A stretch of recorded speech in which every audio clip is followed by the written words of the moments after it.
Ronan.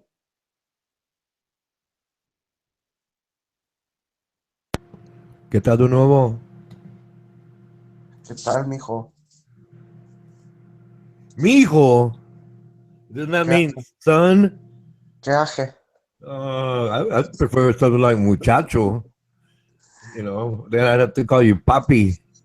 And then Armando Vargas gets mad if I say the word papi. So he's gonna have to get mad at you, brother. It's not on me, man. You call me mijo. Why Uh, does he get mad? I'll call you papi. I keep calling you papi. He's gonna come in here yelling at me. He's gonna blame me. See, there you go, man. There you go. There you go. Getting me in trouble already, man. And I'm innocent. I'm innocent. I'm telling you, brother. I'm innocent. You get me in trouble here. Call me. You set it Papi. up. I know you said he sent you a PM. I Just know keep he sent saying you a papi. PM, man. You got a chat going somewhere, and you say, "Hey, man, let's trick Ronan Canucci, man. You just call him Mijo, and he's gonna have to call you Papi, and then I can come in there and just cut on him. And no. You got the salt with you, or you don't get the joke. Salt. I'm eating right now. Or you're eating. You got your mouth full. Okay, go ahead. Yeah. Take your time. I'll pester people in the text chat. All right. Oh, Papi. I'll come in Patron.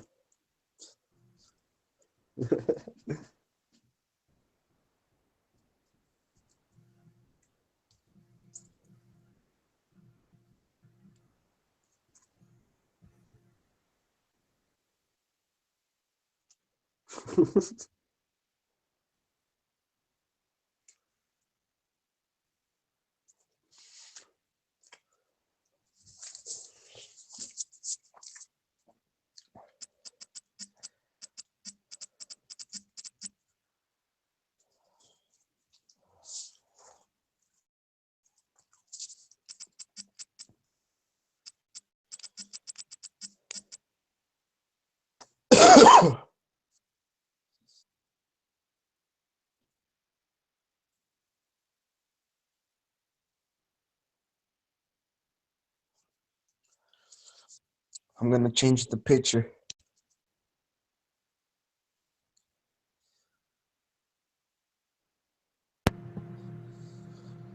Oh, so you chatting between bites? Is that it? Wait up, Ronan. I'm gonna change my picture. No. I'm asking if you were chatting between bites. You said you were eating. Oh yeah. Okay, see, I don't want to engage you in a conversation. So okay, no, go ahead, man. What you gonna put up? What what are you gonna put up? Like another pose and stuff. Yeah, I'm gonna change my picture for I mean, Twitter. you're coming off all disco sexy, but the other guys they Yeah. get I'm nervous. in my girlfriend's. Yeah, they get nervous. These other guys get nervous. It's insecurity. That's what it is. I bet. All right, let me change it real quick. But yeah, I want to see what you got, man. New hair. I gotta check out the new hairstyle. All right. Yep.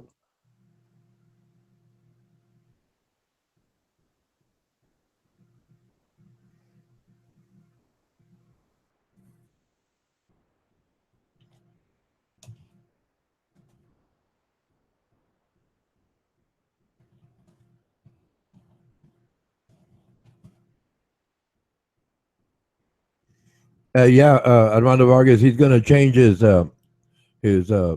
avatar. I don't know what to, but he's gonna change his avatar. He's gonna come back. He came back as little bunny boy or puppy boy. I don't know what that's called, man. I'm sure he got it. I'm sure he got that from what is it? Merry Christmas. Yeah. I Yeah, copied her. I know. Oh, she copied you? Yeah, she copied me. Yeah. I don't know about that, man. I don't know. I don't know. Call it anything you want. Where's your picture at?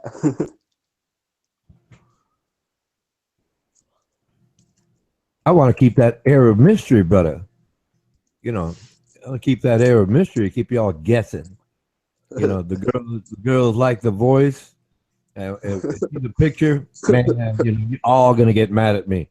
You're all getting mad. I know everyone. You know, all of these guys jealous already. You know, because I'm sharp, I'm smart, right? And then I got the voice. You know, like butter. They call it butter. Butter sweet. Honey butter sweet. I'm smooth, man. I know I'm smooth. I'm playing with you. I'm smooth, man. And all these guys, you see my face gets wet, man. Let's start crying and getting mad. And you talk about insecure people. That's why I don't show my face because I'm scaring them. That if it comes down to it, I got the whole package, man. I got the whole package, man. That's right. That's right. Oh, I mean, I don't have like insecurity. I don't got any of that. Dishonesty, can't find it. Cowardice, nah. I'm a man of honor. There's a lot of things I don't got.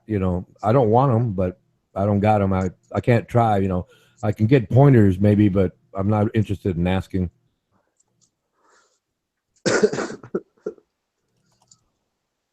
Oh man, confidence, brother. It's confidence. It's confidence. I got that. That worked. Confidence. It's like Rash Don was asking me why I was tearing into Jay Tudor, and I tell him, hey, scroll back up. Jay Tudor comes in and he starts insulting me. And I just respond. Start polite, I be polite, I don't mind that. Got no problem with that. But the you know what the ego is? EGO? Do you know what that is? Yeah.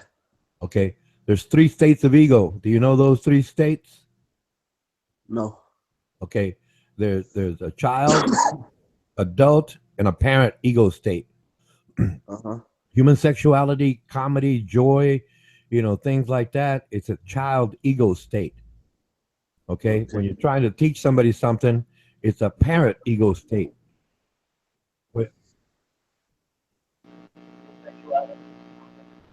Yeah, Mike.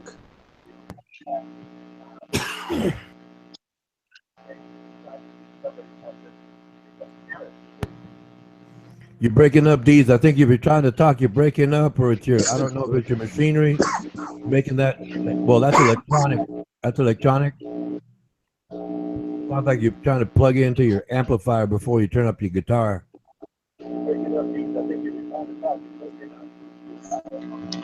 No, it's all broke up. It's all broken up, Deez. I don't know if you can hear me.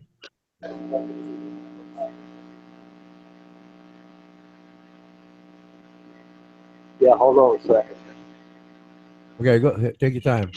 Anyway, Jose Amado, and there, like I said, the child, like that's the playfulness. Everybody's playfulness. There's the adult and the parent. The parent talks. Okay, the child speaks up. A parent talks down, and the adult ego state talks with. Okay, like if we're sharing information, talking to me. Hey, what do you think of this? Well, like then we just have a civil conversation. And a parent talks down, like they're trying to teach you something. Just turn up the music, man. Oh man, it sounds like I'm plugging into my amplifier. That better, Ronnie? Okay, now I got your voice. Now we don't get the electronic sound. Okay, cool. Carry on. Oh yeah, like I was saying, Jose Amado, and like I said, these guys, if you mix 2 ego states, like a parent and a child, right?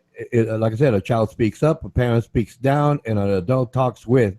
If you mix those 2 ego states, a child's all happy, and then you try to be a parent at the same time, that's when you become like a bully. Oh. You understand that? You understand that concept?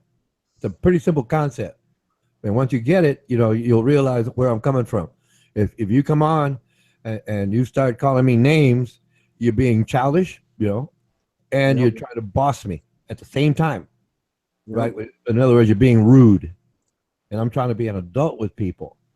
Now, if I'm dealing with a child, somebody's all happy, hey, Ron Canucci, how you doing? I know that feeling is the child ego state, and they're trying to be friendly, but they're very happy, they're very lively, and I go to a child ego state, and I play around. Oh man, it's great, it's great, it's great.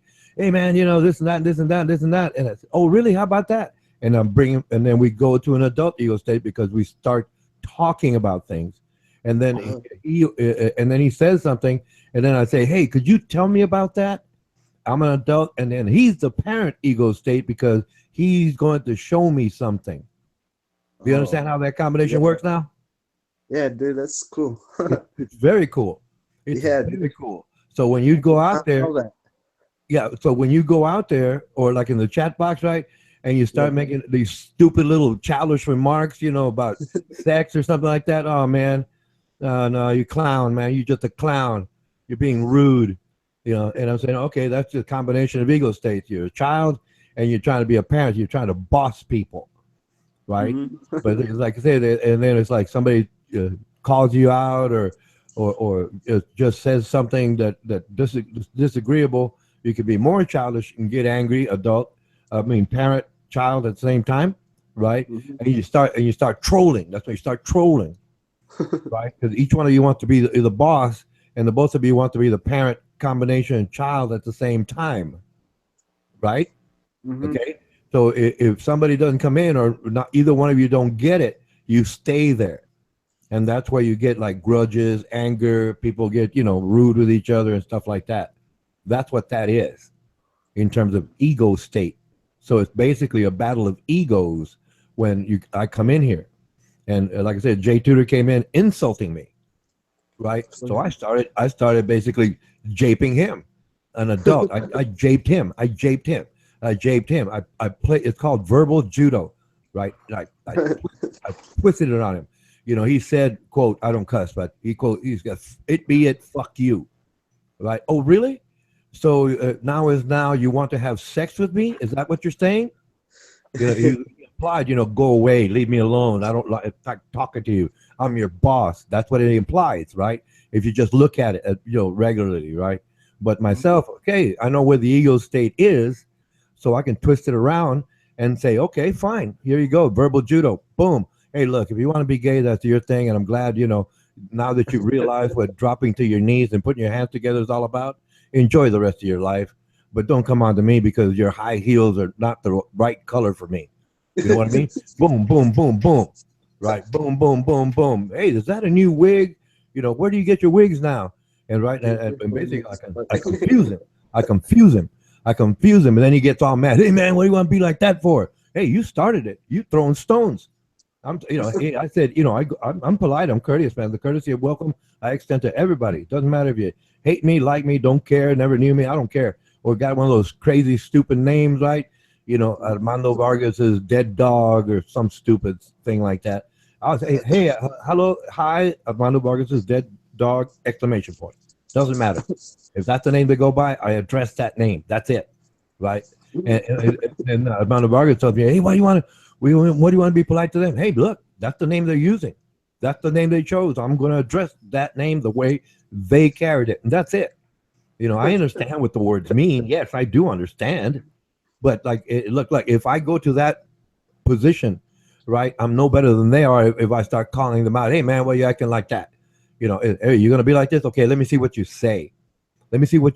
Your character profile, right? Find out what ego state that person is in when you're talking to them, right? It's like, I've had conversations with people that believe in God, right? Oh, D's live. He's right here. We had a conversation. Right, and these two other guys, they're from Hen House Mountain. Do you know where that is? No. Okay, I made that one up. You got it. These got it. I made this one up just today. It's called Hen House Mountain, where they're called cacklers. I call them cacklers. These men, they talk about some other man, right? It's like, Ronan Kanushi this, Ronan Kanushi that. You've heard him, right? Yeah. I'm mic'd out. I'm enjoying listening to other conversations, but they have to dominate the time and the mic, should I say, and they come up with, Ronan Kanushi this, Ronan Kanushi that. I hate him and this and that. And that's what I call cackler. They're a cackler, right? And then I made this one up today. It's called Hen House Mountain, right? Where they all get together and cackle about me. They don't lay any eggs, poor things. They can't lay no eggs, but they do a lot of cackling about me. And I'm saying, okay, if they're going to be childish, I'm going to call it for what it is. And I'll make something up instead of insulting them the way they insult me. right? In other words, I'm not going to go to that level of child and parent, right? Bullies. That's basically what you get. It's a bully. That's basically a bully. That's combination of ego states there. It's a bully, right? So I come back, and then these other people, friends of theirs say, hey, man, why do you want to treat him like that? Hey, they're the one that started it, and you're blaming me? What is your problem, right? Well, I'm boiling it down for our conversation. It's not like, I mean, it fits in everything, but you understand where I'm going. I'm just giving you the fundamental idea, right? The foundation, outline, if you will, okay? And that's what I do, right? And I've had to deal, like, I'm a retired businessman, okay? And I've dealt with these some hardcore street thugs, man, and some of the brightest people you could ever imagine. And they all have those same attitudes. Believe it or not, they all have those same attitudes. You never know. And if you address them politely, right? And I mean, man, I've had some hardcore killers in my employ, and I've had some super geniuses in my employ, right? But they both acted the same way, right? So if they were childish, I could figure it out. If they were adults, we could work together. And if they want to be bossy, right, we could, work together. But I had to use, it's called verbal judo. That's what it's called. There's a book out there called I'm Okay, You're Okay. I forget the name of the author. But it's a good book to read if you're ever interested in trying to figure out ego states. But I'm giving you the basic idea. Cool. Yeah. Well, I'm giving you how it hands you these tools, and you have to manipulate them. You have to know how to put them in your toolbox and pull them out in the right combination at the right time. And that takes a little bit of experience and self-awareness. But that's it. That, like I said, if you got confidence, if you know the answer to 1 + 1, you got it. That's confidence. That's confidence. Right. So like I said, when you talk to someone or listen to someone, listen to what they're saying. Well, obviously here it's what they're saying out in the world, so to speak. You watch their body language. You watch what they're saying. They could be having a bad day. You don't know. I don't know. Right. So, but instead of saying if they're all grumpy that day and stuff, you like say verbal judo, you try to just move them to a good spot. Right. And if it's just one of those things where you can't work with it that day, you just walk away. If you see them again the next day and they act differently, okay, that may be it. That may not be it. I don't know. Some people are just naturally that insecure. It's an insecurity. That's what that is. Technically, it's an insecurity. And it's like with you, you're starting to act like all street. And I'm telling you, hey, man, you got to drop that, bud. You go read a book about sexuality. Figure this stuff out. Take your time. Be patient, man. Invest the time now, and you won't waste a lot of time later. And, hey, that's it. If you don't want to take that information and apply it now, you're going to lose out later, and I won't feel sorry for you. I will not feel sorry for you. That's too bad. You wanted to say, it's okay, I'll do it later. Hey, too bad, man. I figured it out by the time I was 16. By the time I was 16, I'd figure this stuff out. But I'm telling you now, right? And man, I made it. I made it in the business world, big time. And I'm just saying, by management, my hands. The things I've done with my hands is another thing altogether. I'm pretty bright at design and engineering. I built machinery. I made up machinery, right? Just in my head, and I'll go draw it out, build it, weld it, whatever. But that's not here or there, because we're talking about attitudes online. And like I said, these guys here, because I am who I am, right? They're all that insecure to the point that they'd rather turn on me, right, than call out the guy that's acting just like them. Did you just understand what I just said? Yeah. Yeah? Really? We'll find out. We'll find out, right? Because I'm going to be watching you, man, like I watch everybody. I got what they call a photographic memory. Boom, boom. I take a picture. All right, dude. Wait up. I'm going to get my headphones. You're going to get your headphones. Yeah. You weren't listening in the first place? See, I'm not going to start over on this. I'm going to start over on this. I've been going at this 30 minutes and you weren't listening in the first place. You see what I just did? I just verbal judo. All right, wait up. Oh, Hen House Mountain, D's. Hen House Mountain. All the cacklers. Yeah, all the cacklers get together, man. Can you see them? Yeah, old Dimwit Mountain and what was that? The one you coined, Coward's Bluff. Yeah. I got to come up with something for Jay Tudor. but it'll happen. It'll happen. I'm in no hurry. Hey, Ron, and Rash says he likes, not only girls like your voice, men like it too. Oh, well, thank you. Okay, but myself. Okay, myself is like when I'm talking here, I'm looking kind of like at the screen, but it's kind of like I'm not saying I'm blind, right? But it blurs, right? Because it's like I'm focusing on what I have to say, and I can't look at the screen and talk at the same time, right? Because I'm looking at that, and I try to read those things, and I focus on what that is, and I lose my focus on what I'm trying to say. Right, so I Same know here. I can't multitask, right? But if I'm like talking right now, or listening right now, I'm very good. I can focus. I can focus on those things. I mean, some people can really multitask.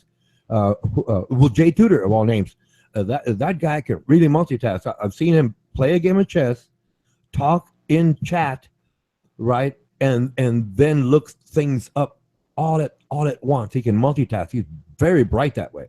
He's very bright, that incredibly mature, but he's very bright man. Yes, to his credit, he's bright. Not going to help him, because it's his attitude is not zeroed in. But yeah, oh yeah. So yeah, if they like my voice, they like my voice. That's fine. Thank you so much. Thank you so much. What you gonna do, man? What you doing? You find your headphones?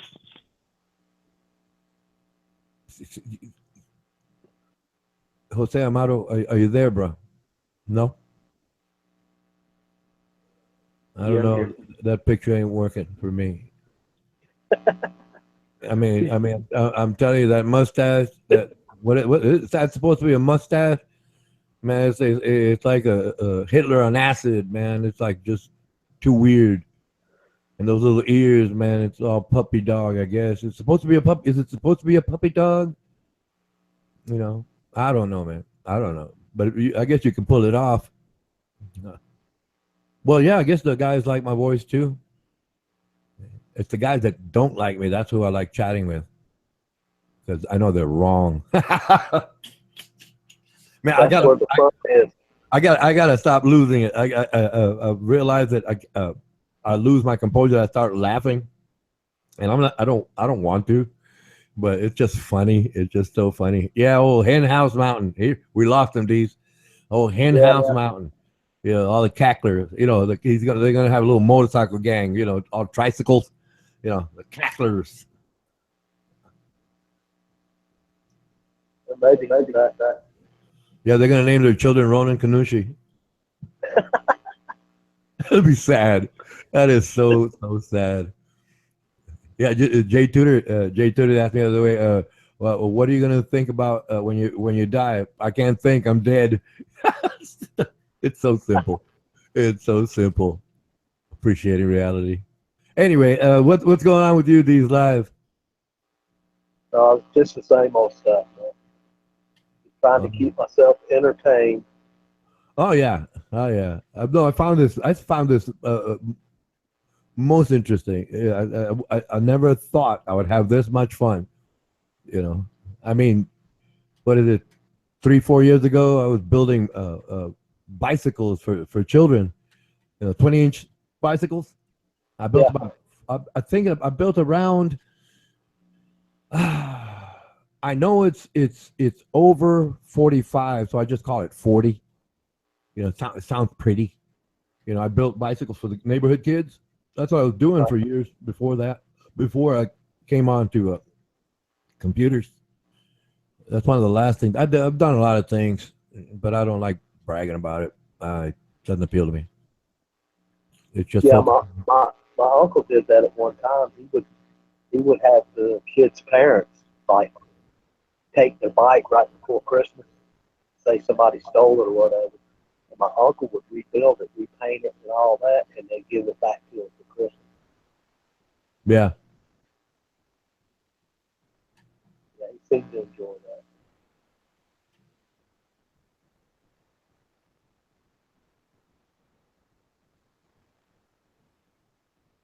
Well, we lost Jose Amado. He basically backed out.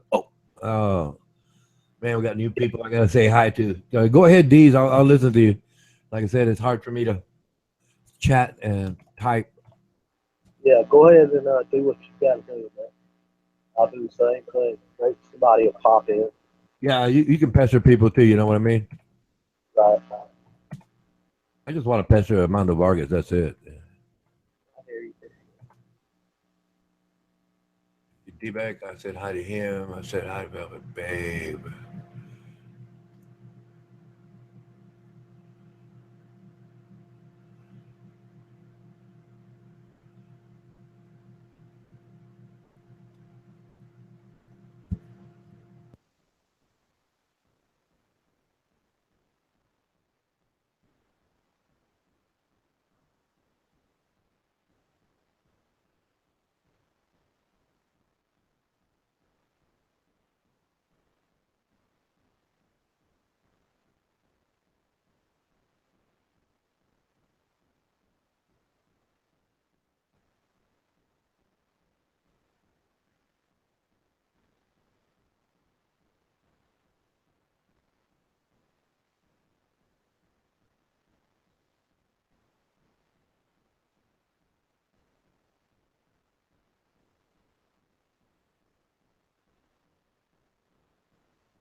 Are you there, Jose Amado, or is your connection still lagging?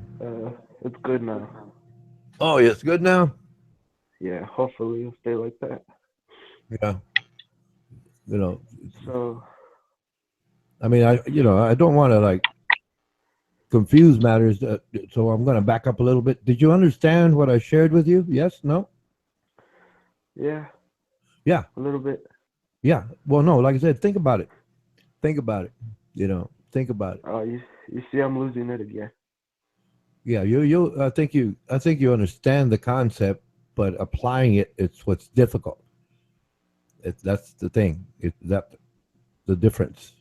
Applying it, you can understand. Anybody can understand the concept, but to apply it, you know, it's most difficult.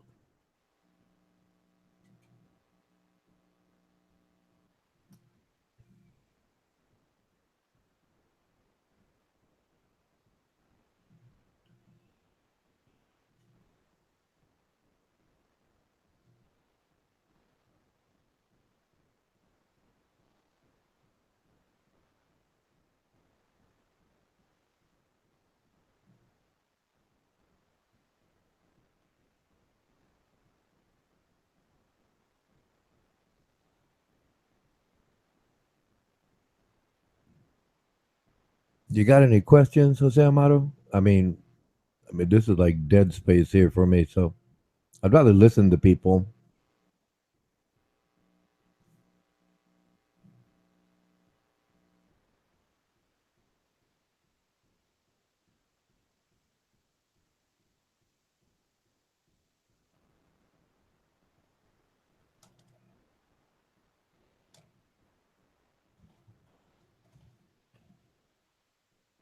Lies effing up, so he's gonna try it and stuff.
So you went back to the sexy lips thing?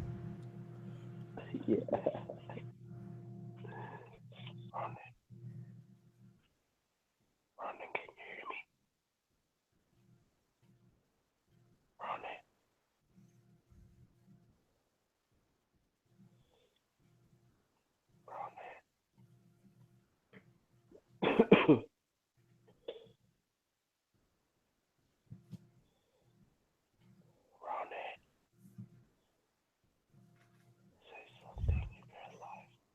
Are you trying to whisper? Well, it's like we're not hiding in a closet here. You got to speak up because, it's like I don't know what you're saying. I don't know what that is, man. I don't know what it is. I really don't. I can make it up, and you're just not pretty enough to me, to be interesting. So you better speak up if you got a question.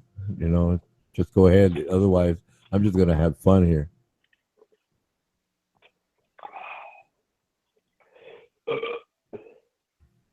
Well, I'm gonna ignore you and talk to Rash down.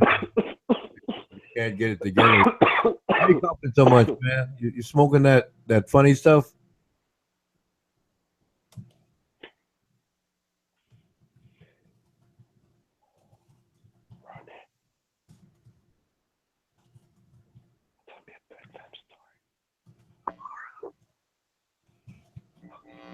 Tomorrow.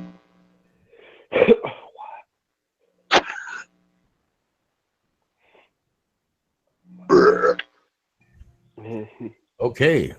Now let's go get us some frog legs. I hear frogs. I hear croaking, man. I like me some frog legs, man. I like me some frogs. Yeah, I like them. They taste like chicken.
It's just her playing, right?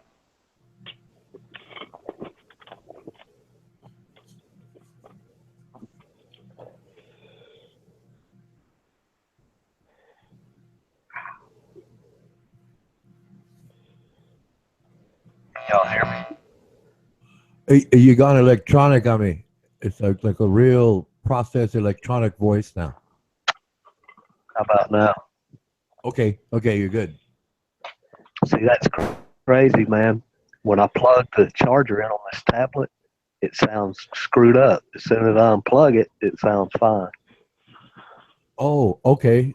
So I guess the actual energy going to one spot is split, right? It's split. In other words, you have a drop in the total amount of energy because it goes through two different.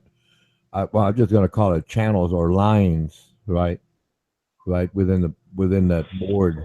So that's what causes that electronic uh, reaction or sound effect. Yeah, on most devices you can turn that off, but not on this one. I already tried.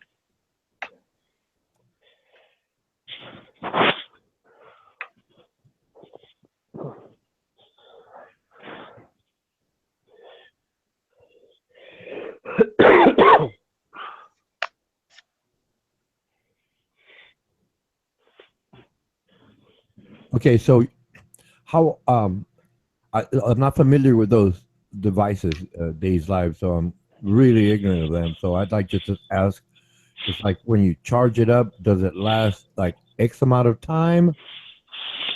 And the combination of how much uh, information you're trying to bring in, I guess it's just the amount of information you're trying to, like if you got 20 pages up because you're doing research on something, it takes up more energy. Is that how that works? Yeah, streaming takes up a lot of energy. The screen, the the brightness of the screen makes a big difference too. So I think I'll turn the screen down. Ah, that's right. That would make sense. Yes, that would make sense. That would make sense. Here, like because I got PC, right? When I get into Hangout, right, and if like someone posts a link to a music video, for example, and I try to go see it while I'm in the Hangout, I've got to turn the volume way up to try to bring out the volume on that. I mean, it streams clearly. I mean, well, for YouTube, right? And I guess it's kind of reversed. If you try to stream something here in the Hangout, it's real jerky. So it's just the amount of energy it takes for that particular device to basically process all of that information, because like I said, it gets apportioned out, and so like I said, consequently, whoever streams anything in the Hangout, it just looks jerky and the sound is jerky. So I guess that's the way it works, unless they have some kind of, I guess, supercomputer. But I don't, like I said, I really don't know. I'm just guessing, really. Well, Yeah, you're on a PC way more power, probably than even a laptop. That's usually the way it works.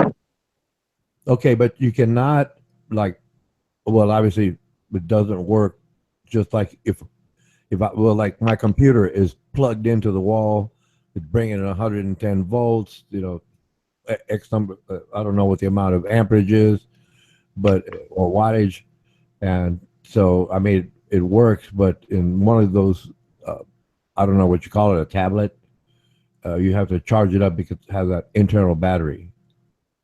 Right. Right. Okay. Okay. Okay. I'm not interested. It's too unreliable. I mean, I look. I see that. I see it in terms of convenience.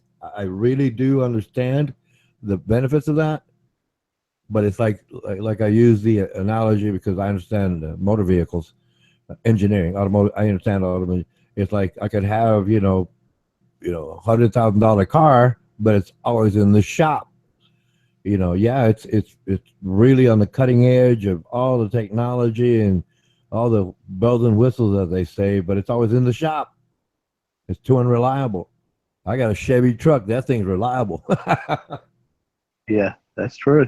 That's it. I got a simple old truck, and it works. But these expensive, high-dollar cars, you try to, the windows, automated electric windows, right?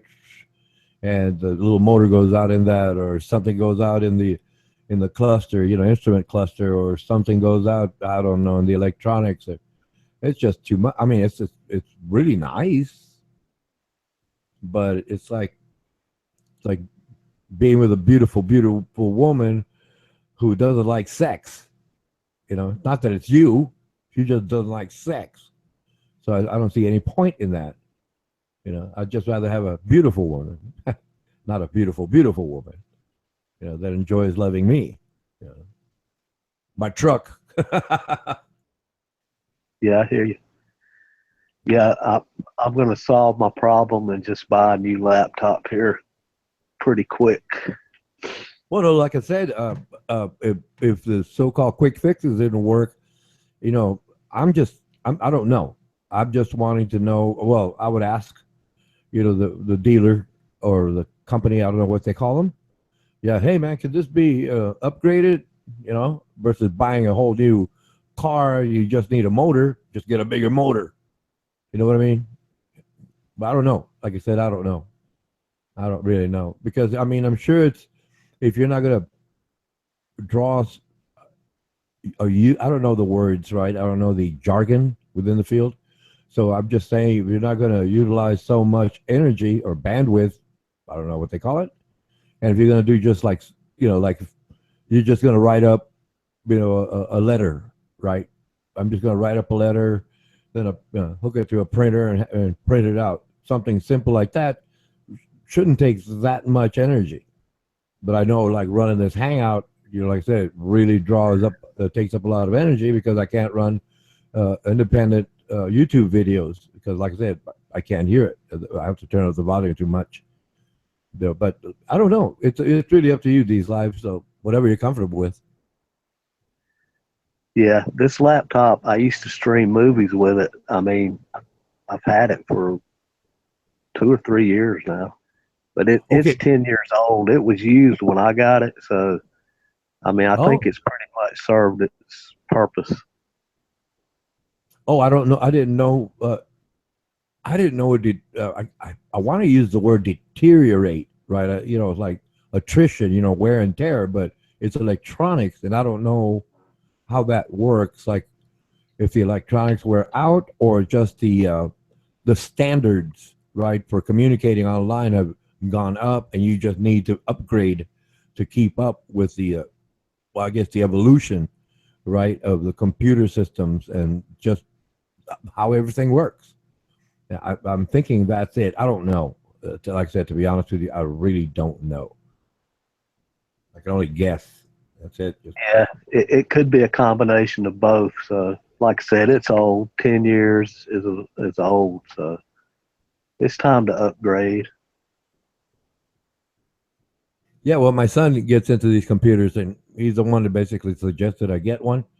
And he says, something new comes out every 6 months, and now that's fast. I mean, that's really fast, in develop like in obviously the evolution of computers. That's really fast. If I compare it to cars, well, no, it's kind of slow, kind of steady, over time. But these computers just get so fast and so sophisticated, so quick. It's just hard to keep up. But if it lasted 10 years, that's a pretty good run. Yeah, that's what I'm thinking too. So, it's no big deal. It did what it needed to do for when it was good to do it. Like you say, they come out with, something new every 6 months. The technology is just so fast coming, man, that it's hard to keep up with. Right, right. I mean, I imagine it's really hard to anticipate, but with so many people coming up with so many different ideas, and such a variety of fields, you know. Yeah. Okay. Soy Amaro is here. Soy. Soy Amaro. So that must be Spanish, which is I am, I imagine. I mean, no, I just clicked on the side chat, and so I didn't know I mean, soy could have been soy sauce, but it's spelled the same, SOY. But in Spanish, I think the word means I am. Uh, uh, but he's not even connected, so I guess it's going to go back to whispering again because it's not working. Not working with me. I can't hear what he's saying. Yeah, I don't hear him either. Oh well, maybe we just encourage him to interrupt us. Help me. Help me.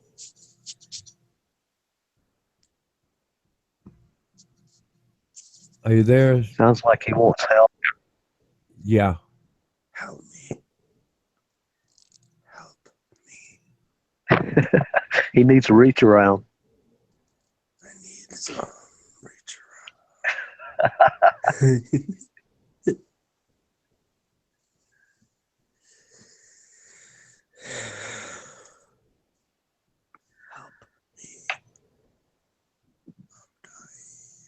What? Is he whispering again? Yeah. Oh, Help me. I don't understand what you're saying. You know, Help. I really don't understand what you're saying, and it's Help me.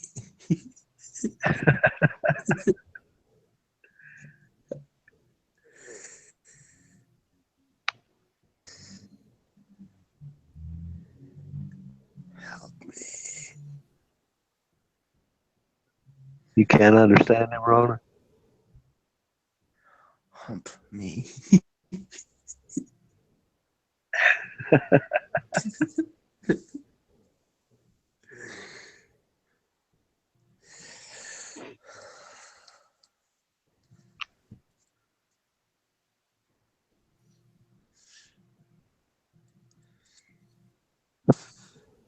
me. I need to reach around.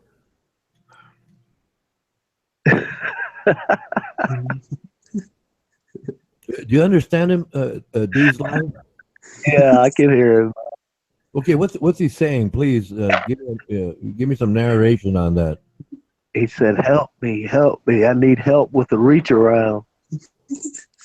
Okay, what I understand a reach around to be is someone is having anal sex with him, and they have to masturbate him. Is that what he's implying? Yes, that's what he's talking about. Well, yeah, he needs help with the reach around, which means he wants somebody to reach around while they're having anal sex with him. Exactly. Oh, okay, cool. Do you want to share some enema stories? Is that it? I don't know what you're getting at, so I got to make it up as I go along here. Help me, Doesn't appeal to me, so I don't know. I mean, I'm comfortable, man, with myself. I'm not insecure. So if you want to brag about those things, hey, go ahead, man. Go ahead. Tell us about it. You get a little louder, Hey, Ronan can't hear you. Help me, I think he said help him. Did he say help? He said help me, Ronan. Help. Yeah. Well, I can't help you if you don't speak up. If you don't speak up, I can't help you. You got to be clear about it. Ronan, he said hump. Okay. He said hump me, Ronan. Oh, really? Is that what he said? Oh, yeah. Really? Well, no, thank you. I'm not interested. Yeah, you don't have enough holes to poke.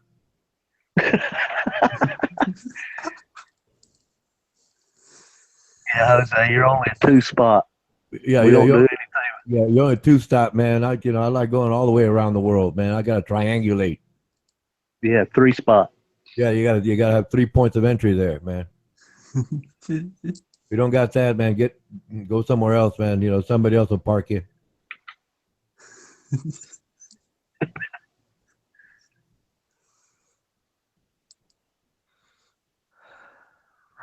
Help me.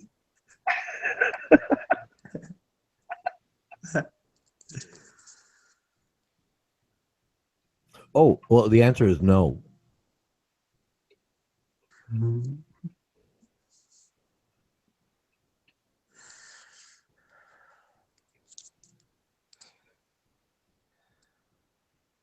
These lines help me. What? Help me. Well, I tell you what, Deez, you better put some volume to it because I don't know what he's saying. I can't figure that out. I can hear some of what he's saying, and Oh no! Oh, time out! I'm not playing. I'm being honest. I have hearing loss from when I was young, I used to work on motorcycles, and the loud amplifiers over time, I've lost hearing. So if it's funny, I don't know, or if what you're trying to say, I can't hear. So it's not like I'm trying to be rude I'd like to understand what you're saying and then make a joke about it. Yes, I'd like to do that, but like I said, you either have to speak up or get D's as an interpreter for you. Yeah, I told him he needs to whisper a little bit louder because I can hear what he's saying, but you can't. Yeah, and I think it might get uncomfortable for you because he's trying to get you to repeat it, and that way the joke's on you, not Oh, him. yeah. I mean, that's fine. It's funny as hell. I mean, he keeps saying, "Hump me, Ronan."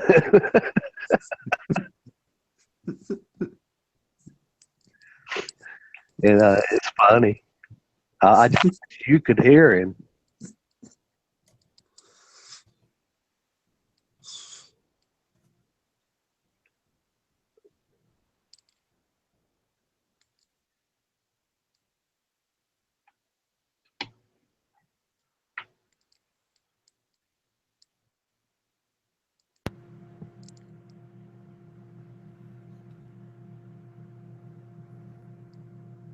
I'll be back in a minute, guys. I'm gonna go make me a cigarette. Okay.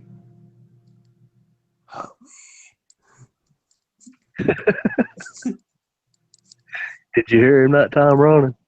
No, all I heard was like he exhaled, and that's it. I can't. Sincerely, I have hearing loss. Oh, I can't. I can't make out what you're saying, soy sauce.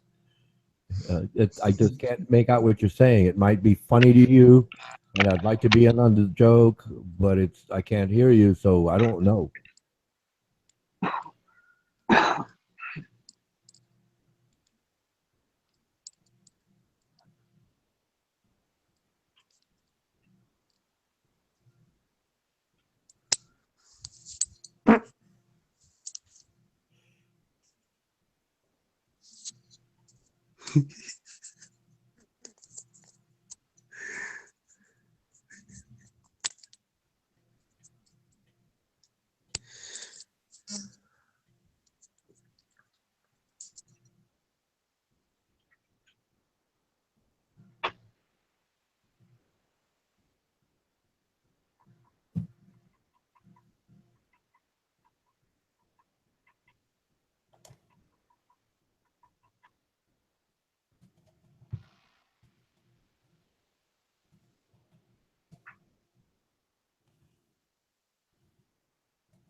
okay, I'm back, man.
You there, Rona?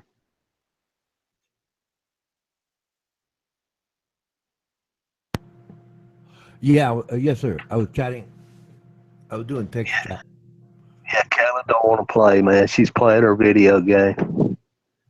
Oh, okay.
Yeah, I saw that, Rash. I was watching.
What's up, man?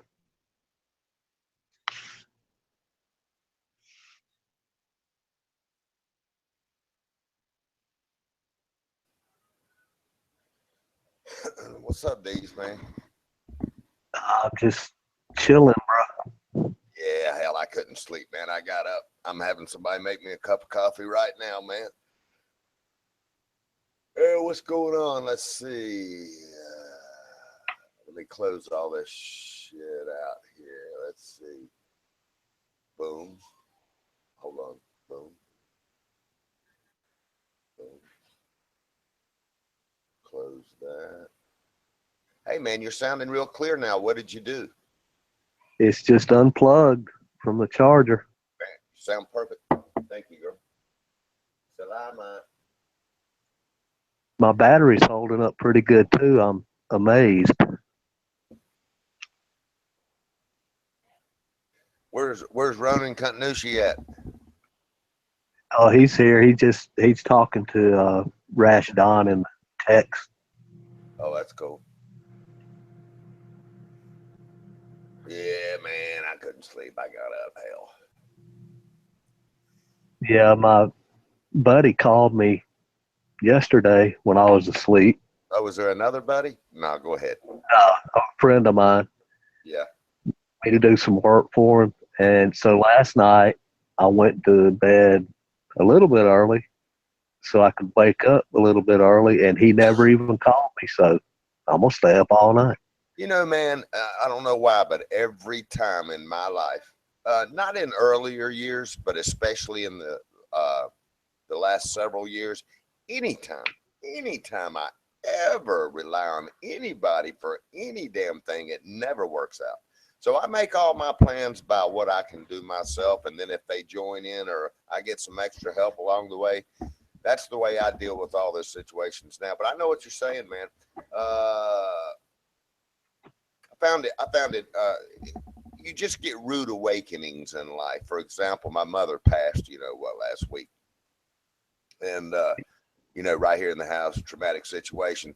And, I found out that everybody and their brother made all the phone calls to everybody. Like when I'd call somebody to just let them know, they say, oh, yeah, they already called and told me. And I'm going to let us know if there's anything at all you can do. Please, anytime, any day, any time of the night. And I can't get nobody on the phone. And I'm talking about multiple people. I mean, I know a lot of people, and I found that astonishing, man. And they see where you freaking called. You know what I mean? Right. So for me, man, it just works best for me if I never rely on anybody. And it's a shame. I can take it just about any category of my life and prove it to be true. But hell, I can take right now as far as trying to get this album done. You got different people, different schedules, different excuses, and I don't know if you know. Were you in here when I jammed a little bit hours ago? Okay, I don't know if you noticed, but down on the floor there, I got a thing called a boomerang. Yeah. All the guys has got them. Boss has them. Just about all the manufacturers make. They're called loopers or either phrase samplers. Okay. The reason that I bought that thing in the early years before they came out with this great equipment that you can do all these things with, you'd have to rely on the band members to practice. And Right. I don't have to rely on anybody now. I go out there, I take my foot, I hit my button, I start laying my tracks, I overlay my tracks, I put in whatever I want in on my tracks, I play lead guitar on top of it, and I start structuring my songs. Yeah, I noticed that you put the rhythm in, and then you hit the button. So Yeah, you were laying down the rhythm for the.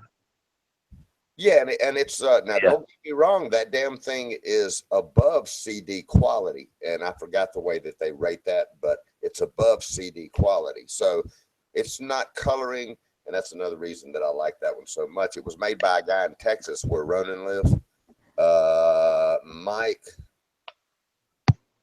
Mike something in Texas. I talked to him on the phone several times years ago. But when he first started making those, and I like the original models, not the latest ones where they start putting all these bells and whistles in there. But it does not shape or coat. Man, I don't want to get off into that, but staying on the subject matter that I'm even talking about, I can't rely on anybody for any damn thing, man. Nothing. In the house, yeah. Immediate family members, yeah. But anybody outside the family, just about impossible. And I guess everybody's struggling to make ends meet and all that stuff. But, if you got people that say to you things like, for example, I need to borrow a trailer the other day.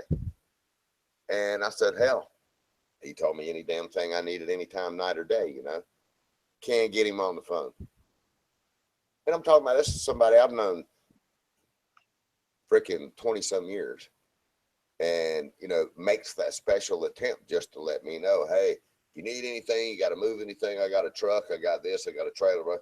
So hell, I needed to move something. I needed to move a 0-turn lawnmower, right? Fuck, man, you can't get them on the phone.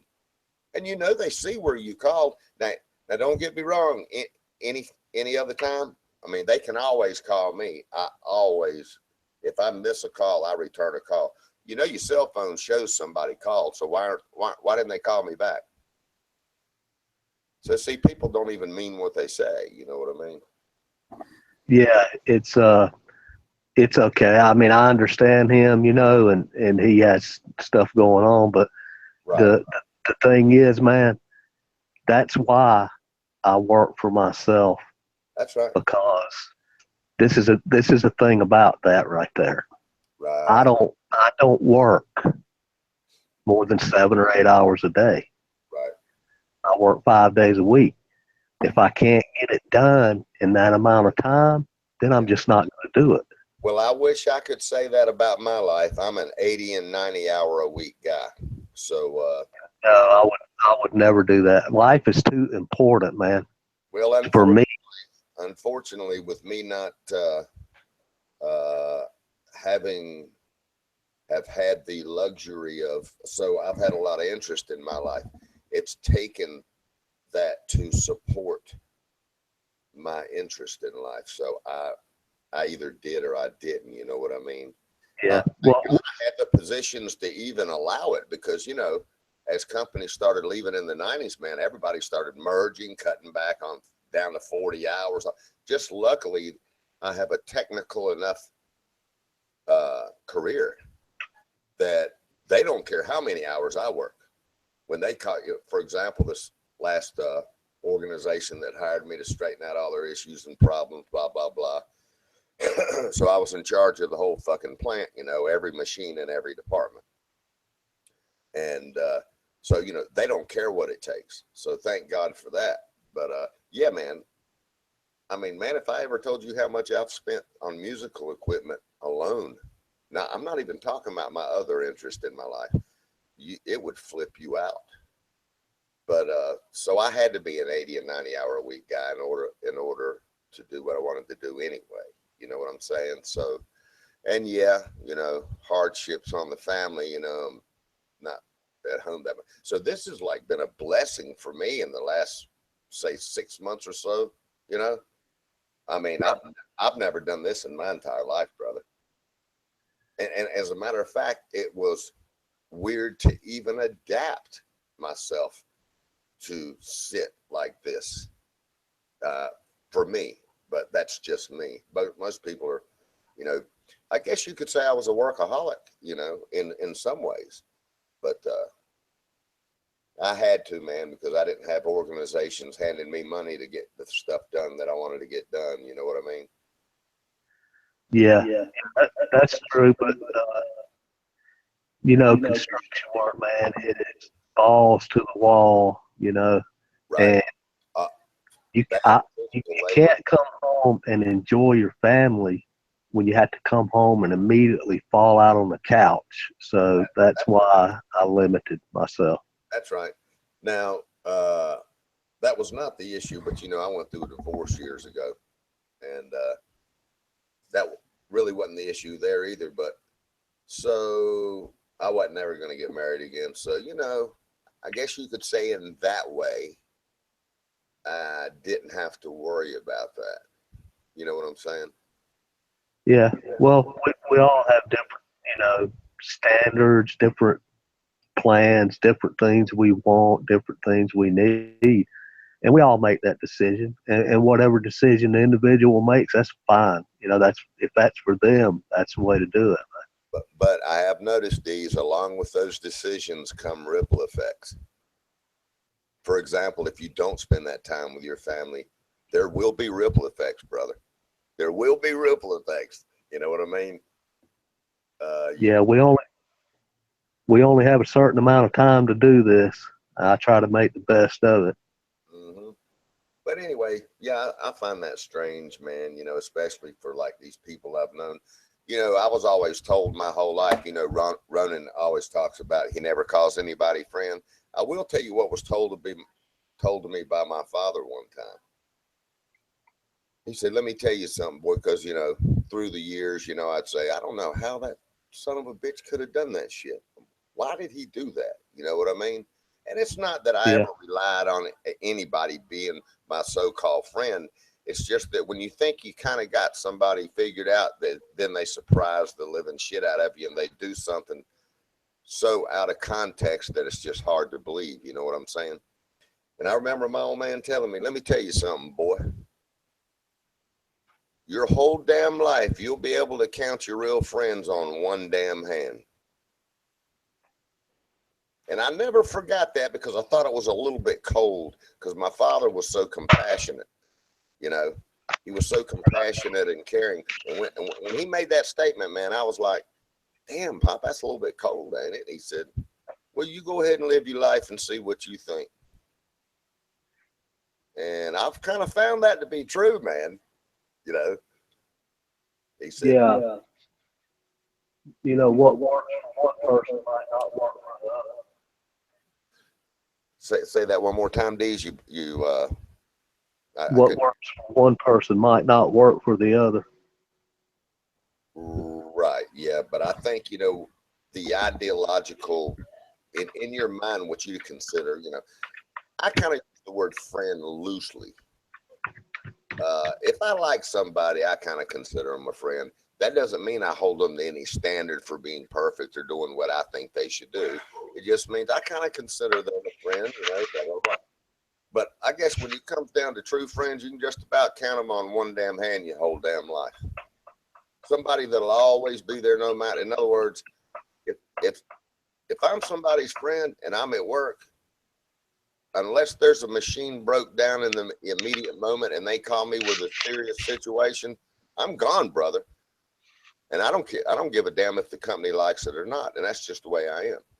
You know, I mean, it has to be worthy of it, but, you know, I'm not going to just come because you don't have a damn box of cookies at the house. You know what I mean? But anyway, just another little thing. I thought about what you said about the guy not showing up. I just had that happen in the last few days. Yeah, it's life, man. Life happens. LIFE. That's all it boils down to. So I try to dial in, you know. In other words, I don't like those frustrations, so I just dial in and whatever I can accomplish myself, that's what I do. If it goes in a better direction, then fine. You know, if you're filthy rich, you know, they'll seem like your friends and they'll always be around to help you. You know what I mean? Yeah. Oh, yeah. You know, if that bank account's looking good from knowing you that week, they'll be around, brother. Yeah. You can tell what the motivation is. Yeah. Oh, yeah. Well, you know, from playing music all through the years, man, trust me, I know about people's character. And it's not just that. When I worked in the shipyard, you know, you got all walks of life in there, man. I've been around all walks of life my entire life. So, you know, it's nothing new to me. It just, even to this day, it never ceases to amaze me sometimes. You know what I mean?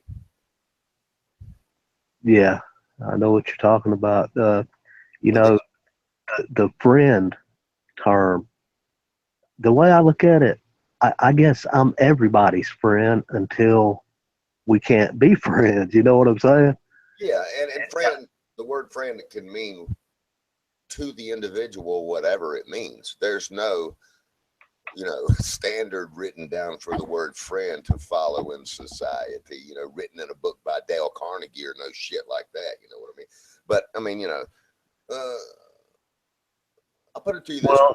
What I found in my life, just generally become interested in other people. You can boast your ass off all day long what a smart son of a bitch you are, but you may not want friends. That's fine.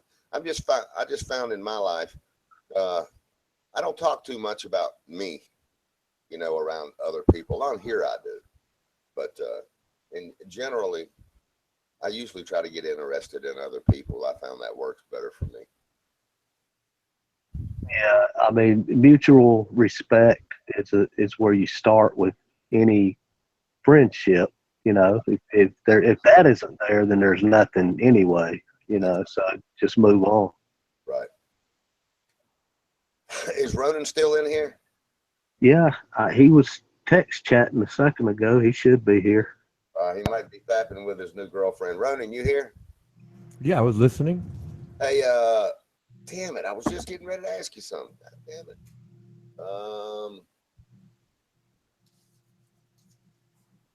Brain fart, man. Let me take another sip of coffee. I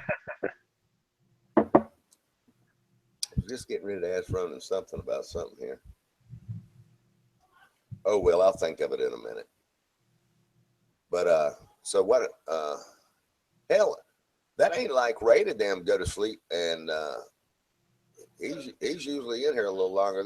I don't know, man. We've been pulling some late nighters here in this past several days. He's probably worn out, man. Yeah, it was hard for me to sleep last night, but I got a little bit of sleep. My schedule is so reversed. Right. It'll take a while to even get straightened back out. Yeah.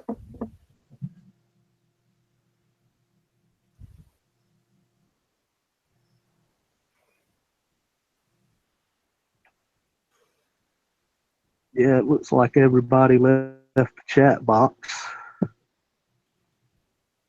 I was watching Kayla play her video game for a minute. That was boring. Oh, you mean she's like streaming a video game or something? Yeah. There's Ronan back in the text chat. I guess it's me and him in there. I don't see anybody else. Rash is usually in there. Where's he at? He may have went back over to Kayla's because he plays that same video game. Oh, okay. And he's been in and out watching her, but he's trying to tell her how to play the game while he's watching. I got you.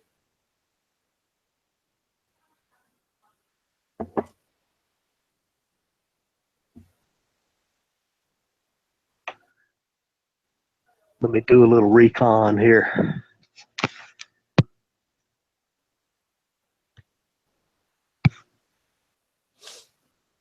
Pop in there, see what's happening. It might get crazy because there'll be another audio playing. Let me try it and see.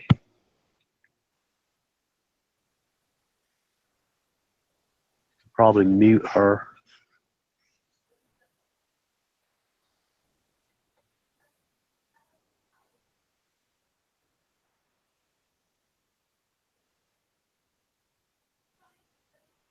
No, there's nobody in there but Spiritus Sanctus.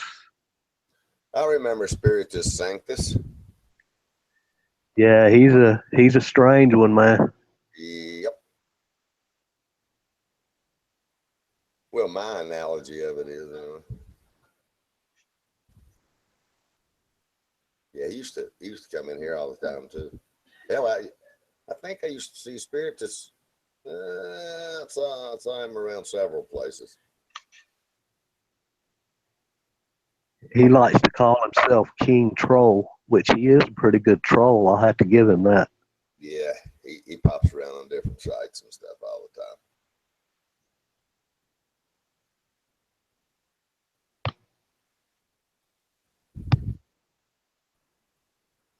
Nothing else going on. I turned my screen back, the brightness all the way down. I'm gonna see how long this battery will last. That'll help as long as you cut down the millivolts being drained from that battery. That's what it's all about. Yeah, so far it's I've been off about, I don't know, maybe 45 minutes and it hadn't put a dent in it yet. Cool, man. You're coming in crystal clear. What a world of difference. Yeah, I had my son check it out, and on most Android devices, especially cell phones, you can turn all that stuff off except for the charging. But this device doesn't have that feature, so there's no way to turn it off. I got you.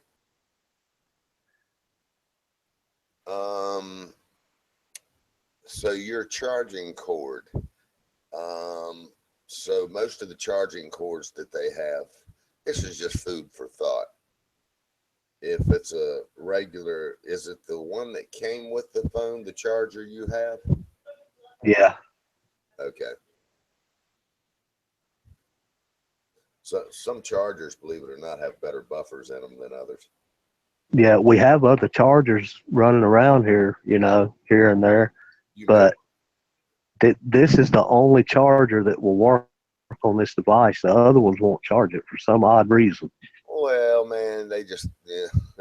It has to do with the pins in there and the way that they connect up to the board. Yeah, all the manufacturers like to lock market their shit where you can only buy their stuff. Yeah, it's Charge crazy.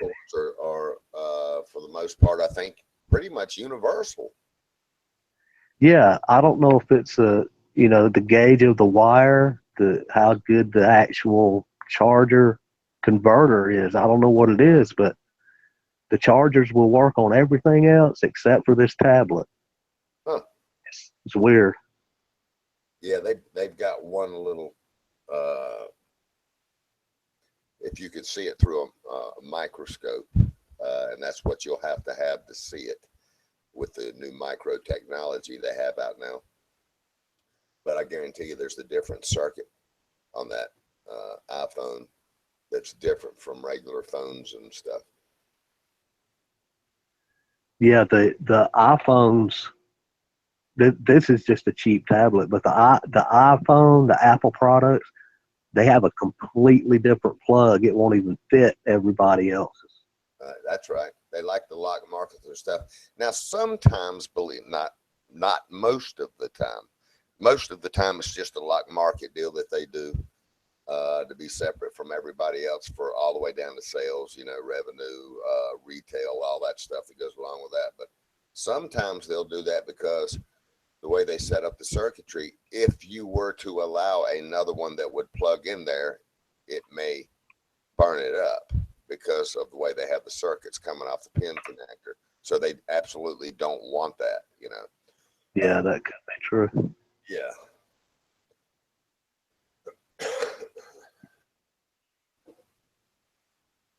So, Kanusha, you been playing any music at all lately? Or you just been sitting on this damn thing? Oh, yes, I play every day. Cool. I wish I could say the same. I hadn't been playing every day here lately, man. There's too much stuff going on. But Well, yeah, understandable. yeah, that was the first time. And man, it's crazy. Like Crystal said, why don't we do this? Just all of a sudden. I don't think she really understands that. My hands don't even get working good before about an hour. I have to sit around and play in a room for about an hour, and then my fingers get limber, and then I can, go wail, But anyway, she said, come on, and the temperature, right. I guess it did the same thing where you're at, Dees, but the rain came through, warm temperature, and now, boy, it took a nosedive, and now we're down in the 20s. Yeah, same thing, man. Same thing where you are, okay. But anyway, when Crystal said that, man, I go out there, and, your damn fingers, especially me being 29, especially at my age, man, I have to admit, man, I mean, damn, the cold affects my hands just worse now than it used to, or worse than I remember, And Yeah, it's my feet, man. Oh, and my feet too, same damn thing. And it could be my arteries are fucking clogged up from who knows? I'm just saying. I'll tell you what, it just happened to a buddy of mine. You talk about your feet, and he died. And this was just not even a year ago now, man. And I grew up with this guy. He was a drummer, and he was jamming with us up in another city not far from here, and we were meeting up there on the weekend. And that we had a big project set up, but his arteries, okay, so he was limping around for about a month. And, man, since we grew up together, we were always just cutting jokes about it. Oh, man, you'll come up with any damn thing. You'll come up with any damn excuse to damn lay on your ass, won't you? But, man, this was serious. And I saw, he didn't quit limping. So I got a little serious with him. And I said, man, are you okay, man? He said, man, it feels like it's my calf, in the back of my foot. And I said, well, man, yeah, okay. So he went, hell, man, come to find out the arteries, okay, where your legs join your body. I didn't never know this. I mean, I don't know anything about the fucking human anatomy other than the shit I always heard all my life. The way I look at it in my technical mind, the heart is the pump, the arteries are the valves, and the veins are the damn hydraulic lines. You know what I mean? But there's arteries right where your legs connect to your body, and those arteries had gotten clogged. So So it got so bad, he went to the doctor. Oh, I know why he went. Because I talked to him the night before. So I talked to him the night before. He said, man, my damn toes are purple. I said, you better get your damn ass to the doctor right now, man. I mean, you need to go now, man. Because, hey, man, that means, you know what that means, man. So go. So he did, man. And he passed out on the way trying to get into the freaking hospital to see the freaking doctor. So the EMS people come out and picked him up out in the hospital parking lot. Anyway, they got him stable and everything. But hey, man, what had happened was from that also, after this all went down, I had known his wife for a long time too. Matter of fact, I remember when they first started dating. So they've already raised 5 kids now. You know what I mean? But after I got talking to her, he was in denial about being a diabetic. He never said one word to me, man. Yeah. But I will say this. I didn't see him for about 8 months. And the next time I saw him, I swear, because he was always kind of a plump guy, you know, kind of a belly on him, you know, not from drinking or anything, just eating well, you know, eating. And he didn't drink or anything. But the next time I saw him about 8 months to a year later, it was just like all of his weight had just dropped, like gravity had just pulled it down, and you could see his shoulder bones, you know, and everything. And Yeah. I said, man, you don't look good, dude. You know. But anyway, staying on the subject, come to find out his arteries, where your legs connect to your body, there's arteries in there, and they had gotten clogged, not letting circulation happen in his legs. Above and beyond that, his blood was infected. And he got gangrene, man. Exactly. And he never came out of the hospital, man. He died in the hospital. In other words, they thought it was going to be okay, but you know, I guess they really can't tell how bad the infection. I'll tell you one damn mistake I know for sure that I felt they did. Well, no, I take that back. So one way out of that is a blood transfusion to try to get some good, free, clean, fresh blood in you, so the infection leaves quicker. But I think his blood pressure had dropped to a point where they were scared to do it. And so anyway, am I getting off the subject? What did we start talking about? Oh, we were talking about my feet get cold easy, and yours do too. Yeah. And just so you know, man, so, you know, we're talking about getting old. Yeah, I don't really have to worry about that a whole lot, man, but being only 29. Yeah. You know what I mean? Yeah. I had a friend that I worked with actually one time, and I went to see him, went by his house, just, I don't know why. He stopped, talked to him, and asked him what he'd been doing. He said he's trying to get on disability. There's something was wrong with his legs. And I mean, I couldn't tell there was anything wrong with him, you know. Right. So, whatever it was, man, he died from it. So, you know, weird things can happen, man. Yeah. So basically, because he was in denial about having diabetes and would not keep his sugar level corrected, I think that aided and abetted the situation. You know what I mean? But anyway, they ended up amputating his toe because, oh, I'm sorry, I left one part out. They amputated his toe, and he came home because I talked to him that night. Okay, and what he was doing for a living was running around parts for Napa Auto Parts. So he was sitting in a truck for, you know, of course he'd have to walk the parts in and stuff. But he actually came home after they amputated his toe. Because I was talking to him, I said, man, does it throw your balance? He said, I don't need the damn toe. They ain't good for nothing anyway. You know what I mean? He was a drummer, man. He didn't give a shit about nothing. You know what I mean? And so, yeah, man. And then he told me when I got off the phone with him that night, man, he said, well, man, my damn toe has started bleeding. So I guess he couldn't get his blood to clot. And I said, well, let me go, man. My damn toes started damn bleeding again. And I said, all right, man. I said, well, I'll talk to you tomorrow, man. I said, I guess we'll meet up there on Saturday then, right? He said, yeah, man. Never saw him again. Matter of fact, his kids are the one that called me and let me know he had died. So I tell you, man, you got to stay up on it when you start getting older, but I don't have to worry about that because I'm 29. Yeah. Yeah. I keep track of my stuff pretty good. You know, the VA, that's one thing they do is they keep you tested, you know, for everything. They check you all blood. VA, because you were in the military, you mean? Yeah. Let me ask you something about that. Do you, and you probably ain't even going to know anything about any of this thing, you know, blah, blah, blah, blah, blah. Have you been happy, all right, in your state where you are and where you've been going to? This is what I do. I talk to people on the street. I want to get the real story. I don't want to hear the spin of anybody, and I'm sure it's different for a lot of people. Some people's probably not had any issues, but just for the record, have you been happy with the VA? On a regular basis, no. Okay.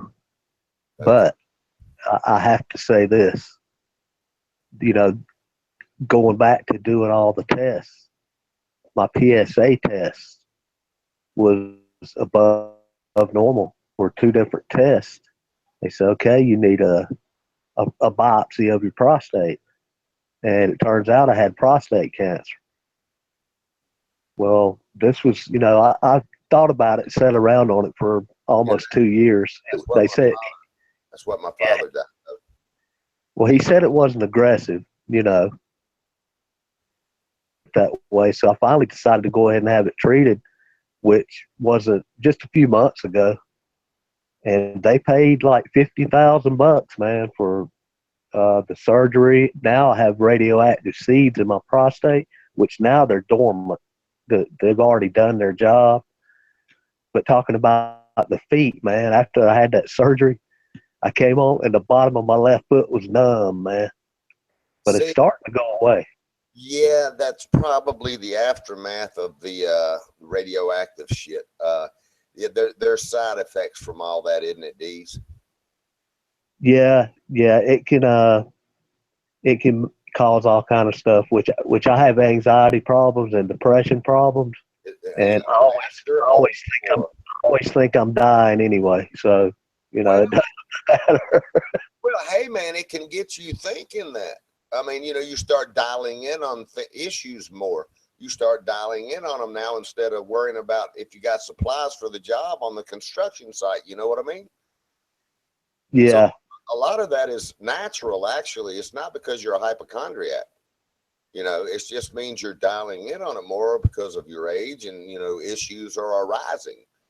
You know, so that's nothing abnormal about that. But, you know, you don't want to get to the anxiety level, you know.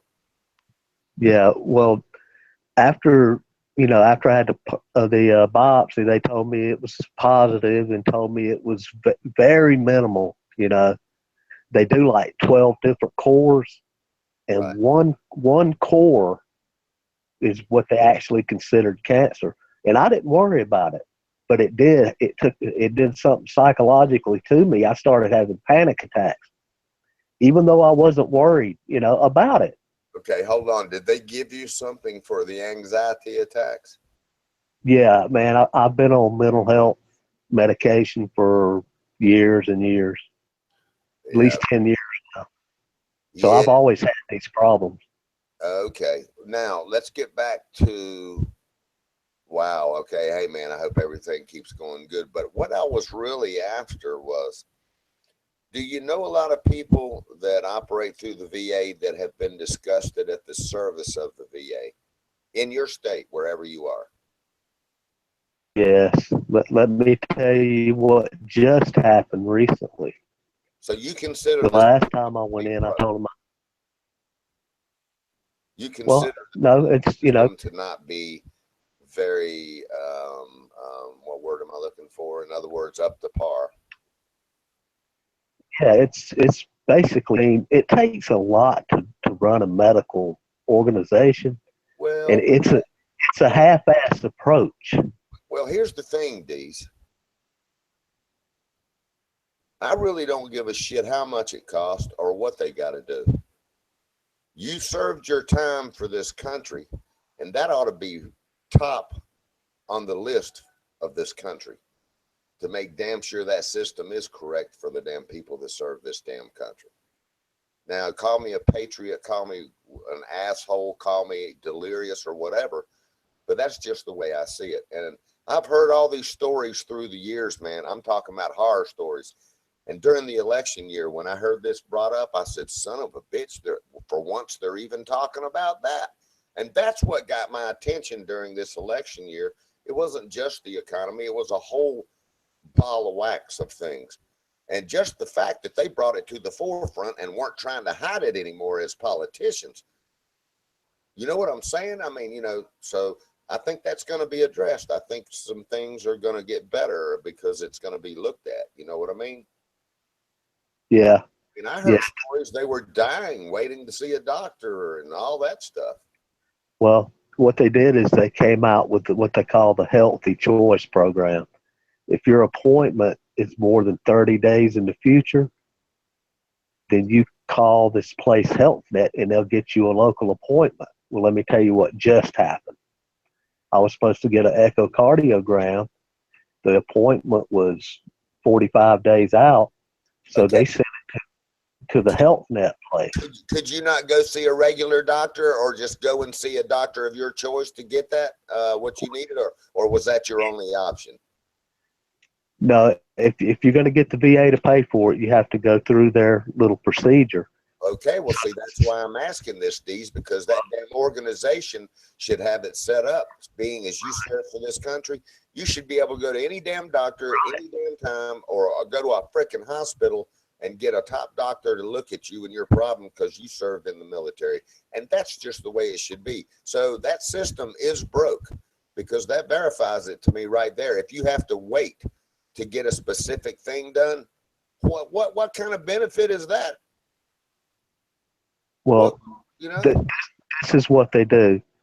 They give them, the VA gives this HealthNet 5 days to get it together and get you an appointment. If they can't do it in 5 days, you know what they do? The VA takes it right back. So it was a waste of my time. Right. I still have to go to Augusta to the VA. It's a bunch of bullshit. That's what it is. Yeah, it's got to get better. I mean, maybe not even in my lifetime, but for the people coming behind me, you know what I'm saying? You're going to see that get better pretty damn quick for once. But see, that's just what I'm talking about, Dave. Me and Ronan's had endless debates on, that's fine. I don't care. I mean, I care and I'm compassionate about my views and everything. But when I hear about the things that I've really, noticed in my life, and I'm talking about in my direct life, I'm not talking about through the media or fucking looking on any other stuff. The issues that I saw in areas in my life, personally, on a personal level, and, as a field technician too, D's, you got to remember, I'm going from state to state, company to company. I'm hearing about a lot of shit. It's not just in my freaking neighborhood. I'm not just going right down the street and going to work. I'm out there in America. You know what I'm saying? So I'm getting pretty damn straight information straight off the street. You know what I'm saying? So, that's what intrigued me this election year, because for once, I mean, what bewildered me is how can they deny there's problems in these areas and I never even hear them talk about it? Yeah, I mean, that's what bewildered me through the years. I was like, damn, man. And so I wouldn't even pay attention at election time. I didn't give a damn about I had lost faith. I had lost all hope and faith. I figured the country had gone down the tubes and it wasn't never coming back. And for a whole lot of different reasons. But, so that's the reason I asked you that question. I just wanted to hear how you felt about the service of the VA and it is in your opinion, in certain categories, if nothing else, you feel like it's broke. Yeah, if it's something like you need right now, you got to have it, like the prostate stuff. So you can't just, if you need it, they gave you no leadway to just, if they couldn't get you in, you couldn't go see a regular doctor and them pay for it. That's what you're saying, right? No, that's what they did. I went to the local, cancer clinic here and had a urologist implant the seed. That was all private companies. So they did good on that. But if you just have like an appointment for something, Right. they put you through changes, to get it done. Huh. Well, okay, so it's okay. Well, that's actually a fairly good report, I guess. So when you had a specific problem, you found quick help. You had to wait for the help, or there was only one avenue you could get that help. Well, it was cancer. So they pretty much jump right on that. Oh, I see what you're saying. Yeah.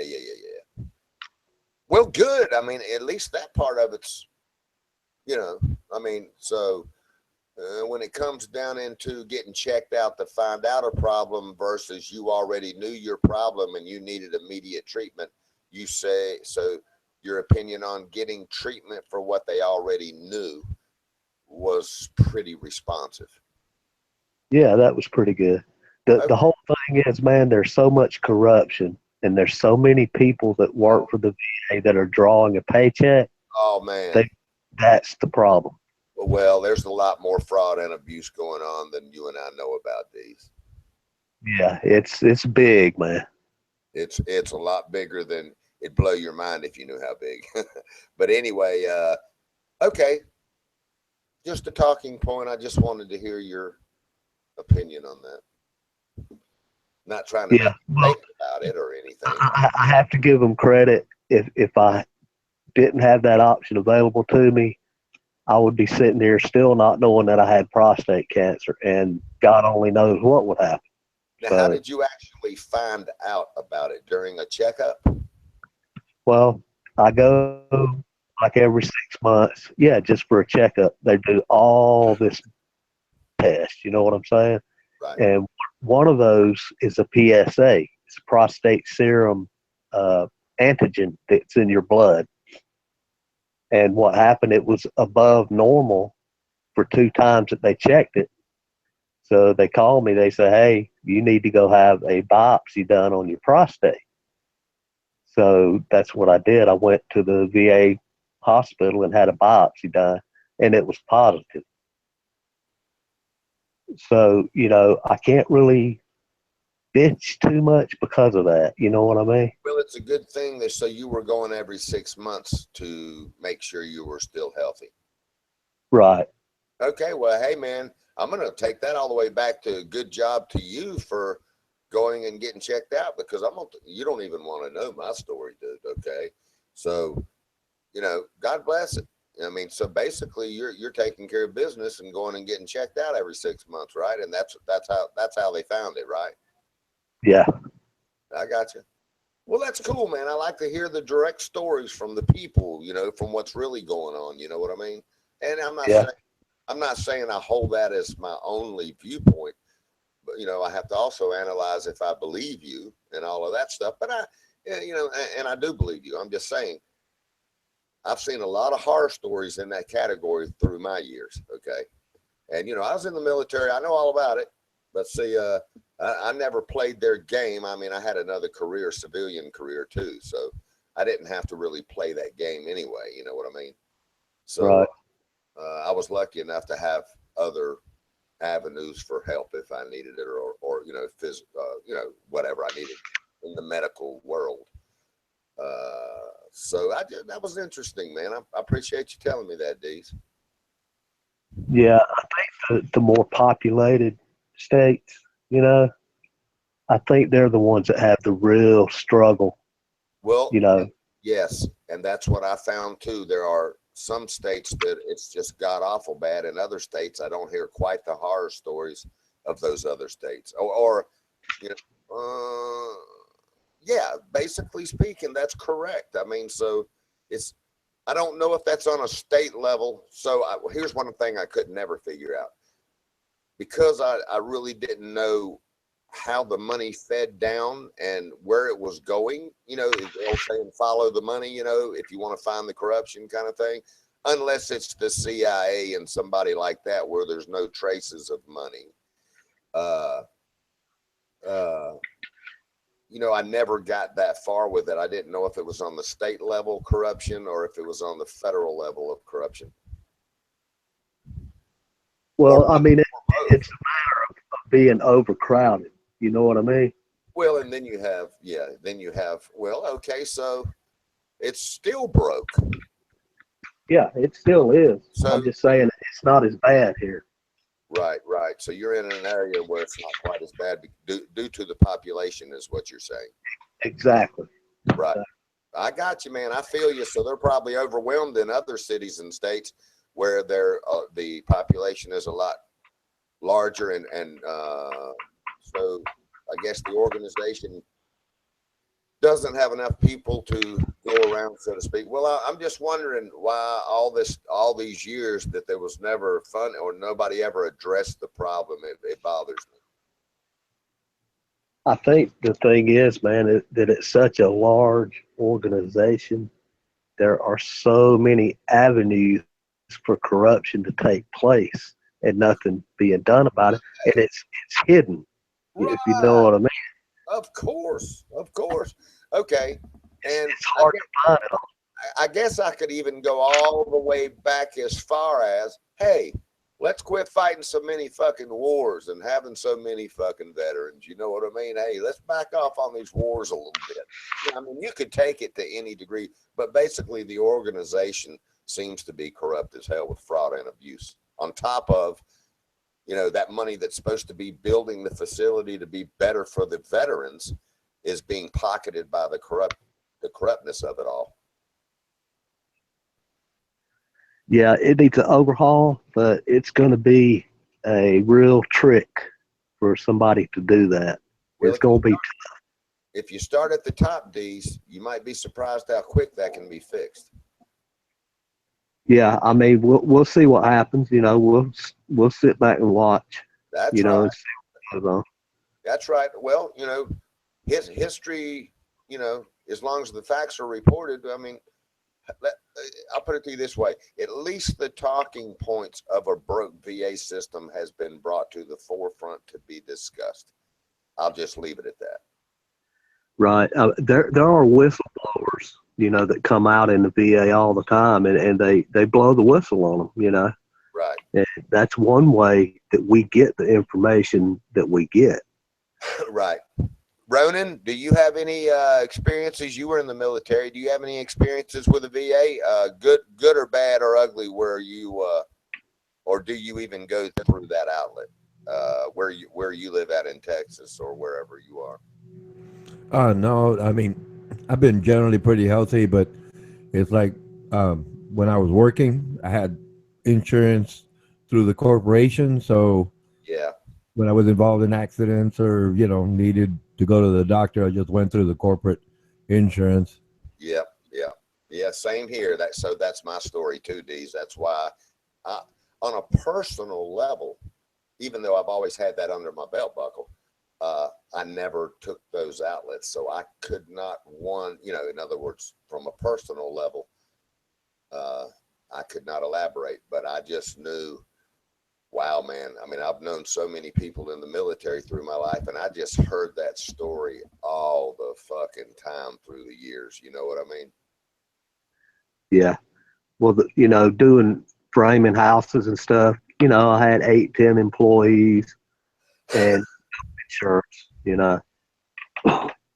So the thing with the construction is, you know, I gave my employees 1099s. Okay. Now it's against the law. You're not supposed to do that, but everybody here does it. Well, wait a minute. Whoa. Why is that against the law? It's not here. That's exactly what if you tell them when you hire them that they're going to pay their own taxes, a 1099 form is exactly what you issue. So what's the problem there? Well, because you pay them by the hour.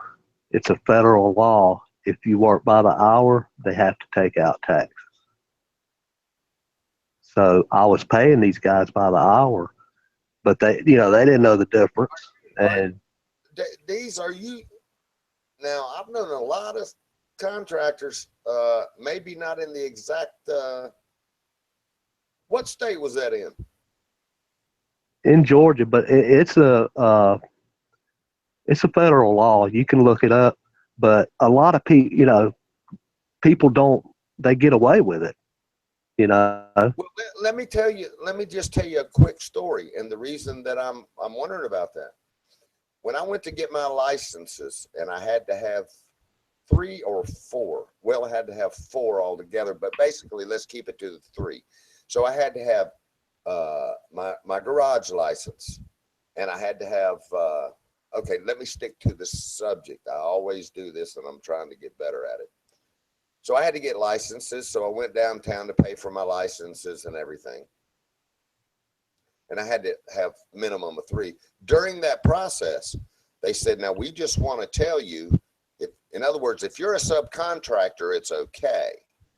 But you being in a building, we just want you to know that you cannot, let's say you have a car, hypothetical situation here. Let's say that you call a mechanic down to help you in your shop for whatever the reason is. You cannot do that. And I said, why is that? And they said, well, because you don't have them on your payroll. And I said, so? And they said, well, you can't do it. And I don't think your insurance company would be too damn happy about it either. And I went, so they told me that when I was buying my licenses, that I was not allowed to have an outside mechanic come down to my shop as a subcontractor and help me out on any problem I may have with a vehicle in my facility. But on the flip side of that, they said, and I said, well, give me examples where it is okay.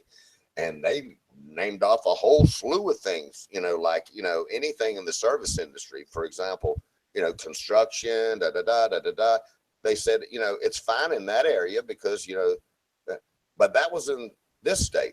Okay. But that is what they told me downtown. Okay. So that's the reason I ask you. I don't understand what's illegal about. I mean, so let's analyze that a minute.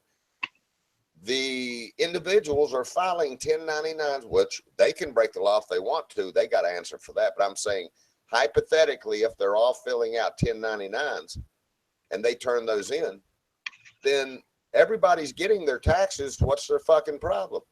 They're responsible for their own insurance. I don't see how that's breaking the law.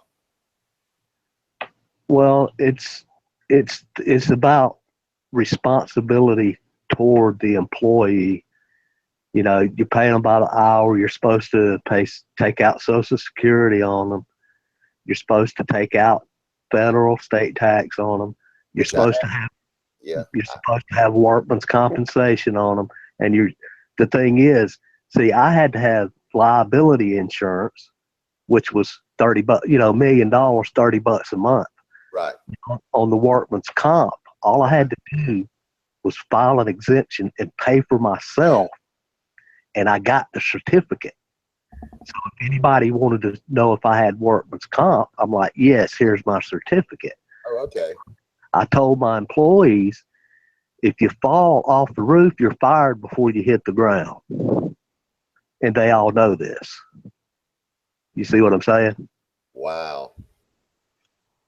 So it's treating them like contractors, paying them on a 1099, having them be responsible for their own workman's comp, their own stuff, which actually you're not doing. None of them have that. You know what I'm saying? Yeah. Hey, Rupert Cow, the subject is, God almighty dang. The subject is whether or not your employees being as opposed to what career or livelihood that you have, do you have to cover them on your golly, man, it's too damn late in the night, D. Rupert Cow's asking what's the topic. What's the fucking topic, D's? We're talking about so much involved with these things. The topic is if it's legal for him to tell his employees to fill out 1099s and pay their own taxes. That's what it is. Yeah. See, the laws in Australia may be totally different. So. Okay. So That's interesting, but yeah, man. Wow. So I had 4 mechanics and 2 secretaries, you know, more and less sometimes, but, and 2 secretaries. So boy, every week when I was cutting those damn checks, man, I had to match their taxes, dude. And I'm going to tell you what, man, it's Yeah, rough. It's rough, man. let me back up a little. I was saying federal law. It's an IRS rule, whatever that is. You know, because I went to the federal building and talked to the guy in the IRS about all this stuff a long time ago when I was getting ready to start my business. So that's what he told me. And I'm like, well, everybody around here doesn't do that. He said, well, they're breaking the law. Huh.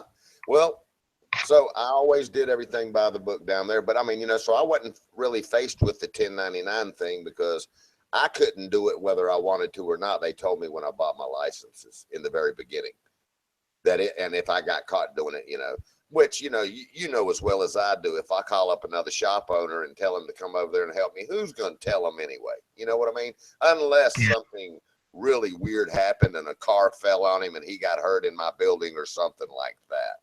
You know, Yeah, well, see, that's an issue with the insurance. that's Because with insurance. Exactly. he's not covered under your insurance. Exactly. And That's the problem with it. That's right. that's it right there. Yep. But staying on the tax side of it, yeah, man, God almighty, when I cut their damn checks every week, I just sit there and look at the money, man. I was sick. I mean, you know, I had to match. So if I pull out, okay, I can just take one secretary, okay? So if I pull out $150 a week tax on them, I have to match that shit. Yeah. Well, I have to match. some weeks my top guys made more than I did. There's no way that I could go through all that tax, Social Security, having my wife be a secretary, get her involved. It's not worth it. I would have quit first. You see what I'm saying? Exactly. And I'm gonna tell you what, man. So the basic rule of thumb was anything over 3 employees other than yourself, and you know, so you know what that means. You got to claim yourself being the president of the company or whatever. I was Class C corporation. That's what I was. But yeah, man, you get over 3 employees, they start eating your ass alive. And that, you know, that needs to be lightened up a little bit, man. It is hard for an independent to get off the ground with the competition factors that are out there anyway, and all the other things you have to, you know, compete with. You know, these large, you know, you can take what, you know, anybody you want to name, but I mean, you know, these corporate chains. How are you going to compete with that? You know, and paying all these high taxes. I mean, I'm gonna tell you what. Now, I did some slick stuff, and you know, the era of time that I opened up my business was became a big reason that I did so well. And of course, once you get your customers liking you and they know that you're top notch, you know, they're going to come back either way. You know, everybody wants a great mechanic that ain't going to rip them off and all that stuff. But you know, I specialized in air. And so, you know, hell, all the dealerships were asking me to come train their technicians, man. There wasn't no training courses for that shit, you know, because they used R12 up until 92. Well, there were still some Ford Mustangs and stuff even after 92 that still had R12 in them. But I did all the conversions from R12 to 134A, you know, and I made a bunch of money, dude. I mean, a bunch of money because of all, you know, the R12 restrictions and, you know, and all of that stuff. And, you know, all the misconception of what it really took to convert your vehicle in the 90s, you know, from R12 to 134A. They were all lost. They were all full of shit. So the dealerships would say, well, you're going to have to get it converted over to the new 134A and nothing's compatible. So you got to buy everything brand new. And they give them like a price tag of $2,800, a lot more than that, depending on the vehicle, you know, just whatever. If it was an exotic vehicle, you know, a Lamborghini or a damn, you know, a Porsche or anything like that, you know, their parts are sky high, dude. So you're looking at $5,000-$6,000 to have your air converted. Well, I was cutting that price in half, man, and I was flooded, more work than I could do, and I was the only one doing the air work, so I made a killing, dude, okay? And long story short, it was just little things like, but I won't even get off into this subject. We're not talking about that. But the big misconception in that transition of freons was ester oil is the refrigerant oil that is compatible with all freons. Right. Okay, so you can use ester oil in R12, 134A, 502, 506. What, I don't give a fuck if you're servicing a chiller or a fucking residential unit or a, you know, whatever. You can still use ester oil. So, and But you have to be licensed, though, right? oh yeah, you got to have your license. Yeah. But as far, you know, the 134A, you didn't have to capture that, but you had to capture the R12 because, you know, EPA. So, but yeah, man, it's so interesting. I mean, you know, to hear that 1099 thing you're talking about, because I was told, you know, in a very lame type of way, I never had to look into that because nobody could, you know, fill out a 1099 for me. They had to work for me, you know, in a stationary building. But, you know, so I wasn't dealing with that as much, but I could have swore that lady told me that, you know, if you're a subcontractor, they can fill out a 1099 and cover their own self on their insurance and all that stuff. And that's legal. That's what she told me downtown. But that was back in the 90s. So I don't know, you know, if it's different here now, you know, or not. But I just found that interesting that that was actually illegal for you to do that. Yeah, I mean, I can say that I was paying them by the week, you know, or by the job and prorating it or whatever, but, you know, everybody was doing it. So Right. it wasn't a big deal. But the thing with the, you know, you're saying everybody knows you do good work and they're going to come back. In residential construction, a lot of the work I got from builders Word of mouth. was because the guy that he had framing had gone too high. In other words, he might have framed 10 houses for him, and now he's charging him twice as much. It's a cutthroat business, man. Oh, you better believe it is, brother. I mean, I've known so many contractors that were building houses that they've all been disgusted. They've all been disgusted. Yeah, it's really competitive, especially since the Mexicans. Now, people think of the Mexicans are picking onions and tomatoes. No, the Mexicans here are taking skilled construction jobs. Right. That's the problem with the Mexicans here. And they can go half a mile up the road, and there they are. You know what I mean? Right. Yeah, of course. But, you know, whatever. You know, I'm out of that anyway, but. Yeah, that's interesting. That was interesting to hear you say that. So, you know, I've been down that road a little bit, but I just found it interesting that it was actually illegal to ask them to fill out 1099s because, you know, in my mind, you know, everybody's getting their taxes. Why is that illegal? You know, and then they're responsible to cover their own self on insurance and workman's comp. But yeah, I wasn't in that line of work. Yeah, where they draw the line. Kayla Ronan wanted to talk to you. He'll probably talk to you in a minute. I think he just wanted to have some fun, get somebody in here. But the thing is, when you pay by the hour, that's where the line is drawn. That's the whole thing right there. That makes you responsible for that employee. They are no longer a contractor. They're an employee. Right. I got you. Interesting. But yeah. Oh. Hey man, you're only 29. Stop that. That's exact. Well, no, you're right. I am only 29, and I'm going. Oh. Right, Kayla? Yeah. Jose came back in looking for that reach around, man. Oh, you're kidding me. Amaro came back in? Yeah. He's messing with Ronan. Ronan couldn't hear him, though. I could hear him.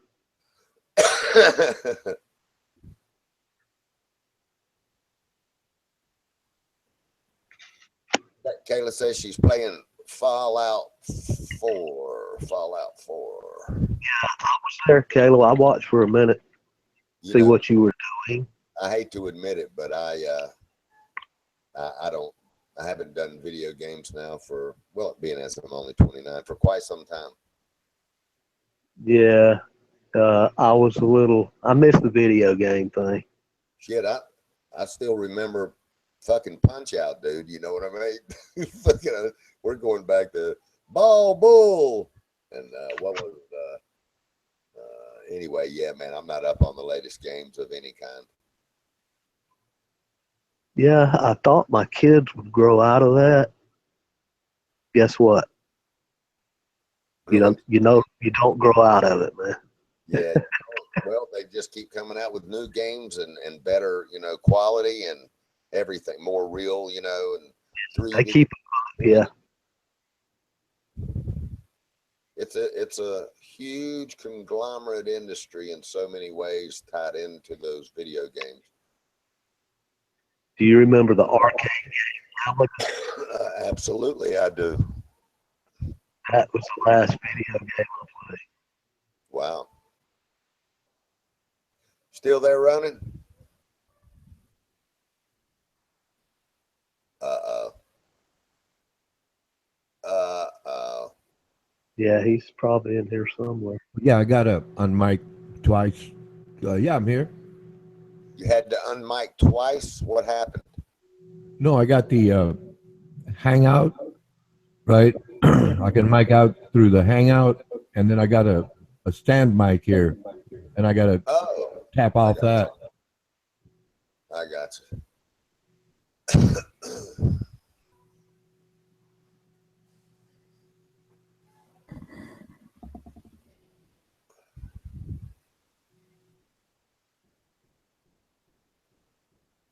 Well, I had to drop the page there because I got it in the Hangout, right? So it's kind of like in the way. I guess I can adjust that. Yeah. So give me your analogy. Is Kayla on the up and up? Is she gonna snipe us anymore, man? Well, she's got a ranch, and she seems to be like, reasonable. I mean, it's not like just me; it's all of us. Like, basically pointing it out there that, hey, look, you're hanging around with these crazy people here, and they're kind of, they're influencing you because you're all are friendly with each other, and they come up with the idea, you get excited about it, so everybody agrees to it, and she's partied to it. I'm not saying she instigates anything, but she's just partied to it. And then over time, she kind of like realizes, well, these guys are just causing her a lot of trouble. And so she's kind of like realizing, oh, these people, they're fun to chat with, but they just want to, cause too many problems for everybody else. Yeah. And then, well, she looks bad, obviously, because she's associated with them.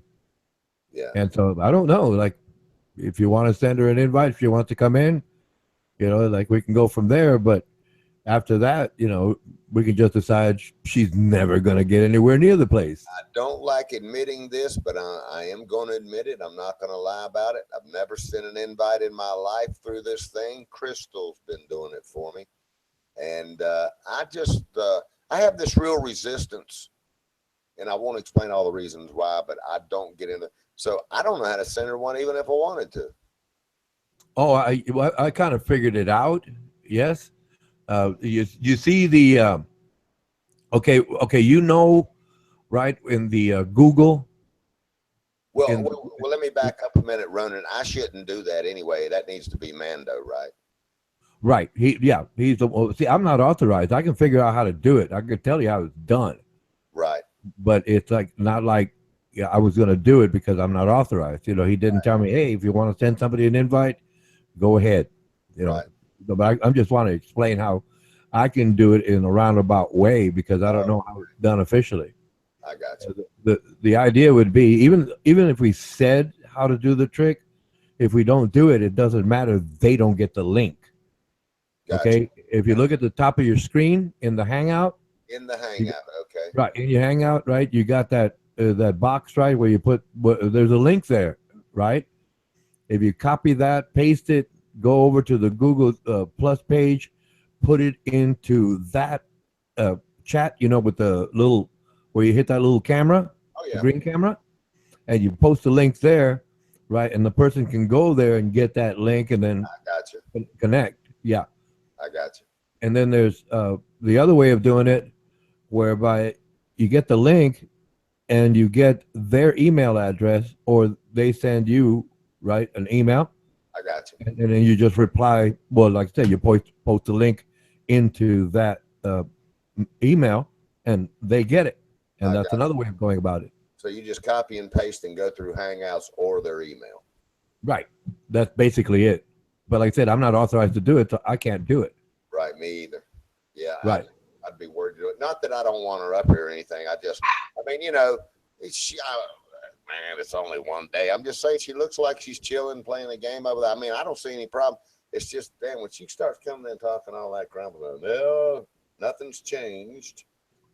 Well, yeah. Well, like I said, it's neither here or there because anybody can go over there. She's inviting, so like I said, she can add people, yes, and let people into her hangouts. Oh, That's yeah. how that works.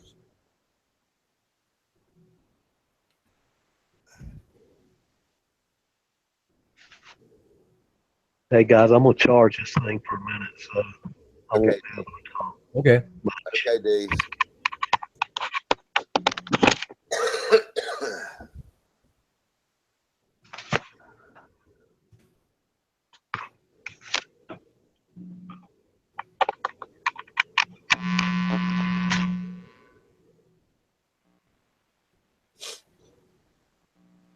Okay, Velvet. Good to see you, girl. Love you.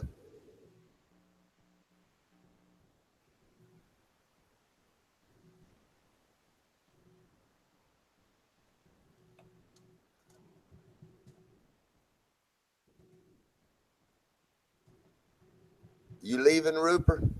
I think D's was just going to charge his phone.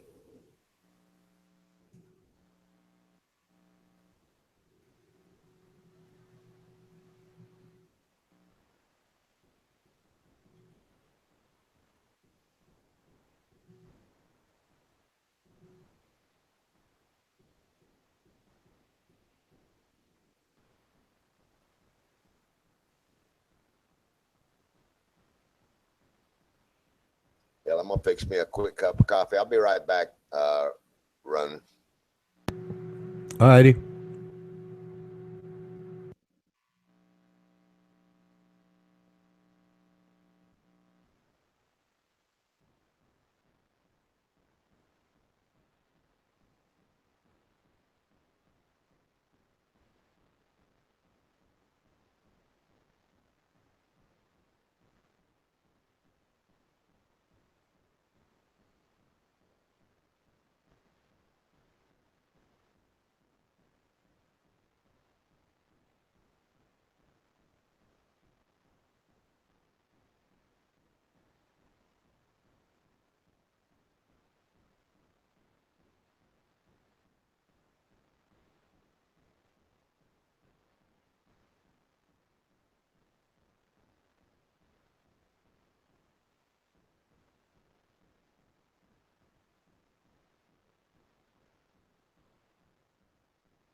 Yeah, my condolences, buddy. I forgot to tell you that. I meant to say something and I forgot, man.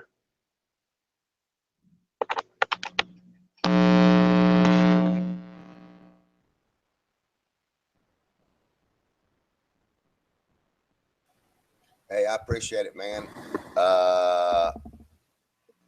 Yeah, for me, man, and just to quickly talk about it, even though I try not to talk about it, it just happened, you know what I mean? And so it was bad. It happened right here, you know what I mean? But for me, it's like, so I dealt with it when she was on the stretcher on the way out to the ambulance, you know what I mean? I had to, well, I ain't gonna talk about it, but anyway, it was real bad. But for me, man, it's like, you know, I walk out the door and I get ready to turn the key on the car and go over and see mom, and all of a sudden, bam, wait a minute. Let me pull back in the driveway. She's not there no more. You know what I mean? It's stuff like that. Everybody has to go through it, man. It's time will heal. Won't never take care of it all the way, but everybody's got to live it, man. It's part of life. Yeah, that's true, man. You just have to readjust and keep living. That's right, man. Yeah, man, everybody goes through it. It's but I will tell you this, it has made me dial in on so my mother, she tried to plan for it. She was brilliant in her analogies, but just one category. So she had a house custom built, had every wall tore out in it, extra wide doorways, custom bathrooms, you know, like hospital bathrooms. And man, that story goes on and on. But she had a house built just so for, you know, wheelchairs to go through and properly get around in the kitchen, blah, blah, blah, blah, blah, blah. But the one thing that you never can plan on is there going to be anybody around to help me when it gets to a point that I can't do anything for myself? That's the real key, is to have somebody around. I mean, you know, if you don't want to go to an old folks home, you know, and that was their big thing all through the years. They did not want to go, because, you know, years ago, man, it was real bad. You always heard the horror stories of what was going on in the old folks' homes, you know. So, yeah, so, but we kicked in, you know, the family kicked in and stayed with her 24/7, man. So, yeah, yeah, Rash, it takes a little while for it to sink in, man, you know, after the shock is, you know, gone. And then all of a sudden, you realize, hey, she ain't there no more. You know, that's just like I walked through the house here. She was coming in here like every 20 minutes, man, you know, with her walker, you know, just wanting to sit down and watch, you know, news clips during the election year. And, you know, so I've been spending a lot of time around her. So that makes it a little bit worse.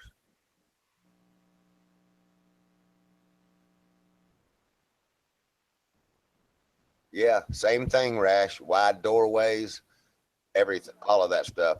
She didn't have a ramp, but, you know, every wall was tore down in the house and, you know, rewired, and extra wide doorways for, you know, walker and wheelchair and stuff. Yeah, they really are, Rash. Women do seem to be better planners in those categories. I think men want to deny it. That's me. I deny those things. So yeah, I have seen women. They seem to plan those things a lot better. They sure do.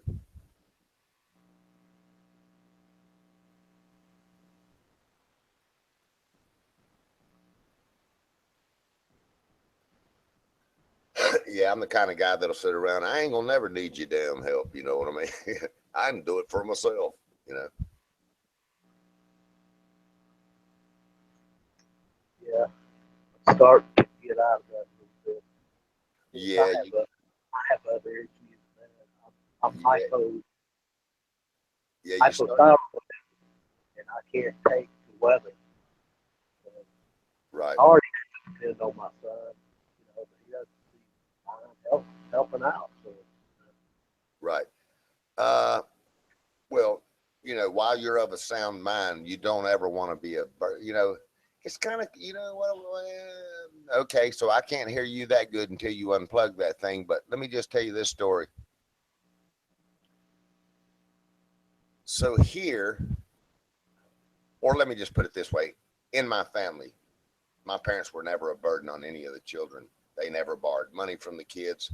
They put them through college, the whole ball of wax. Okay, all my brothers, sisters, all that stuff. It seemed as though, you know, that in America, for the most part, or should I say, the traditional Americana thing, I guess I could say it like that, is to not be a burden on your kids and to leave them better off so they have a good life, things you didn't have, and all that. I get to another culture in another country, and it's almost exactly opposite of that. It's almost a given fact because maybe a third world country that's land of poverty or, you know, whatever. All of those culture differences over there, it's almost like it's automatically noted that you will take care of family members. It's kind of, you know, no, in other words, they don't even look at it as a burden. It's almost just natural. Just thought I'd say that. Yeah, you're right about that. Kind of seems like we're losing the sense of family. Right. Yeah, like where my wife's from, hey man, they'll take one damn, you know, what do they call it? Twin bed, the little single bed. Shit, man. They count their lucky stars that 5 of them will lay across that damn bed, you know, just, you know, because they're so happy that they don't have to lay on the floor and just to have a cushion up under their back. That kind of mentality. And it's just it's automatic to take care of your family, you know, where she's from, you know, which probably ended up being good for me. She kicked in high gear with my mother. So I guess I'm, you know, I guess I could say, I guess you could say in a way with the fiber of America now, or what I'm perceiving, it's, don't get me wrong. Everybody wants to take care of family members, but it's just kind of like hardcore bred into them over there, or maybe I could say the way America used to be here or something. I don't know, but I just witnessed her love and care and compassion for my mother. So hopefully when that day comes for me, you know, I'll have a little bit of somebody helping take care of me. Yeah, well, her going through that, you know, probably makes you a stronger person. And when you get in a position where you can, you know, have more stuff like she is now, I mean, she's probably gung ho wide open with it. You know what I'm saying? Oh yeah, it's just like it's almost natural. It's part of their fiber, their everyday be. Yeah, it's like it's not even a thought process almost for me, which amazed me. I was like, wow. And you know, I got immediate family members that wouldn't even call or come by. You know what I mean? So Yeah. that, by God, that taught me something. That taught me something right there.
let's see here. Ronan, you still there, man? I figured somebody might have been playing that game over at Kayla's or something.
Still there, Ronan?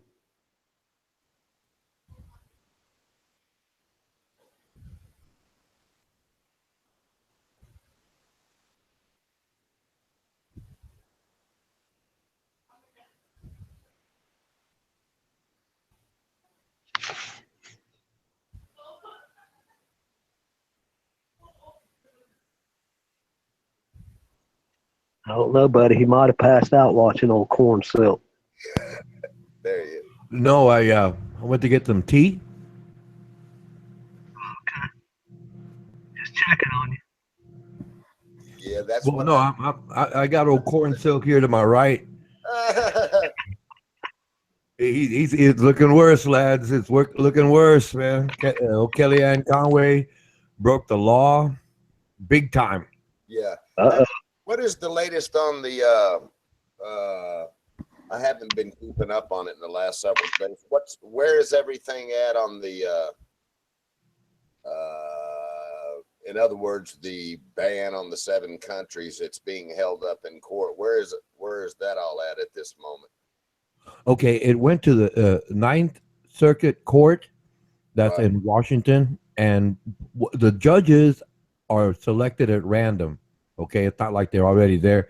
They get called in from three. It's three of them. It has to be three of them. Right. And that's how that works in the Circuit Court of Appeals. And so today, well, we're in the United States. So yesterday the court decided 3-0. It was unanimous. No, they upheld the ban, which means the president it was told, no, you cannot do this. So Wow. the next step through the legal processes is that they appeal that decision, and the next step is they have to gather more information, do more things, and then they have to appeal to the Supreme Court. And if the Supreme, if it gets that far because it didn't pass that test, right? It's like more and more barriers. It's harder and harder. And so obviously the executive branch is putting it together, and they have to appeal it. So they have to present the case to the Supreme Court, and then that'll be the last call right there. It's like if the Supreme Court says no, it doesn't pass the test, and the way it's looking, if it gets this far, right, the Ninth Circuit, this Court of Appeals, it's usually a done deal. I mean, no, he's not going to get his way. Right. It's because the way it's not that. I mean, before, like President Obama and his administration, the way they set it up, the way it was framed, it was certain people from this country who were suspected of terrorism. Okay, but the way this was framed, right, the wording of it said anybody from that country, and that violates what's called the Establishment Clause. Yeah, that's interesting to watch the. It's interesting. I'm for some reason it's probably the signal, but anyway, it's interesting. In other words, these are the parts that I never knew. Like, you never even heard about the procedure of all this stuff in years before. You know what I'm saying? In other words, the president orders something, and then the Supreme Court judges step up or whatever. It's interesting to watch because it's in the media now, so we're hearing about the procedure. I never really knew exactly the procedure of the way things have to be processed when something like this happens anyway. I just wasn't never connected with Supreme Court judges and all that stuff, Well, see, the difference is in previous administrations, there's been a couple of, cases where the Supreme Court said, no, you can't. It didn't get that far, but the court said, no, this can't be done. But it wasn't a big thing because it wasn't, the argument was not poorly constructed. Right. So it could go through the process. Oh, okay, there's a couple of things here, a couple of loopholes there. Okay, this just won't work. But the way this administration is doing, they're just assuming the conclusion without doing the homework. Had they done the homework and understood all the parameters, right, it wouldn't be a big issue, But the administration, this administration, is just deciding we don't care. We're just going to say this, and they don't. Their legal staff is not doing their job. That's what makes it such a big deal. Yeah, and on top of that, and I heard a lot of that kind of stuff. It has, and I guess something like that has to go through so many different. Wow, man! I mean, I can only imagine as a layman civilian when something like that gets ordered, the category of people that have to be contacted, the different divisions, the different categories, the different this, different. So yeah, I can see feeding down from that, going to all the police, everything that has to do with it, airports, When you really think about the magnitude of that and how many people and how many different divisions. So I can see where that's not a clear-cut thing. However, what I was going to ask you was... Excuse me a moment. Athena Unicorn is saying hello, buddy. So I'm sorry. I didn't even have the damn... Well, yeah, but she's saying hello. I think quote, it says, fuck you, buddy. I'm quoting. That's the way she says hello. That's her hello. Yeah. That's my sweetie pie right there. There you go. She is... Hey, go ahead. Yeah, she's a great girl. But okay, yeah, I'm all right. So now I can see the chat. But what I was going to tell you on top of that is, Did you see? Okay, so here's what I watched just today. Matter of fact, just hours ago. So it wasn't a press con. Maybe it was a press conference. Damn, I'm gonna have to tighten up. I hadn't been keeping up on every day like I was before, but I watched a thing where Trump read the actual law, and he gave the numbers of the law. I don't know if you saw this or not, but he read the law that gives him the power to the president, no matter who the president is. It gives him the power, and he read it to whoever all was there, the media or whoever. I don't know who all the people were that there. It's on YouTube. That's where I found it. 2 or 3 days ago, I think, maybe on the 7th. Maybe that was on the 7th that I could. If I miss it for 2 or 3 days, I'll go back to the day I missed and start watching videos to catch up until, today's date. But anyway, he read the law, and I don't know the other things that followed his executive order, but as far as listening to him read the law, it seemed cut and dry on the way it was written to give the president the power to, and I forgot all the things in there, to protect the country against, it said foreign or domestic, and also, there was all the things, that the provisions for allowing him to, it said any aliens. I wish I had it here. I could read every word he said, but if you watch the interview, you'll hear it. He reads the law. Well, okay, see, no, excuse me. See, you're right. He read the law. Okay, that's the law, what's established. Right. What he wrote, the executive order, it does not agree with the law. That's where the argument lies. In other words, his staff, his legal staff, it's called executive overreach. They overreached it, and it just doesn't fall within those parameters. Yes, he read the law right. He's absolutely right. It's right there. There's no doubt about it. It's the law. It's established. Yes, but his executive order does not shake hands with the law. That's where the problem lies, and has developed over time, whereby they have these issues. The administration cannot go through with what they wrote. Okay, in other words, it's like saying there's a speed limit there, but the executive branch is saying no, we can go faster because we don't care. But the law says this is the speed limit. You cannot go beyond this.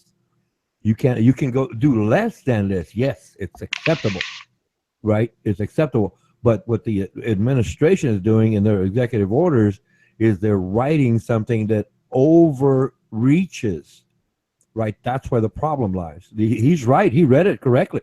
There's no doubt about that. Yes, he quoted it right there. It's right there. There's no doubt about it. 65 miles an hour, right there. But he's saying we're going to go 85 miles an hour. And it's okay because the law says so. And then the law is saying no. Oh, I see what you're saying. So you're saying, okay, so he read, okay, and I guess that's what I was meaning by what I said a little bit ago. So you're saying, okay, there's the law. It's cut and dry. It's in place to give him the power to, put a stop. Do whatever within his reach. Yes. Right. But now you're saying that from that law, here's the okay, but are you saying basically there is a systematic way that takes time when he does that? Is that what you're saying? No, it's called checks and balances. So okay. In other words, it's saying 65 miles an hour, and we can build a car that goes 65 miles an hour. Okay.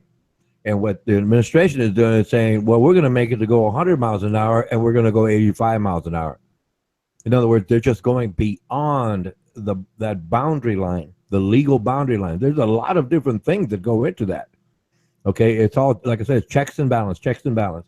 They say one thing, yeah, but does this go to this point and not beyond it? And what the executive order does is state within the confines of the law, as the law understands it, you can go this far. But what it states, what his office is writing out, does not fall within those boundaries. That's where he is a violation of the law. It's like this lady, Kellyanne Conway, right? Today, or well, yesterday, she was being interviewed, okay? And she was talking about this issue with Ivanka Trump, President Trump's daughter. And she had a clothing line through Nordstrom's, okay? I heard a little bit about this. Okay, so what happened was that Nordstrom is claiming, and it's probably true, maybe not. Okay, that's neither here or there. They're claiming, well, because this wasn't really selling, right, over time, right? It's like, well, they just dropped that product line, Right. and the president had issue with it and said, hey, look, my daughter's being persecuted here because she's my daughter, and there's so much pressure, right? Like all those protests. Yeah. Right. Okay. That's one point of it. Right. But the other side of it, where the administration is in violation, is that Kellyanne Conway went on network television and she was talking about that, which is perfectly her right to do. It's perfectly with her right to do. But then she said everybody should go out and buy those clothes. That's where she was in violation of the law. Yeah, I don't think you're allowed to do that. Right. It's what it's called, the emolument clause. You cannot enrich yourself using the power of the office. And that's where Ms. Conway made that mistake. And the same thing with the executive orders. That's the same thing. Boy, with all the heat around it, they're going to nail her to the wall for that, probably. Well, yeah. The idea is that, yes, if she was a regular employee of the government, right, they usually get penalized. Well, you're going to be off 3 days with no pay, right? But in that pool, right, the executive pool, they can do anything they want. They can say, hey, look, we're just going to give you a verbal warning, or here's a written warning, or they can say you get 3 days off or you're fired. Any one of those things are combination. They can do that. Even if that doesn't take place from the, in other words, her being involved with the group in DC, I'm saying the media is going to nail her to the wall because she made a mistake. Oh yeah, well no, they're reporting it. Right. They're really reporting it, and the president is upset. He's tweeting about it. Damn, that just really makes matters worse. But it's like, as he's been going, I mean, he's not being held accountable, so he's going to keep going anyway. It's going to. That's just like I said. There's more and more of these things adding up. Yeah. And until something really, really major happens, nothing is really going to be done about it to correct it. Yeah, I just wish, man, that, when I hear, for the old dumb Southern boy, however you want to look at it, when I hear statements, so I heard a couple of statements about it. I have not watched any literature or videos on this at all. And I guess it just happened in the last several days, or, a couple of days, whenever it was. I heard about Kellyanne Conway misspoke and something, but when I hear about it as a blue collar worker, okay, I'm like, son of a bitch, I'm tired of hearing about this bullshit. Get some of the damn let's everybody get going on what we want fixed, or, and the things to do, instead of worrying about the things of a clothing, you know what I'm saying? I mean, okay, so fa la la, there's probably been a lot of that was never talked about with different presidents and presidents. Think about the Bushes running. Dang, look at all their businesses, man. You didn't ever hear about shit. You know damn well it was tied in with one another back then.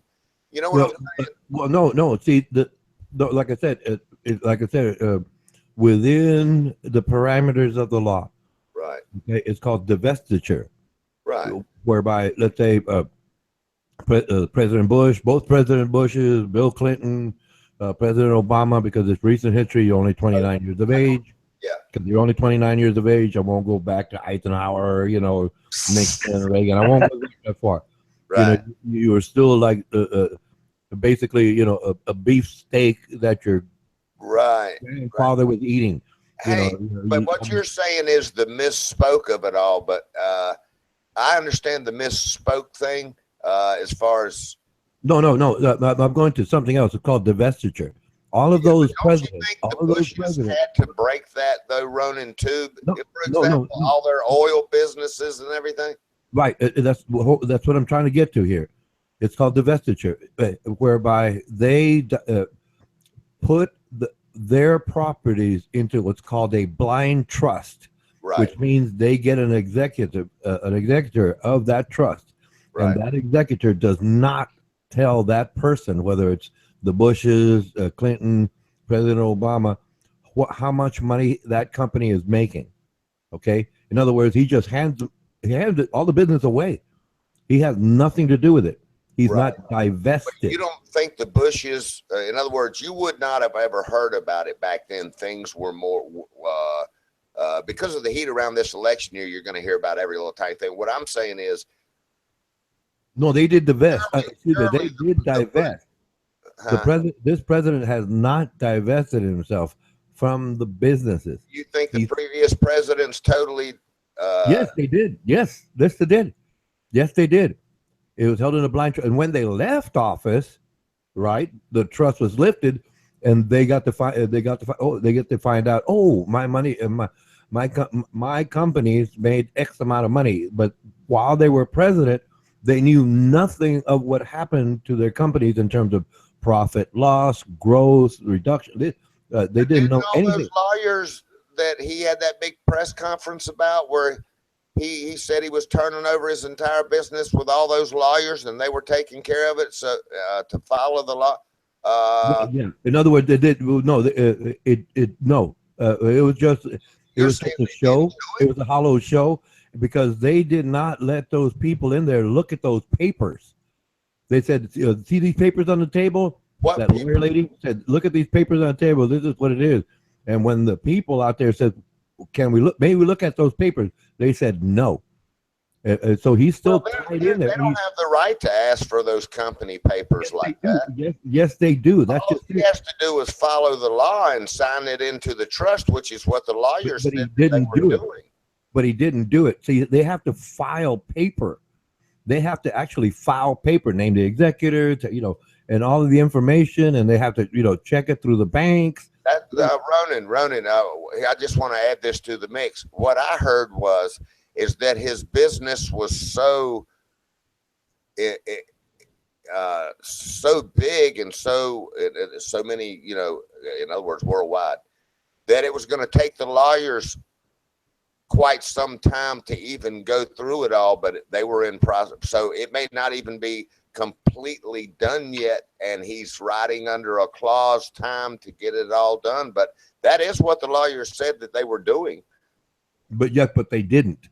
That's the point. Well, he said it was going to take a couple months, so they hadn't even had time to do it yet. Well, yes, but see, what the other previous presidents did, the day they took office, they were completely divested from their businesses. Right. There was no carryover. Right. Well, he held a press conference to establish whatever he was doing with it, and I listened to what the lawyer said. She had a big long speech of what, right. He also added to that it would take quite some time, and they according to what I remember her saying, that they had the entire firm doing it because it was going to take so long. Well, yes, but see, the point being is that when he was the nominee during the convention, right, when he was, and obviously he was going to run for office, right, they would have established all of that. I don't think you have to do it until you're elected, though, do you? Well, yes, you have to do it before the day you take the oath of office. That's like the law.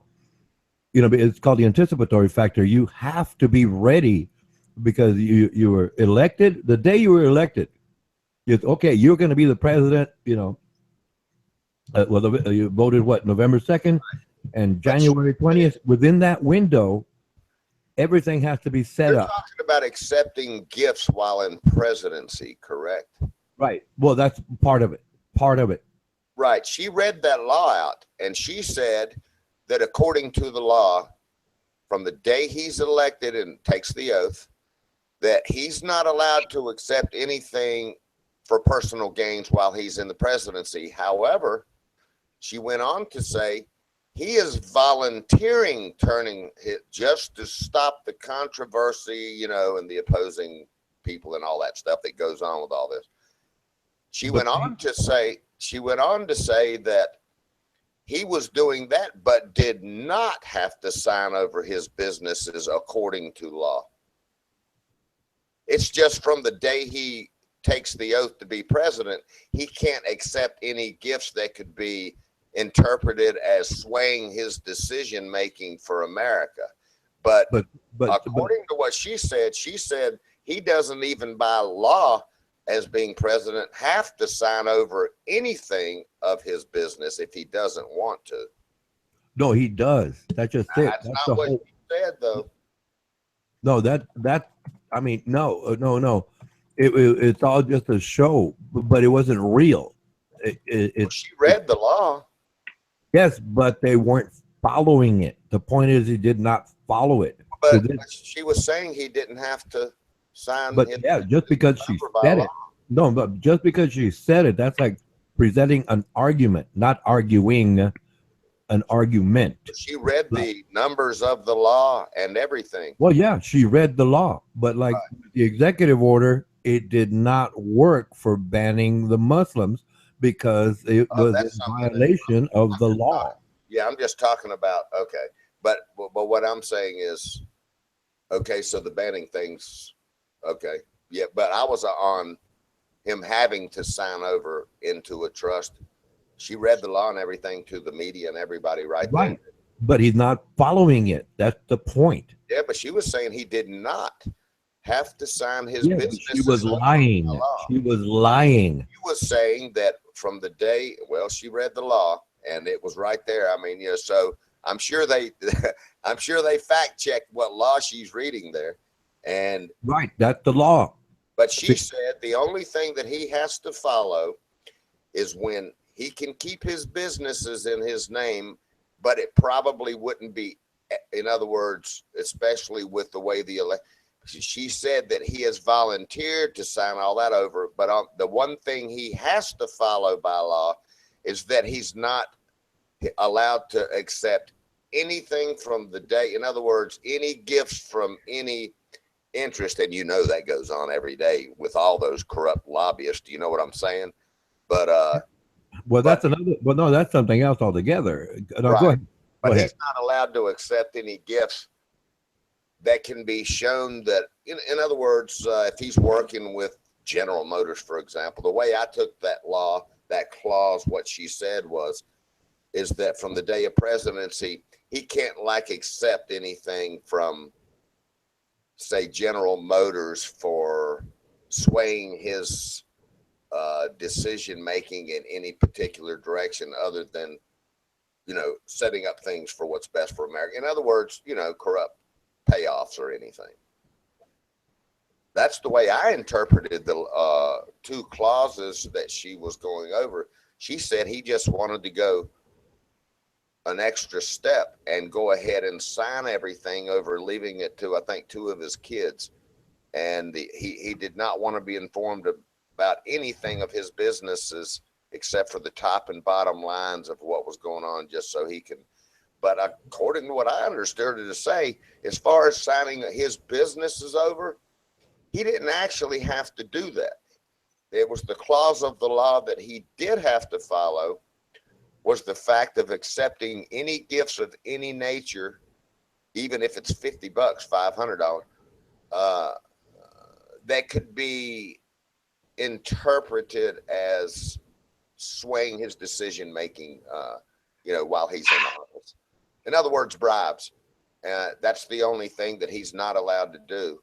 But as far as his businesses, she said he was just doing that as an extra measure to stop controversy. But he did, and nobody disagreed with it when she, you know, said it. So it appeared to be the way it really was. Go ahead, man. Okay. Just on that point, okay. She said it. Okay. She stated the law right, but they did not do it. Like I said, it's 65 miles an hour. They're going 85 miles an hour. and they're just saying, well, this is what the law says. They're not saying we're following it. And what, like you pointed out, his sons are taking over. That is not a blind trust. Just because he hands it over to his sons does not mean it's a blind trust. If he hands it over, complete divestiture, he doesn't know what how much money his company is making or who is dealing with his company. Right. He said Right. So it's not a blind trust. That's, like I said, that they're still going 85 miles an hour and it's posted at 65 miles an hour. well, you Just see, because you're he saying that said it. you're saying that they're skipping over some stuff. In other words, they're ignoring the law, and well, they're stating what the law is, yes, but are they following it? No, it's a show. That's all it is. Oh, I see what you're saying. Okay, I got you, man. I got you. But yeah, And it's building up, and these problems are building up. They're adding up. They're adding up, and that's a problem, a major, major problem. That's I why. just wish that they would focus on, in other words, if he's trying to, get, our corporations and stuff back, I wish they would,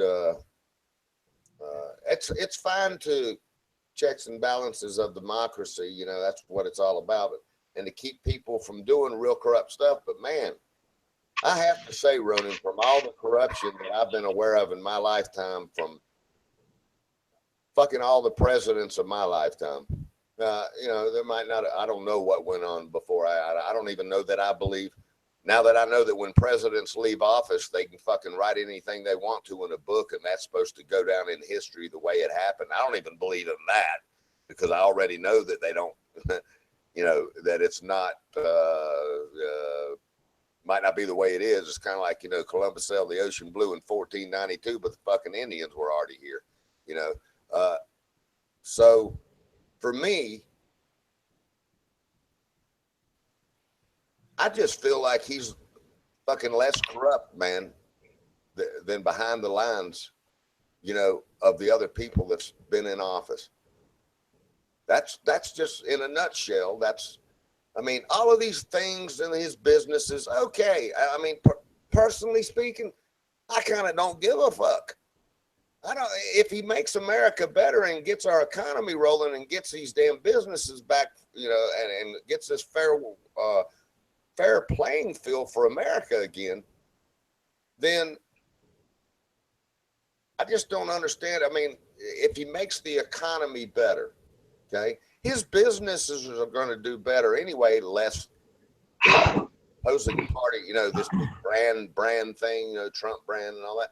I can see where that would be affected for opposing parties. The same as I've seen all the Hollywood actors come out, and now I don't like them no more after what I saw them do, and say. And yeah, I'm sure that's the same opinion they have of what they've heard Trump do and say or whatever, verbally, whatever, misspoke during campaigns, his harsh rhetoric. But I just wish everybody could fucking focus a little, the truth. I agree with you. The truth behind it is, Ronan, is that the other fucking presidents before him, I guarantee you they've hid so much shit that never got talked about, it would blow your fucking mind. Well, you know what I'm saying? Well, yes, but the thing is, they would do it in small increments here and there. Right, not noticed. If they got caught at it, well, they'd fix it real quick. I will say Trump does try to really push things quick. I will say he's no, and maybe it's him adjusting to the whole process too, but he's always tried to push to get things done. This guy, his whole life, what he's 16, 18 hour a day guy or whatever it is. But so yeah, he's a get done kind of guy, but he does have to, I guess they're informing him of all of those areas. And he's trying, well, hell, he ain't even got all his cabinet together yet, does he, Ronan? Oh no, President Obama had when he took office, he has what is it? The president has to fill 4,000 positions. Wow. Okay, there's this book. It's called the Plum Book. Yeah, I never knew that. Okay, there's this book. It's called the Plum Book. Like you got a plum job, right, a sweet job. Yeah. There's 4,000 That's positions. You have to fill. unfucking- 4,000 What's the time frame of that process? as soon as possible. Well, okay, the other presidents, how quick did they get it done? Oh, they got it done in about 6 to 8 months on average. Okay. And the way this is going, it's going to take much, much longer. Wow. Because what the previous presidents did, the moment they realized, hey, you just got elected into office, election day, Right. they started their planning. Everybody's scrambling. Okay, let's find all these good people. We're going to have to fill 4,000 positions. Technically, they really, well, the president himself, his immediate staff can get about it's about 895, I think the number was, right? Those positions, right? You can fill them, and then the people that are put in those positions, they can go ahead and hire the rest of them because they're like secretaries, associate directors, Right. things of that nature. So he is responsible for 4,000 jobs, but the real work is in the first 800. I think it was 895 or 9 something, but I know it's over.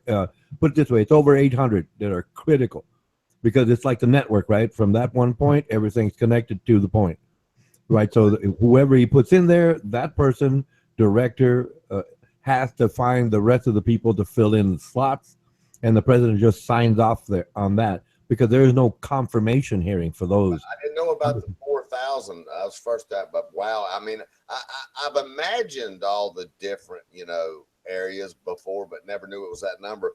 But I do know just from clips I've seen in the last hour, I know that or as far as I know, Sessions is still having to be cleared, right? Jeff Sessions. No, Jeff Sessions has already been confirmed, and he's taking the oath already. Because I know he was going through all kinds of. Yeah, he got it yesterday. Okay, so he's been cleared for his cabinet now. Right, he is now the head. The head. Yes, he's the head man now. Okay. Yeah, Department of Justice. All right, man. Right. I mean, damn. And the sad part, well, probably not sad for the opposing party, but I guess sad for them trying to move through this process, which I guess in essence, you could say they need to be vetted by both sides. That's kind of what it's all about, right? Well, no, not anymore. Well, now, Department of Justice head, he is the Attorney General. Before he was just a senator, right? Well, not just a senator. I mean, they vet them and they send them, I guess, before Congress to question them to put in a vote for them to clear. They have to be. I guess that's a part of the vetting process, right? Yes, but see, he's already been past that. He's already been confirmed by the Senate, and he's already taken his oath of office. He's already today, the day after. He is now officially the Attorney General of the United States of America. Yes. Okay, so they found. I know it was. Well, they kept saying it was being delayed or whatever. I didn't know if he had been cleared or not yet. Oh no, he's been cleared. They tried to delay it, and they had some very good arguments against it. Right. But the Congress, specifically Mitch McConnell, Kentucky. I heard something about Mitch. Oh, I thought that was with Elizabeth Warren. Well, yeah, but he used a seldom used rule called Rule 19, right. And that was basically to stop. Forget the year, but it was way back in the 20s, where a couple of senators actually got into fisticuffs. Well, one of them had a cane. I saw something about that, man. Yeah, and that's why they made Rule 19. So, but what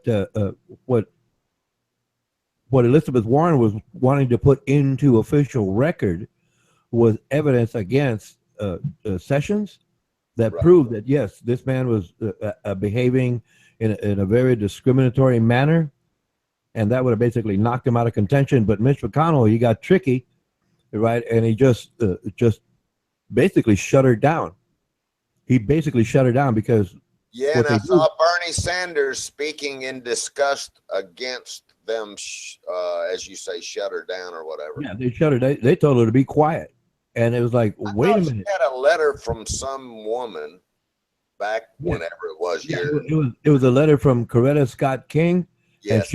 she was involved where Sessions, now Attorney General Sessions, was basically behaving in a very discriminatory manner to black people because there was a voter fraud case. Do you know And there when was that no- was, Ronan? What's that? Do you know what time frame period that was when that letter was filed, as they say, against Sessions from the King woman? Do you know? Oh yeah, it was back in 1968. It was back in the 60s. 68. Okay. Yeah, Well, and it you was know, things applicable were because different. yeah, Things because were a lot different back, man. We had the civil movement going through, and wow, that's a long time ago, Ronan. yes, but see that was evidence against now Attorney General Sessions, Doesn't that whereby kind of prove cherry picking a little bit? no, it goes to character of the person. This man is a racist. But what He's a about the racist. rest of the years of his service? Any more letters? Is that Yeah, all? Is that no, all no, fine there was with one letter? no, there was other cases Okay. presented, right? But that letter was like, man, this is like so real. Everything else was people with eyewitness accounts, Right. but this letter was actual evidence. That yes, Okay, so that's the evidence they were using. they wanted to use it, but Elizabeth Warren was shut down from presenting the evidence Due to any process of law or something? That because it was just a move. It was just a move, right, in the I got process I got you. to stop her from providing. Opposing party politics. Well, no, it's like, but see, they were trying to do it according to law, but the legislation, well, the way it was done, right? They shut her down, but it made it worse because when they shut her down, everybody realized, they're putting a racist into this position, and we know what's going to happen because of what he did then. And well, there was a lot of other incidents that came up, right? But that was like the smoking gun, as they say. That was the actual smoking gun. This right here.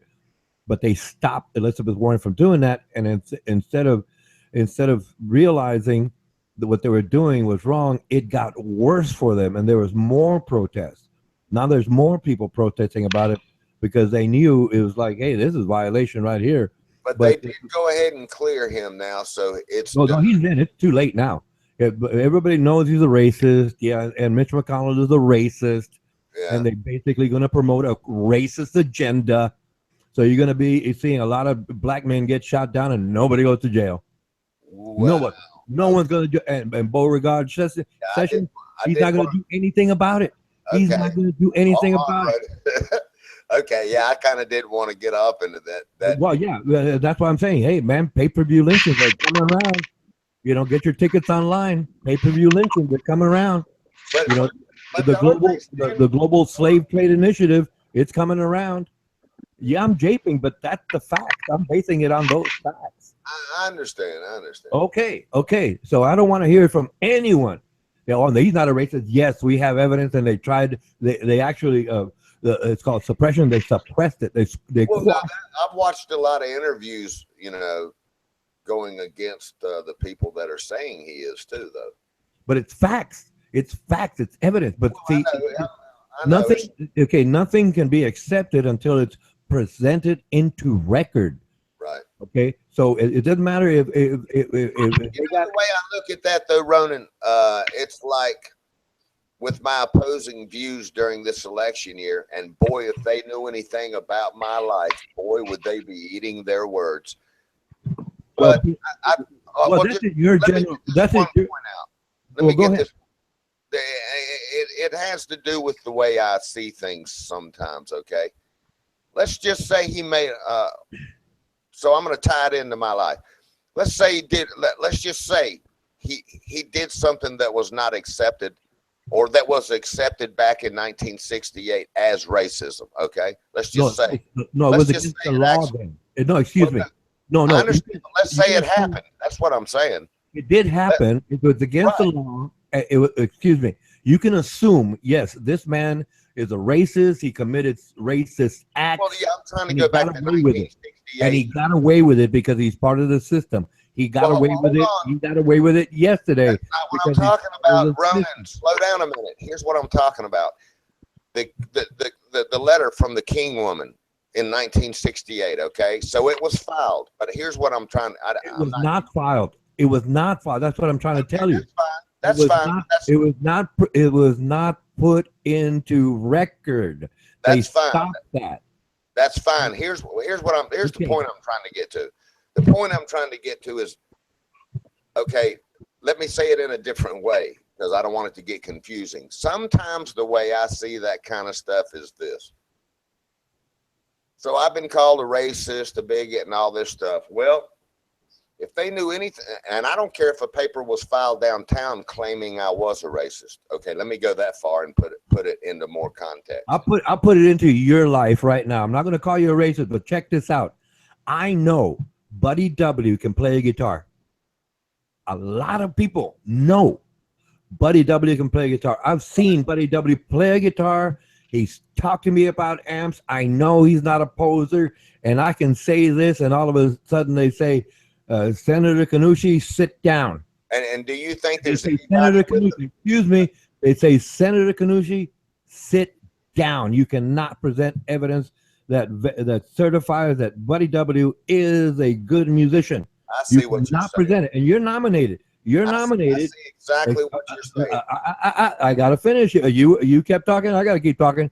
Okay, go ahead. Buddy W is nominated for a certain position, okay, in the U.S. government, and I'm a senator, and I'm arguing for you to get in there, and I'm saying, yes, this man can really play. I have witnessed it. Everybody knows it. And then they say, Senator Kenosha, sit down. You cannot present this. And all of a sudden, I'm Elizabeth Warren trying to get Buddy W into a position in the government. I understand. And then you don't make it because they wouldn't let me speak. Right. That's exactly what happened. Well, it's a reverse parallel, but it still works. That's fair enough. I understand that viewpoint exactly. Okay, you get the idea. Yeah, no problem there. But here's my view on it. And from what I gathered anyway. So,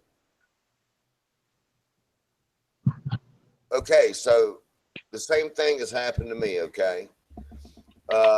And let me go this far. So somebody files something downtown saying, you know, I'm racist. Let's say I'll tell you what, let me go this far. I got a piece of rental property. I rent it to a white person, and the black person says, wait a minute, I had first dibs on that house, blah, blah, blah. And they go down and file racist papers on me, okay? And they can do that shit. But here's my point to you, Ronan, and my view when I hear things like that, not knowing total evidence, mind you, okay? In other words, I'm not saying it did or did not happen in Jeff Sessions' case, but here's what I want to state about myself and my life and what I've seen happen for me. Now, I'm not holding office, and I understand it's not the exact same thing, but here's the way I view those things a lot. As opposed to people that are stepping up saying Jeff Sessions is a great guy and he's had years and years of fighting against all those things that they say he's doing. Now, let me take my life, okay, because I understand your point exactly. But the way I view that a lot is I try to look and really and see, okay, let me forget 1968 for a minute. What has this man done in the last 5, 10, 20 years? Now, I don't know what that is or is not, but that's why I want to skip back to myself. I've had a lot of people call me racist and everything through this election year on these news streams and stuff. You know, if you oppose anything that they say, racist, bigot, all that stuff. Now, me sitting here in my life, okay, and as I said, I went one step further. I just want you to know where I'm taking this to by saying that somebody's also got a paper filed on me downtown, which is a fucking lie, but they filed it anyway and said I was a racist because I didn't rent my fucking house to them. So I got my lifestyle versus this false claim of some black person down here that says I was a racist and wouldn't let them move into my rental house. Okay. So I've got a piece of paper downtown and I've got all these people that's saying I'm a racist and a bigot. Well, guess what? My life speaks for itself. And anybody who knows me knows I damn sure ain't no fucking racist. as we sit right here talking on the microphone right now, I've got proof in my house that proves I ain't no fucking racist. Okay, and D says, "Buddy's a nigga lover. Buddy's a nigga lover." But anyway, man, I had black friends when I was growing up, and remember this too, Ronan. I was in the core of the fucking civil rights marches and shit. Okay, I lived it. And I've lived all of this civil rights shit and this black shit going on and white shit going on ever since I was fucking born, just like you. But I just want to tell you the way I view all that stuff. This is my view only. Number one, it's a lie, what they filed on me downtown. Okay, and it ain't going to fly because I've got overwhelming evidence. I already know I can beat that court case. Okay, because my life speaks for itself and all the proof is in the pudding. So I'm not worried about the false filing. Okay. And I don't give a shit what anybody calls me on the internet because they don't know who I am. They can call me just because of my views. They can call me a racist and a bigot all they want. But everybody that knows me, you know, fucking knows different. How and that had been said, I don't really, in other words, I like to give the benefit of the doubt until I'm convinced otherwise. And that's exactly what you do. And anybody who has a view and the things that they want to see or not see happen, you know what I'm saying? So I understand your view, and that's perfectly legitimate and understandable. But on the other side of the tracks, I just wanted to verbally, you know, kind of tell you the way I look at all that. I'm burnt out with the racist shit. I don't even want to hear it anymore because it's better now than it's ever been before in my lifetime. And it's going to continue to get better because people are going to fight for those things like that, which I, just so you know, and remember, I'm not a guy that ever voted until this year. And I've never been for Republican or Democrat. I'm for the truth. I've said that in here a million times. You don't have to believe it if you don't want to, but that's everybody's right to believe or not to believe, and you know, fact check or whatever. But I'm just saying that's the way I see that stuff. In other words, Ronan, if you ever said nigger to somebody in your life, that really don't mean you're a racist, man. And even if somebody filed a paper on you, that still don't mean that you really are a racist. Just because somebody filed something and said you were. Now, that had been said, I understand exactly what you just said and the way you say you're starting to go off a little bit because, you know, it's an emotional thing. But I understand. I really do, man. I understand. I understand exactly the way you see that. And I know you consider yourself to follow along. And it could be, Ronan. I'm not even saying it's not. It could have been legitimate in 1968 against Sessions.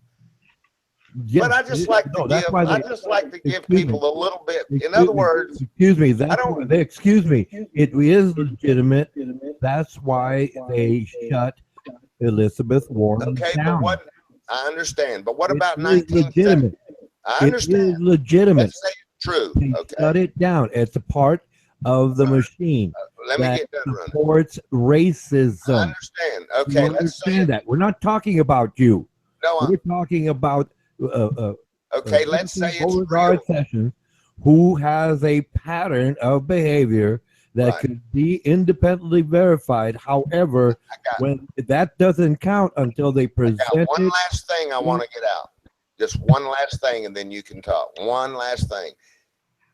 Okay, it's true in 1968. What about 78, 88, 98, 2008, and 2018? That's what I'd like to see. Well, during that period, Martin Luther King, right, it got a little better, right, because people had to face that fact. Got a little better, but it is still institutionalized.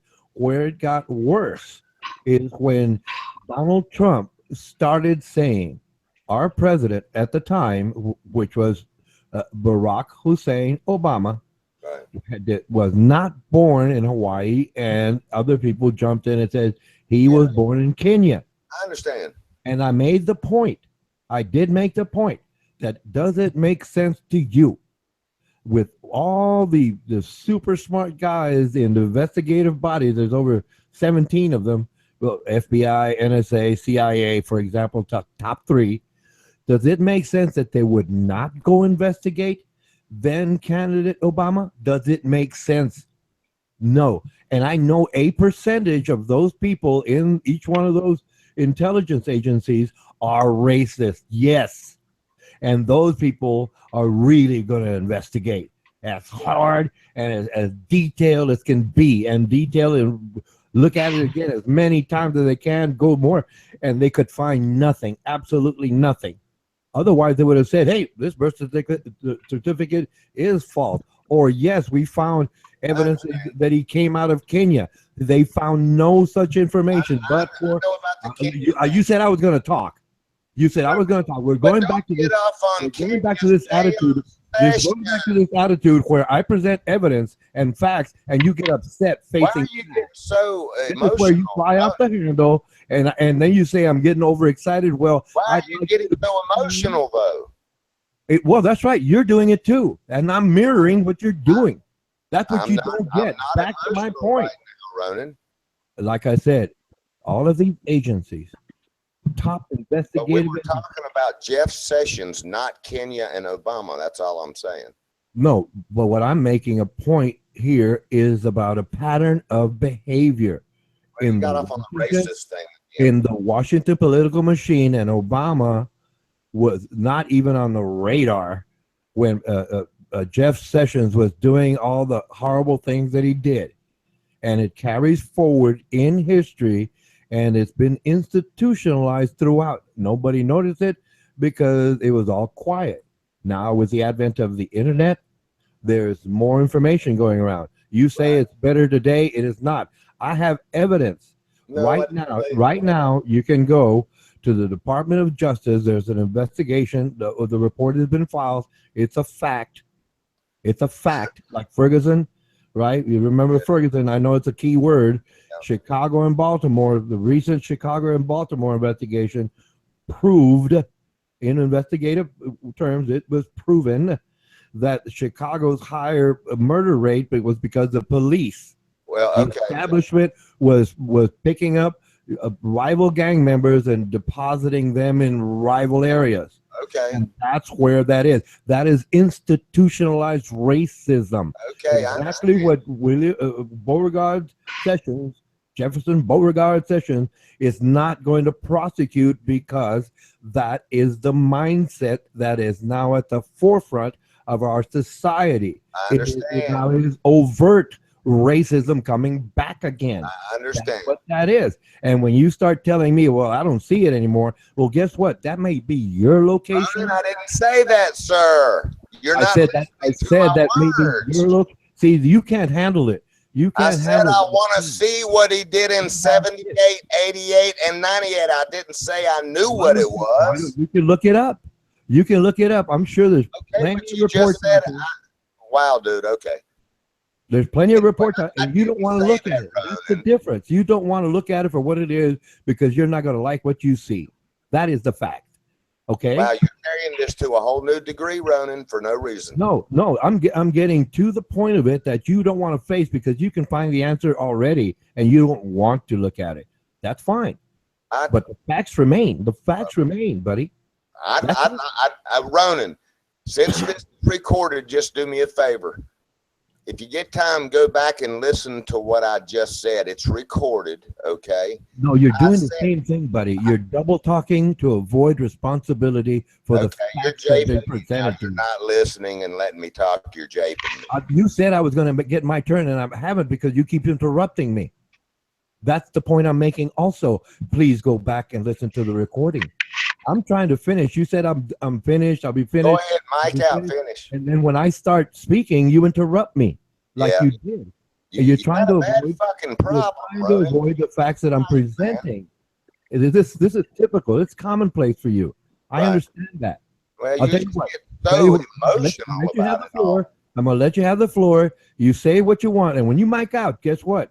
I'll put my stopwatch on to see how quickly you interrupt me. Mic out. Well, I didn't say what you just said. I said I would like to see 78, 88, and 98. But back to my viewpoint, because now we're off the whole subject altogether. I'd like to get back to, I had a bunch of people tell me I was a racist. And whoever says that, not only are they a fucking liar, I'll run them in the dirt even in court. Okay. So, you know, I like to tend to look at things and be objective. And I asked you, I said, okay, that's what he did in 68. You say there's a bunch of reports. I said, I would like to see, if I was analyzing Jeff Sessions, I would like to see 78, 88, 98, 2008. I would like to see. You just said that I don't believe what's there. I don't even know what the fuck's there. My statement to you was, I would like to see, if I was analyzing Jeff Sessions, 78, 88, 98, 2008 and on up, to see what is there. I didn't say I knew what was there or I didn't know what was. I said I'd like to see. Okay, Mike out.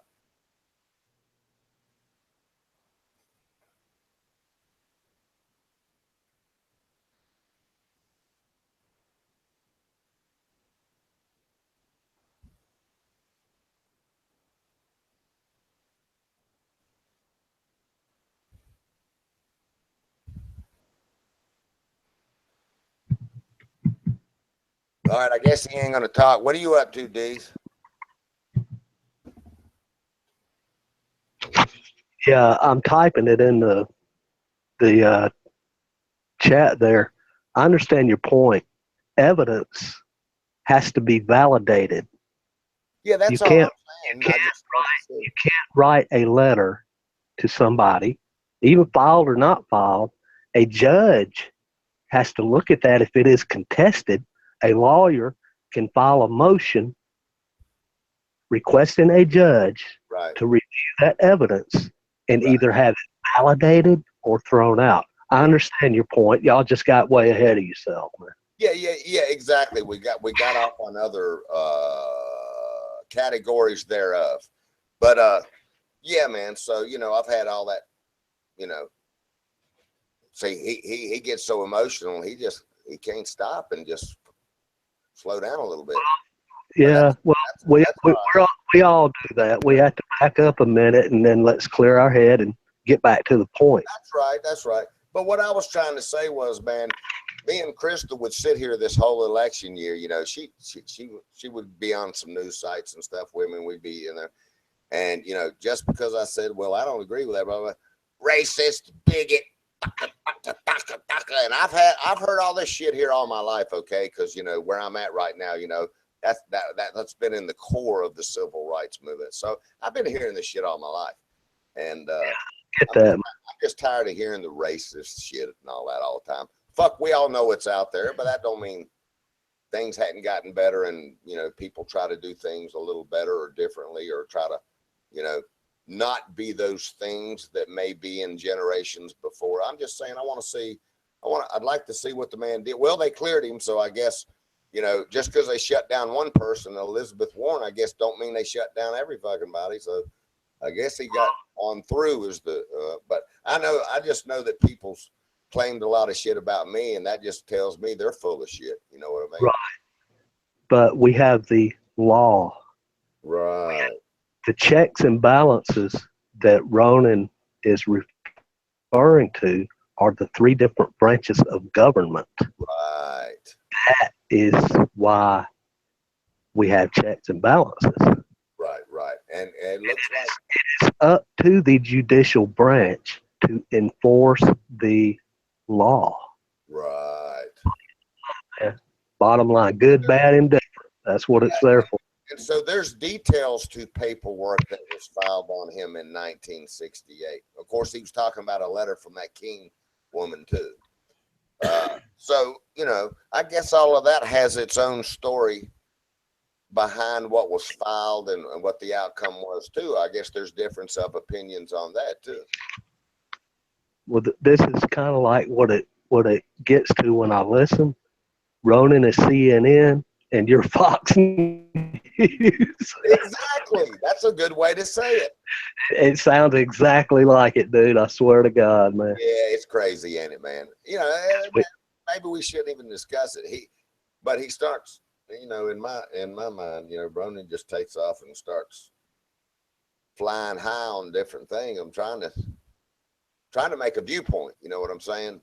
I'm trying in a nutshell to say, okay, they say he did it. I'd like to see for myself what he did or didn't do. And I also stated that I had not, you know, because my life won't allow all the time to investigate Jeff Sessions. I'm going to let the people up there that's been elected and shit fucking take care of it, man. Well, what I'm saying is I've had people do that to me, D's, you know, all through my life. Say this, say that.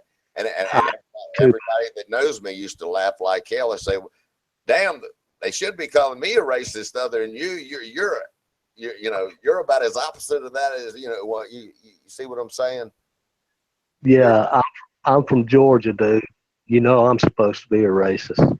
Oh, well, there you go. There you go. Man, if we can slow it down and keep it steady as she goes, we can get back on point and we can stay on point, even if somebody does get off point. That's all I'm saying. Yeah, you damn Georgian racist bigot, you. Exactly. Right. You know what I'm saying, man? I'm just sick of hearing it, D's, man. You know, come on, man. Let's get on to the thing. I want my fucking country fixed.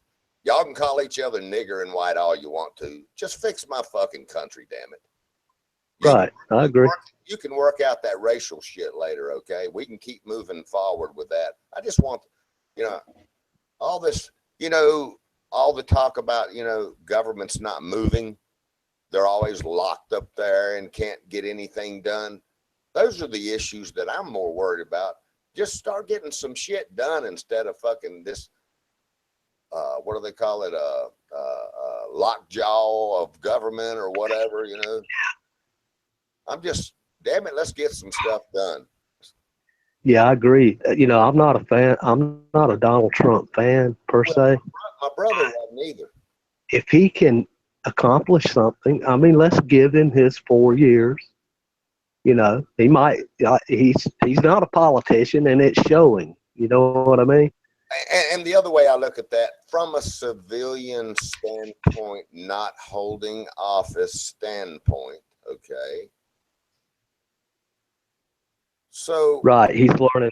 What if I did make a mistake back in 1968? Let's just say it's real and it happened, okay? And as Ronan says, many more reports through the years, whatever. There's you know, I'm just saying, I just don't think a man should be damned for, you know, a mistake in 68 when he's done 30, 40 years of great shit. That's all I'm saying. You know?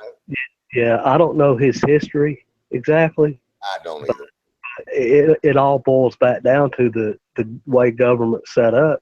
Yeah. And whatever it is will tell on itself, man. That's why. That's what I'm saying, too, in a nutshell, these is, are we really going to expect someone up there to be perfect any fucking way? I mean, that's living in Alice in fucking Wonderland, ain't it?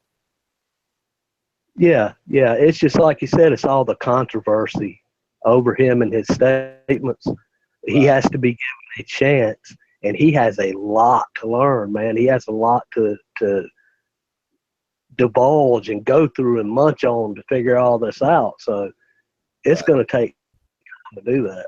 You know, he's just learning the hard way, you know, and it's going to be a good lesson to him, and he'll just get on track and stick to the real issues. Yeah, it was interesting to watch a press conference that I watched today too. I can't remember the guy's name, but he looked at him during the press conference, and Trump said to him, but he's going to let me know if I'm getting out of line in that category or not. I mean, I think sometimes people forget, man, that number one, you've got the people surrounding you in the White House telling you the laws and the Constitution and all of the laws that surround things that you're trying to work with. And, you know what I'm saying? Whether it's economy, immigration, or whatever. So he's listening to them, you know what I'm saying? And they're saying, no, you can't do, that's got to go here and do that. So, I mean, yeah, the learning process, If you or I became president tomorrow, we wouldn't know none of that shit either. They'd have to be informing us of those things. Exactly. You know, that's basically what I'm, and I don't believe in damning a man from something that he, you know, did. In other words, whoever damns a man, here's the way I see it. You go out, you break the law, you get fed through the system, I'm going to go ahead and say you get found guilty. Guess what? You go to jail for a year, right? You now paid your debt to society for what you did wrong. Okay. Now I don't think a man should be damned for the rest of his life for a fucking mistake either. I agree. That's the way I see it. But so they can holler all this shit all they want to. You know, I've had everybody call me racist and bigot and all that shit too. But I can tell you right now, if they call me one, that just means they're one. Because if they walked in my door right now, they'd get a mouthful, buddy. Yeah, like I said, we'll just have to wait and see how it goes, man. Yeah, man. I'm just tired of hearing that racist and bigot shit. I've heard that shit all my life. I am too, man. But when I hate seeing it, because when I look at it and I'm like, you're calling me a racist. You don't know me.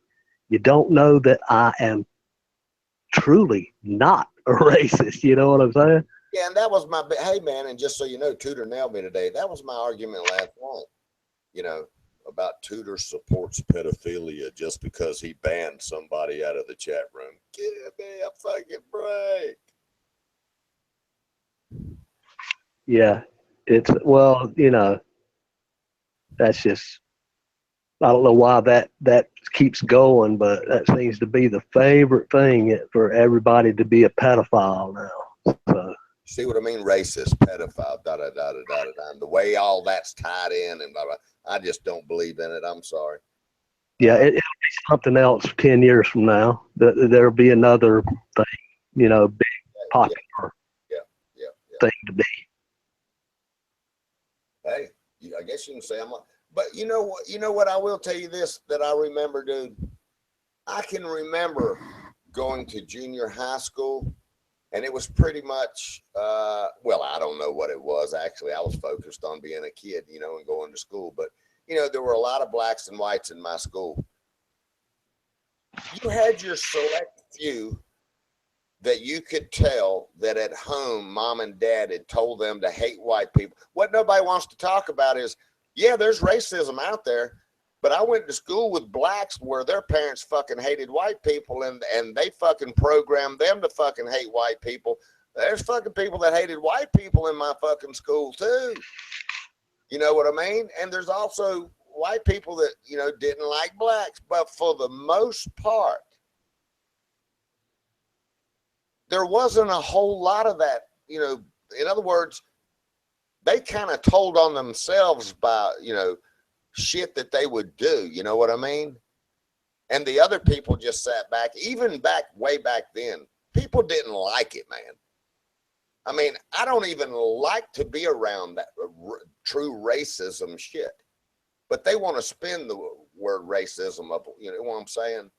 They use fucking tool all the time, but you'll know real racism when you see it.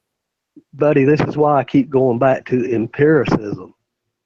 You know, I go by what I see going on around me. Right. That's not going to hold true across the country. No.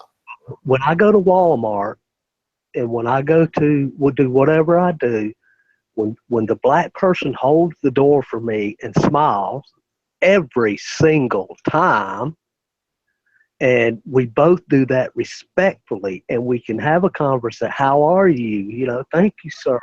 And that's every single time, dude. I don't see it, man. Exactly. I take everybody at face value. I'm going to tell you one more funny thing that I noticed. And this was funny to me, okay, because when I grew up and then when this time came. So, up until, I don't know, remember, I'm only 29. Until so many years back, I found it interesting. I started hearing a lot of black folk talking about they were pissed off at the Mexicans for coming over here. And I mean, I mean, a lot. Okay. So now I see this whole new thing happening, which was so interesting for me in my life because of the civil rights movement that I lived, you know, between blacks and whites. It was interesting that it seemed like there was a lot of black folk that really resented the Mexicans for coming over here. And, you know, I guess I could say illegally or whatever. And to see them, they were mad about it. But when I was growing up, it was people were mad about the welfare system. You know what I mean? Between black and white and all that stuff. And it's just interesting to watch them now. They resent the Mexicans for getting the same thing that, you know, they got all their life. It was just interesting to watch that transition and how people, does that mean they're a racist? Nah, maybe and maybe not. Maybe they just are seeing it wrong and all of that stuff. But, you know, real racism, man, you can give you the answer to that. Hey, can I interject something real quick? Please do. I want to address Kayla. She says there's two rednecks on the panel. Right. I love you, Kayla, before I say this, but girlfriend, you are a bigger redneck than I ever hoped to be. And that's just how it is. Yeah. Go ahead. That's just because we go talk with the Southern voice. She thinks we're rednecks. Anyway, go ahead, Deez. Oh, is that all you wanted to say? Yeah, go ahead, Rona. All right, go ahead, Ronan. Historically, because of slavery, right, the black man is going to hate the white man. They have sound reason to hate the white man. You've heard about these lazy blacks and stuff like that. Historically, the blacks could do the jobs of fixing machinery, building wagons, so on and so forth. You know, to this day, they could still do it. They didn't do it because they knew that if they did that, they'd be required to do those jobs, you know, high sophisticated work like building machinery, that, this or that and the other. So what they did was they played dumb on purpose. So that white man that owned him and treated him poorly and over time had the same attitude, right? They yeah, keep calling us dumb. We can do the job, but we're not going to do it because of the way you treat us. And to this day, that's been carried forward, those lazy blacks. And all they say is those lazy blacks. And they're going to say, well, you're going to call us that? Fine, I'll be lazy. You're going to call us that dirty word? Fine, I own that word now. And instead of ER, it's NIGGA. Do you understand that? You don't realize this, gentlemen. And when those Mexicans came in, you know why they hated the Mexicans? Because those Mexicans were getting jobs that they could have well done and had been applying for, but they never got. So of course they're going to be resentful of these Mexicans. And the white people say, what's the matter with those blacks? Why don't they get a job? It's because the white man didn't want to give them a job. And it's the same thing that Donald Trump is doing today. But you don't want to look at it that way, obviously. And I've just explained it factually. Mike out.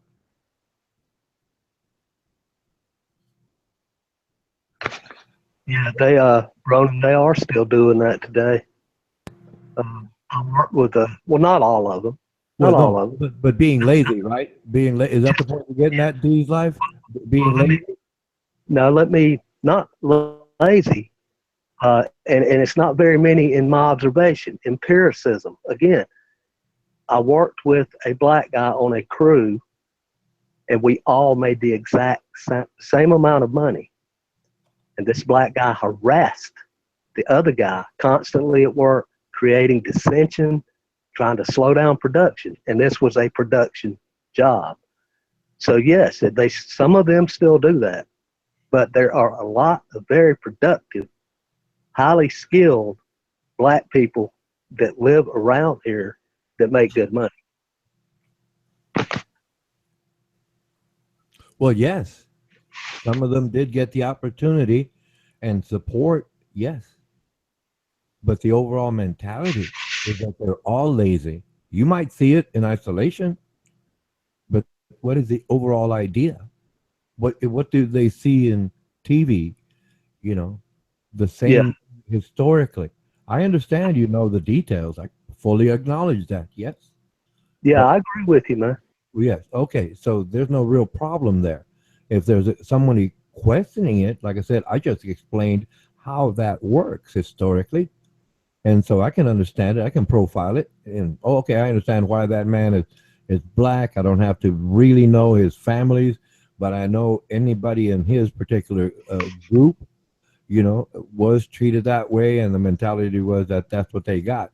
Other families, you know, there's some very intelligent people. They got college education. They did the work, and they work very hard, and they're big money making people. Yes, but they don't communicate with each other because each one of them is trying to survive.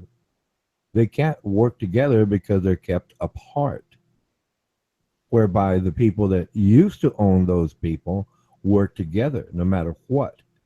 And obviously they call out the so-called trailer trash and, you know, things of that nature, but they don't really pick on them.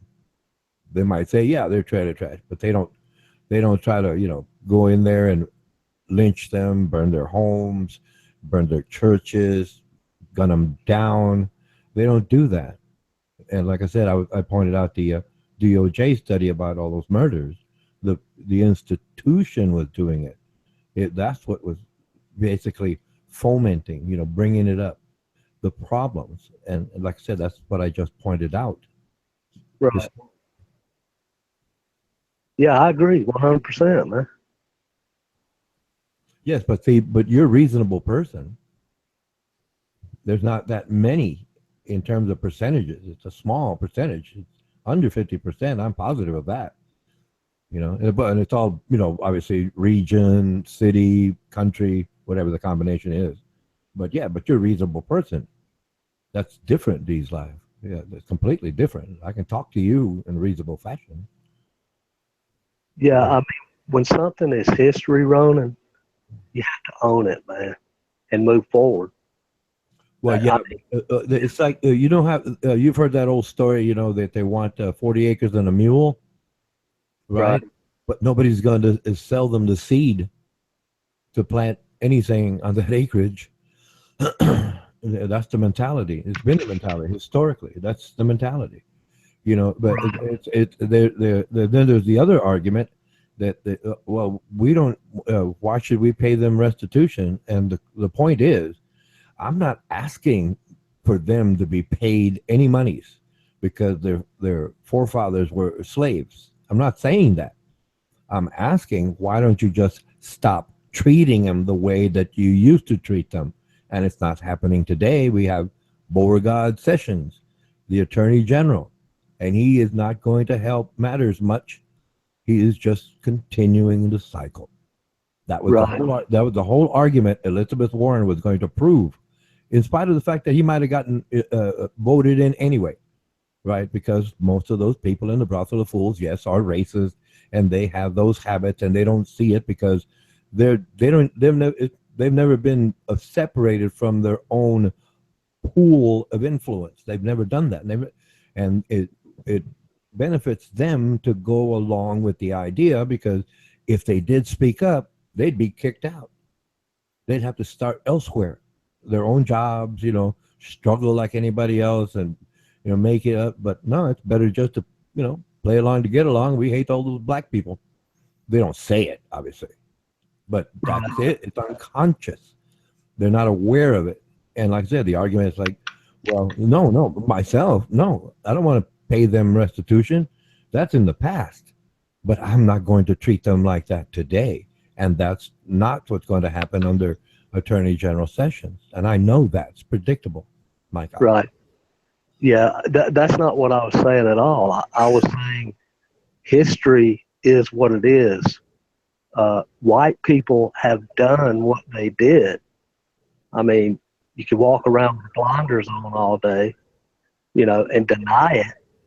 And I have no problem with the blacks getting restitution. Something needs to be done. No, I'm like I said, my argument is not about restitution. No, I don't want that to happen. I want it to just stop happening. And with Jeff Sessions, it's going to continue happening. That's the problem. That's the problem I've been pointing out. You know, it's like, no, I want another so-called white man, if he's going to be in there, to be in there and do that job, because he's going to apply the law equally to everyone. Jeff Sessions has a history of not doing that. In other words, he's just continuing the problem.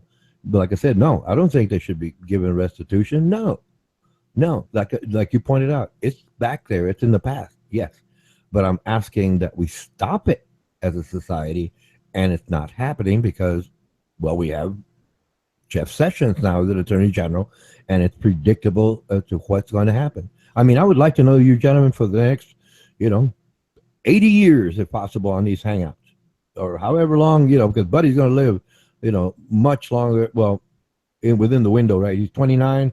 I'm 62. So by the time he gets to, 70, I would have been dead. If you do the math, simple math, right? So I'm going to go as far as I can here. And then, I'm going to point, look, this is what the law did in terms of we agreed to it. And this is what the person is doing in terms of what he's doing now. Like I said, I'm not asking for our country to pay restitution. I'm asking for our country to take responsibility and stop that cycle. And, well, like I said, the current administration is bringing that cycle even stronger than it was before. It's been building up over time. Before, like I said, Ferguson, Chicago, Baltimore, all of those incidents, it's been coming up. Those problems had started developing right after 9/11 because of fears. We got to blame somebody. And so we get mad. And what we do, we take it out on the weakest among us. And that's where it basically started to really ramp up. And it's gone on to this point, and obviously it's going to continue. That was a milestone, if you will, that started that to basically reinvigorate the hate. We have to hate the Muslim. We don't have a Muslim. Well, we got a black man. We'll hate him even more. Just a way to vent anger. It's like I said, emotion, fear and ignorance, like is one of my statements. Right? It's all based on fear and ignorance of these people being violent. And that's the point I've been making all along. Yes, Mike. Yes, maybe restitution. We can spend trillions of dollars on a war that shouldn't even been fought, but we can't help our fellow American citizens get their stuff together. It's obvious they need a hand up. That's all I'm saying, man. Yes, not a handout. It's too late. History. That bell is rung. It's rung. That bell rung a long time ago. But the idea that the mindset is keep ringing that bell, keep ringing that bell, keep cracking that whip, as they say. And like I said, that's the problem. We don't have to pay restitution, but like I said, hey, man, give these people, some support, an opportunity, and it's not happening. Well, it was happening, but like I said, after 9/11, most of American law enforcement became militarized, as they say. And that, like I said, that's a key point right there. No, it's not like I researched this. This is what I'm concluding in my mind. I can figure this out in my mind and present it to you. I could write papers and say, hey, this is what it is. But you got to play along with us because we're the media or we're the government. And I said, okay, fine. You don't have to know. But that's one of those things I'm going to tell somebody else. And I know the answer. Here's your answer. And you don't want to do it? Fine. It's like Buddy W. and I had this debate about, the illegals here. And I said, the answer would be easy enough. And all we have to do is pass a law that says anyone that hires illegals is going to be imprisoned, for a long period of time, and their monies are going to be taken away, right? Under law, they can be done, right? They take most of their property, and when they come out of prison, they just, have a simple home, some monies, per year, what is it? Maybe $50,000 a year. Hey, that's your maximum. Everything else after that, above and over that, the government takes it because you did this by hiring an illegal. What's going to happen to all the illegals within 1 week of people saying we're going to pass this law? They're all going to be unemployed, and where do they go? Back home. And we got rid of all the illegals, and we didn't have to spend money on the immigration services, guns, violence, and all the other things. But for the fact there are for-profit prisons right now that want to keep the illegals here so they can be arrested and kept in those prisons for profit, and we, the taxpayers, pay for that. They're feeding that cycle. And like I said, but the answer is, if we just say, imagine it, you can imagine it, D's life, what would happen? What would happen if that law got passed? Boom, all of those illegals be right back across the border. Hey, we'll build the balls so you know, because we don't want you coming over here. You know, we'll starve over here versus prison over there. And that's the answer. And it's obviously anyone can figure it out. After I gave you the answer, yeah, it makes sense, but they won't do it because they want the for-profit prisons here to house the illegals, so we, the taxpayers, pay for that. That's a corrupt system. Mike out. Yeah, I agree with that. And they also want the cheap labor, man. I mean, you can say whatever you want to say. It is what it is, man. Yes, but right now in the state of Oregon, they cannot hire Americans to work those fields, and the people that own those fields get government subsidies that goes over into the pockets of the politicians. The cycle continues. The cycle continues. You know, and the machine is the one running the cycle. And we need ourselves, the citizenry, right? We need to get together and vote out the majority in the brothel of fools, Congress, and change these laws. And like I said, all those illegals would leave.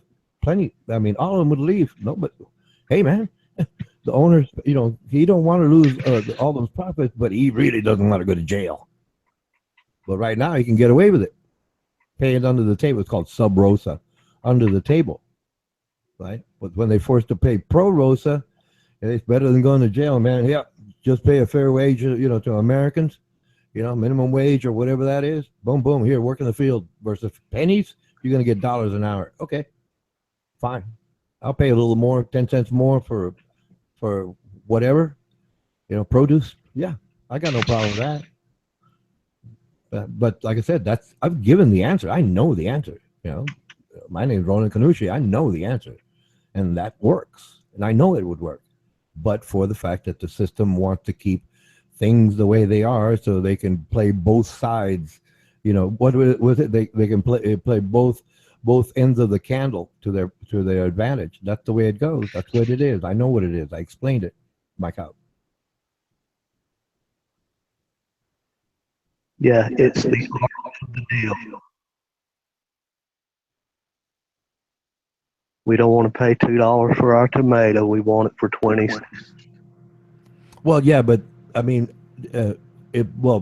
just quick math in my head.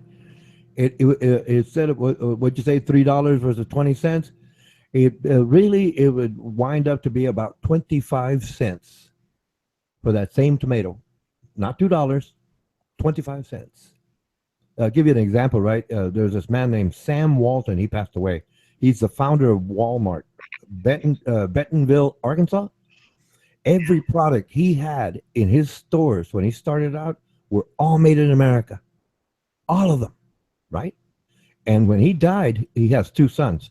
And they took over and they figured out that they could save 5 cents, 5 cents, these like 5 cents a shirt if they got those same shirts made in China. 5 cents. Would you pay 5 more cents for a shirt from Walmart? A t-shirt, let's just say a t-shirt. Would you pay 5 more cents? That's economics right there. Yeah, you think it'd be $3. No, I mean, people argue, yeah, it's going to be $3 a tomato, you know, versus 20 cents. No, it doesn't work that way. No. If you imagine the volume that's produced, it's a very small number, a fraction. And it's like 5-10 cents more. It's not that big. Not that big at all. But everybody wants to, you know, really get scared. Oh, no, we don't want to pay, you know, $3 a tomato. No, it's not going to be $3 a tomato. No, no. If you understand anything about statistics and all the things I've studied, no, it's not going to be like I said. I gave you the Walmart example, but Right. if you do 5 cents a shirt, and then you do 5 cents per set a pair of socks, 5 cents for a pair of what underwear, 5 cents for what pair of pants, a skirt, a scarf. Those 5 cents add up. And that's what they did. Those two brothers, the sons of Sam Walton, I forget their names. My apologies. And that's what they did just to save a nickel.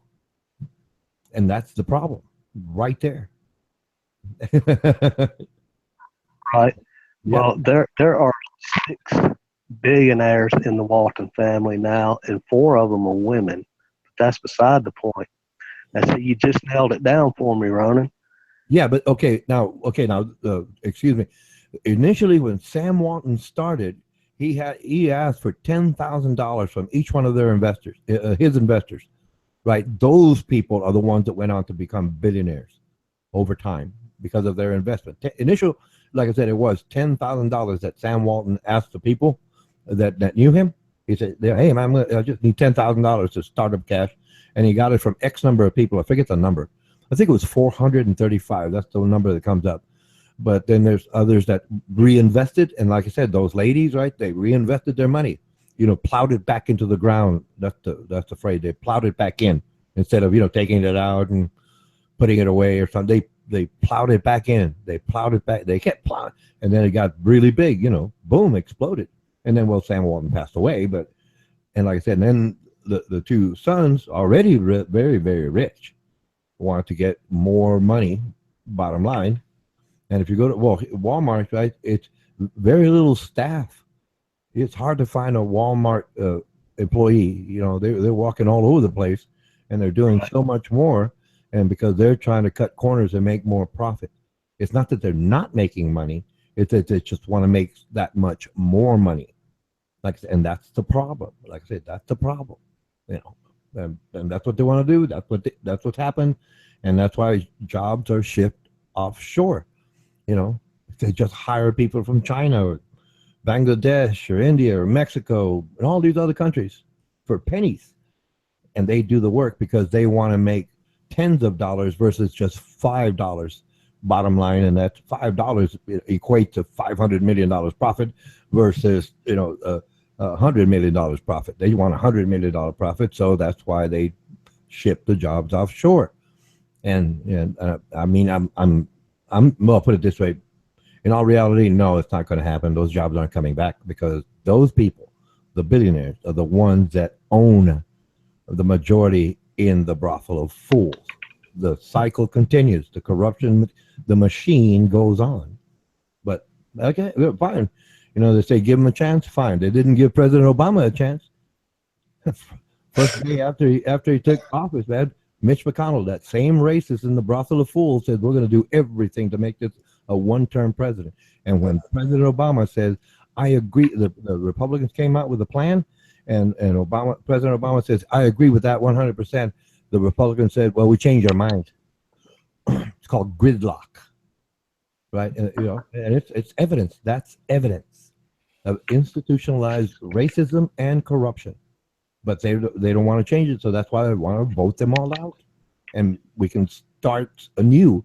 And there's plenty of people that can do the job. I can do the job, but they don't want me there, especially in Texas. I live in Texas, okay, and I know the U.S. Constitution says I don't have to raise my hand and put my other hand on the Bible. I can affirm. I don't have to put my hand on a Bible. I will raise my hand. I've done it before in military to defend my Constitution, the law of this land. Yes, I've done it. I'm former military. Yes, sir. Right? And I don't have to put my hand on the Bible. But in Texas, I'd never make it in politics. Never. Because I don't believe in God. Another problem. Mike out. Yeah, you kind of went CNN on me there. I want to Thank you, please. My God, thanks. Oh my God. Keep talking to him. CNN. You're into not them fighting words. Them fighting words. No. I'm sitting back here. CNN just noise. It's propaganda. We're fighting now. We're fighting now. We're fighting now. All right. Well, I'm taking out my corncob pipe, man. We're gonna fight now.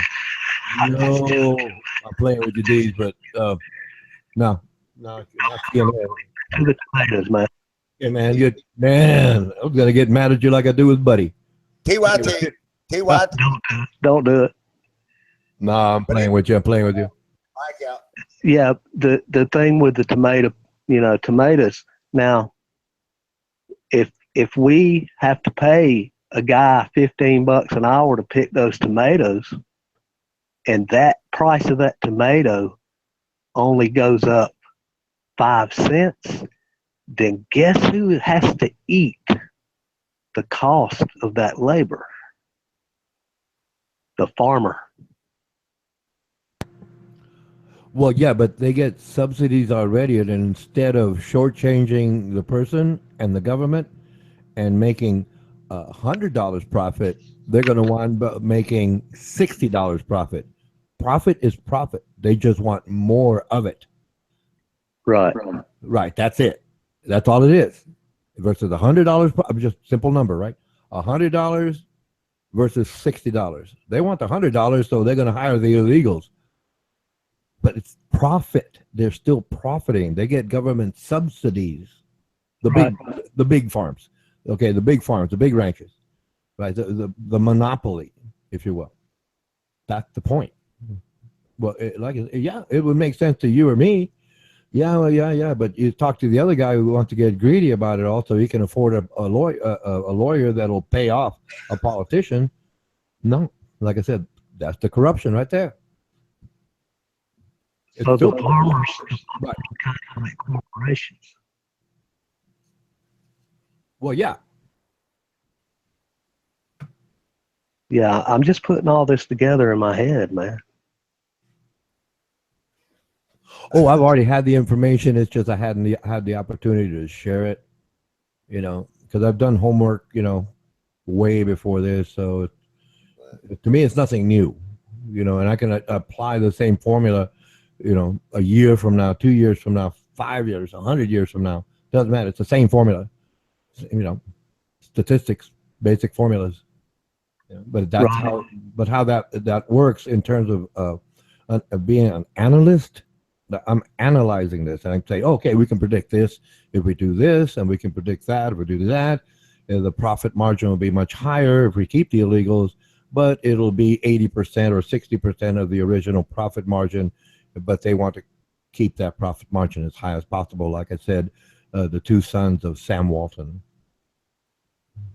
Right. Well, the problem is everything I figured out today, I'm going to forget it, man. So we're going to have to go over this again tomorrow. That's a joke. Hey, I love Jeff Sessions. I love Jeff Sessions.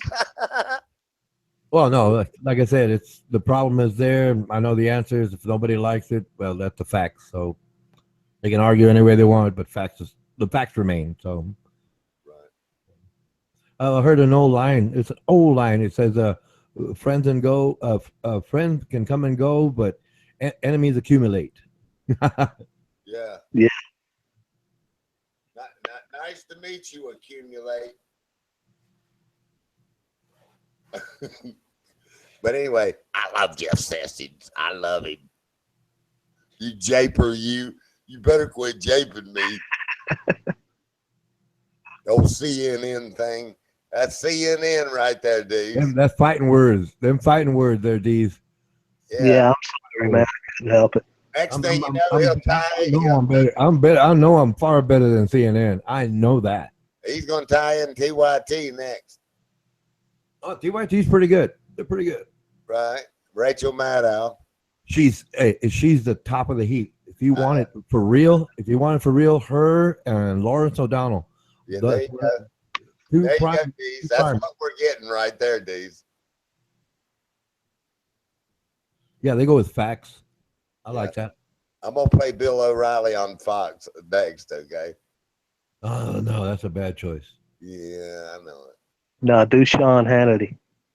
Oh, no. Oh, he loves Sean. Yeah, he's the worst. Oh. Don't you just love Sean?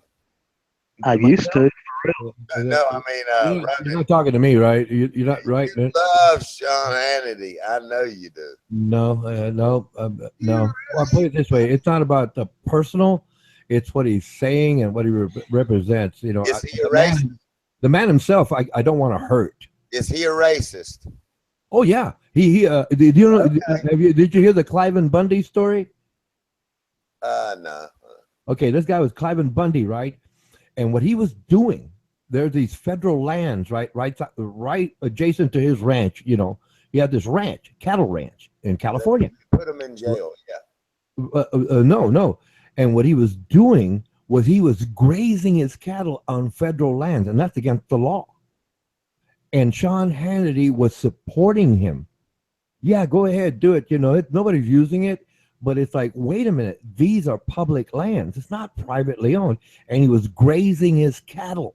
It's like an emolument, like that word we use, or emolument. He was enriching himself on public lands, our public lands. Okay, it was just forest areas, right? Well, you know, flatlands out there, but it belongs to the citizens. We could go visit it. That's why you don't like Sean?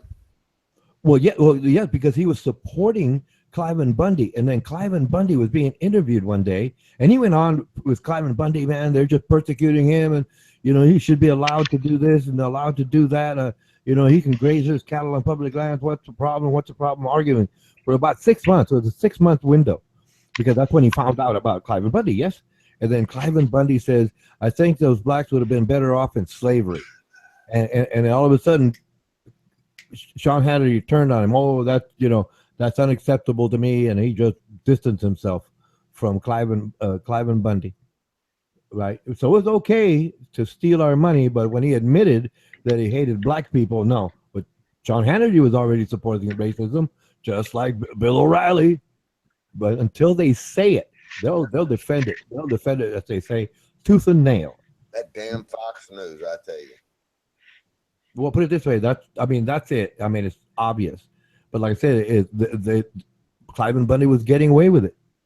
You know, and okay, fine. I mean, that's it. But it was against the law for Mr. Bundy to graze his cattle on public land. And Sean Hannity supported it. It's against the law, but he supported it until Cliven Bundy made the mistake of making that statement about black people. So you don't like his political views because of that? Well, yeah, because I think it's against the law for a private landowner to graze his cattle on public lands. What about the rest of his views? Oh, I mean, well, no, I disagree just about on everything he says, because it's the same cover up all along. You know, I mean, it's Fox News. I mean, that's what it is. Right. You know, it's just what it is. It's just basically the megaphone for the hard right. And okay. I mean, evidence is there. They've contradicted themselves. They prove it day in, day out. You know, so okay, fine. You know, but I can say, hey, look, this is the evidence. Why are you doing this? In spite of the fact that it's against the law. I want Bill O'Reilly to be my dad. Bill O'Reilly. He had to get divorced. He was a horrible father. He treated his. I think he has 2 daughters. He treated them very, very That's bad. His personal life. What about his views? You don't like them either? Oh no, he's just as bad as Sean Hannity. No, the whole world's fucked up. He's a horrible person. He's a horrible person. The Bill world O'Reilly not to bloviate and keep it pithy. Yeah. That's about it. That's a joke. But yeah, the world is a fucked up place. I love Jeff Sessions. Jay. No, that's a misapplication of term right there. Right. Yeah. See how calm Ronan is right now? You got to let him get it out. Oh no, it's predictable. Like I said, so okay, we'll find out, and I'll have fun japing. You know, because it's already coming out. I mean, You know, like I said, I mean, the ninth, what is it? The Ninth Circuit, Federal Circuit. I forget the official title. The Ninth Court of Appeals, federal, the 3-0 that said no. You know, this draft here, this executive order is against the law. But the exit polls were fucked up too. You know what? Well, no, because the exit polls had nothing to do with the Electoral College, and the Right. Electoral College That's what decided. everybody was going by though at the time was the exit polls. Right, that's the popular vote. Yes, That's you're where right. they fucked up. See. Well, yeah, but when the official tally came out, I mean, candidate Clinton had like a 3 million more popular votes, but the Right. Electoral College decided on President Trump. Right. Yeah, and that's part Why of would it. they have done that, Ronan? Why? Okay, it depends where it's set up. There's different states and how it's set up, right? The Electoral College, X number of people, usually 10,000, one representative, So right? did They an say unpolished politician that never did this before? In other words, he was an outsider. That's an amazing thing, no matter what way you look at it, for him to conquer all that. well, yes, well, basically, not everybody that voted for President Trump is a racist. Within that 49%, approximately, I think it was 46, 49%, about 32, let me get this right,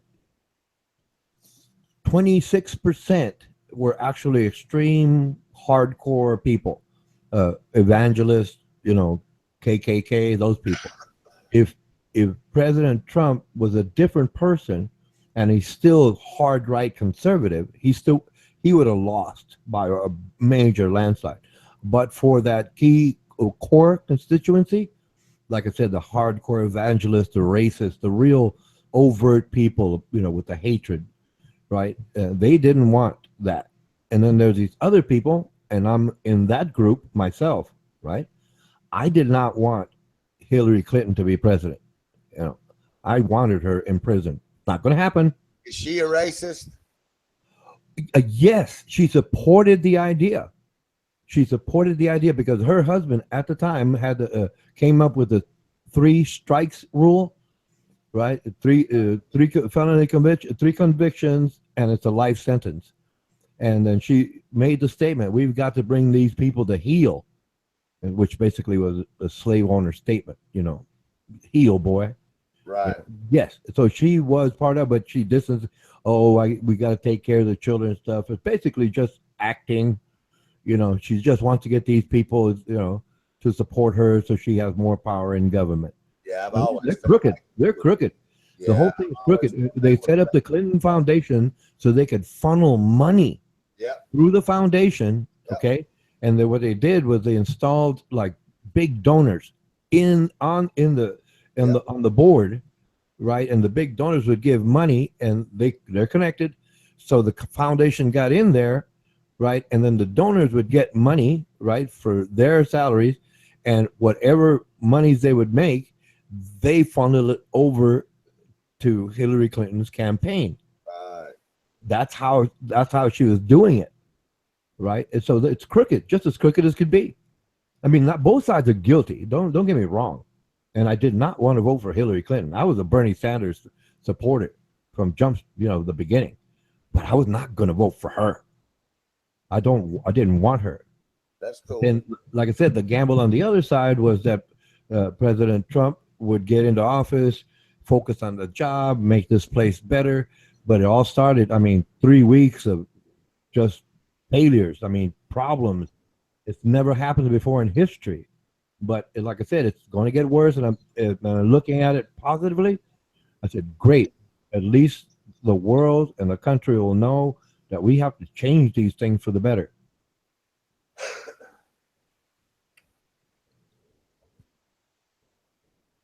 What's up, son? Yeah, doing pretty good, man. Good to see you. I'm gonna fix a coffee. I'll be right back. Go ahead, D. Okay. Oh, nothing. Everything is normal. Normal. Pretty normal. going on.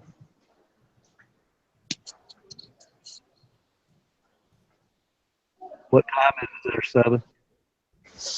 7? It's 7 minutes to 1 p.m. So are you going to classes? Yeah, actually, I'm on a break. Going to the physics class on like in half an hour. Cool. Yeah.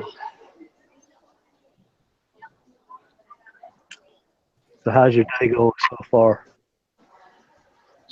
How what is going so far? How is your day going so far? Well, it's okay. It's okay. Good. Good to hear.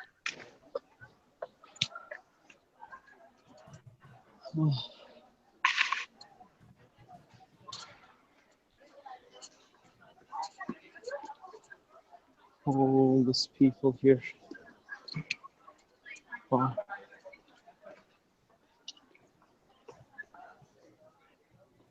So, Ronan, what's up with you? Oh, we were having a political discussion earlier, and Political. they accused me of being one of the major cable outlets, and no, that was an insult because I'm a lot smarter than all of them put together. You know, I know, I'm that aware.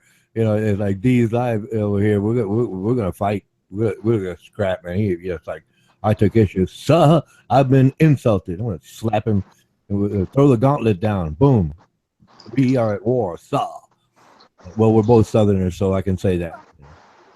But no. He was japing me. He was trying to get at me. He got me though. He did get me. I'll tell you.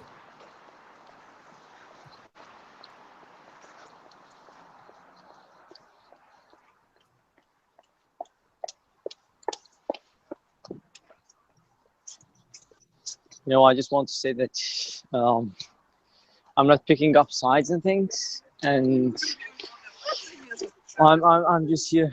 I'm just here, and I'm with all of you, even if you're contradicting others or something. But anyway. Yeah. Well, no, that's part of civil discourse. We have to express our views. Sometimes I get heated. I get very excited. Yeah, a lot, man, a lot, absolutely a lot. Oh yes. I mean, I know what I'm talking about, and I can prove it. And then they argue, and I get excited, and I get excited. Yeah. Yeah. You get excited. Oh yeah. Because I know I've got the facts, and they can't dispute the facts, but they tell me I'm wrong anyway, and then I can make my point, but they interrupt me. Oh, they gave me. I have a stopwatch here, 7DL. I have a stopwatch. Oh yeah, I know about it. But you know what? I never argue. Because sometimes the complete this complete perspective and mentality is so different. So if I want to just make someone realize that what I'm talking about and things, I have to just compel him another complete new perspective that he must figure it out himself. I never just that's why I never argue. I just accept and keep that back in my mind. But that's exactly the opposite of the thing that you're doing. Oh yes, yeah. Oh no, because okay. Back in the back of my mind, I know that I'm not going to change their minds, and I know that they're mad already. So I know I'm going to just have fun, acting up. Yeah, that's it. Being honest about it. Excuse me because I'm talking. Oh, it's okay. Well, I take that back, 7DL. It's like D's Live and I, every time we chatted, we've never started yelling at each other or saying names, or he and I can carry a very, very civil conversation, and I do admire him for that. Yes, but I don't get like excited like when I do with other people, because they're already, like I said, They're either angry or ignorant. That's all it really is, fear and ignorance. And I know that already, so I just have fun with it. Man, might as well. I know I'm not going to change their mind, and I don't want them to basically just be quiet because they're yelling at me so loud. Not that they're yelling; it's just what they say. Yeah. I know. Yeah, if they don't know what they're talking about, it's like, yeah, it's kind of unfair, you know. Unfair.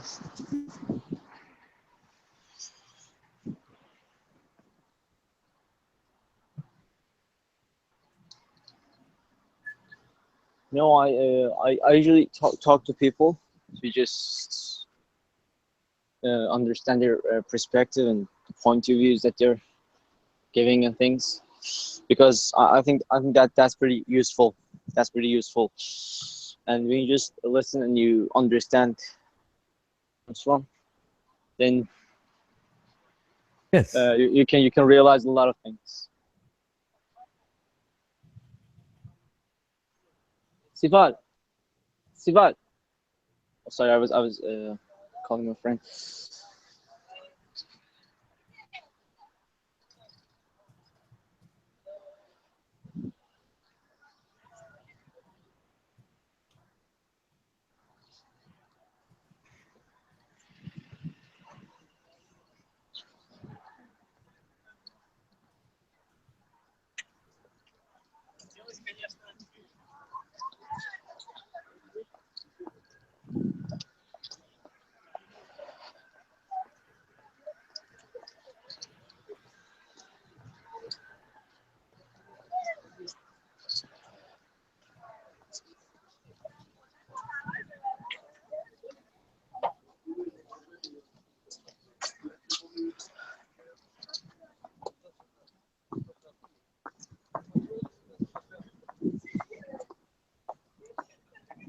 Do you have? Oh, you talking to somebody?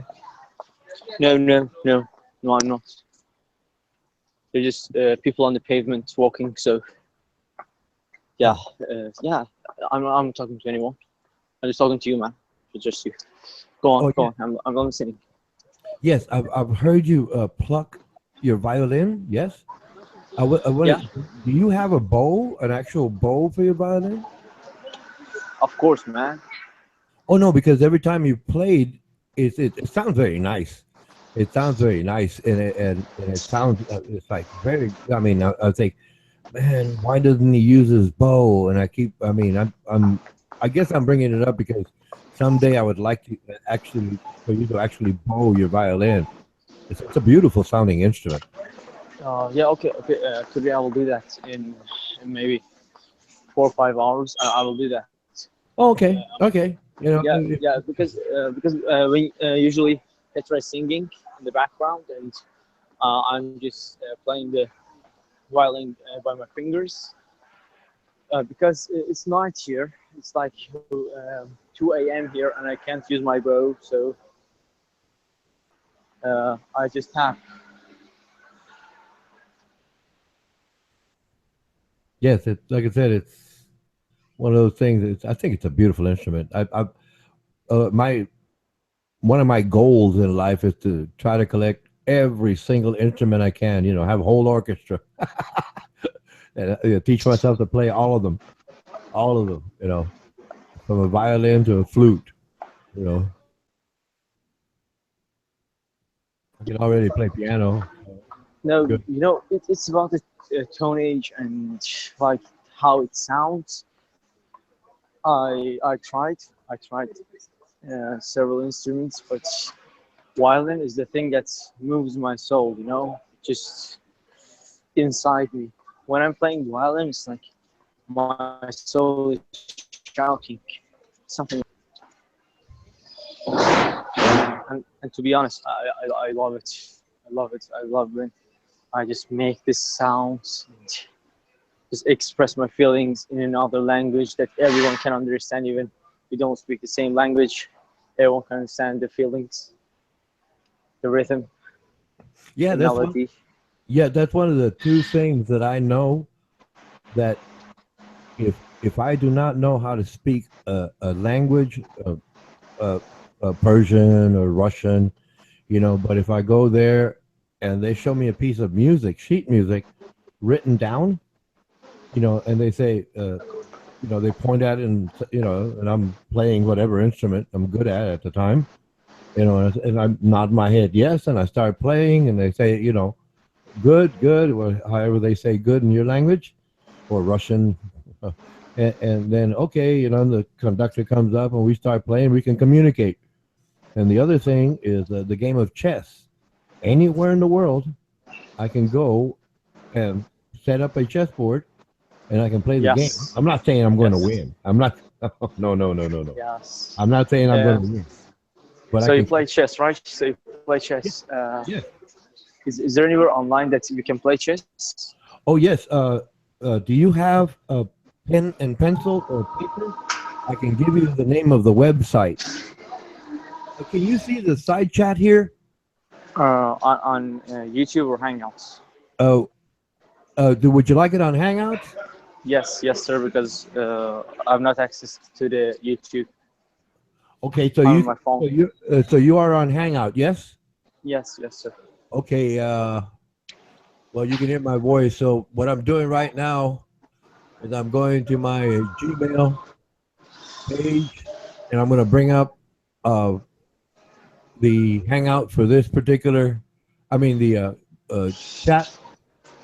And do you know? Have you found it? Do you know where it is? Yes. Let me see. This Hangout that we are currently in. Okay. It says on the top, Dab, comma, Yes. Rayav, and Athena. Yes. And Yes. You got Yes. the 32? Yeah. 32? Okay, hold Yep. one. Hold one right there. Keep looking at it.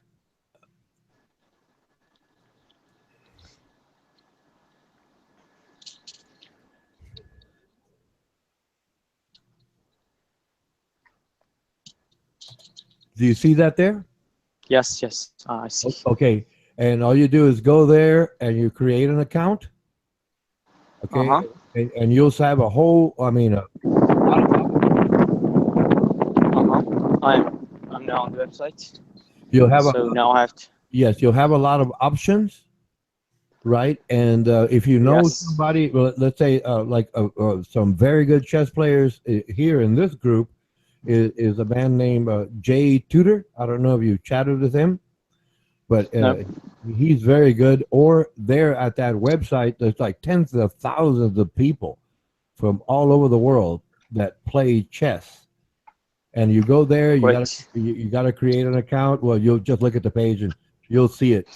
You just create an account, you log in, and then it'll give you a menu, and it'll give you the list. I'm on it. Oh, okay, you're good.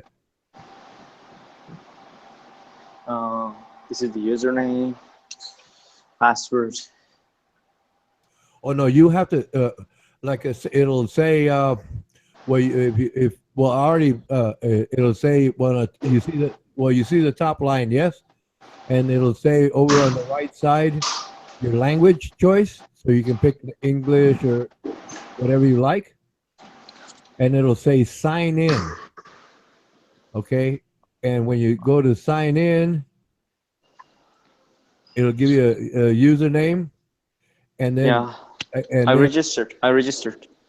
Oh, you're registered, so you're good. Yes. You know what to do. You got it from there. Okay, and now I have to create a game. No, well, you've got all your password and everything. Yeah, I've got all of it. Yeah, and then you just start clicking on all the menu options, and you find what you're interested in, right? And then you can either watch a game, or create a game, or notify somebody to join you in the game, or they can notify you to join in their game. Well, like I said, you'll have to look around. It'll take more than the time we're chatting here, because other people might come in, and I'm basically a moderator right now, and I'm I think a couple of people said they were going to come in, so I don't really have the time to play with you. but well, not that you have it now, but yeah, please. It's like just look around. You'll find it. I mean, you're a smart man, so I know you'll figure out what to do there. Yeah, I figured out. Here's the thing. Play with a friend. Oh yeah, you'll be Um, able to play.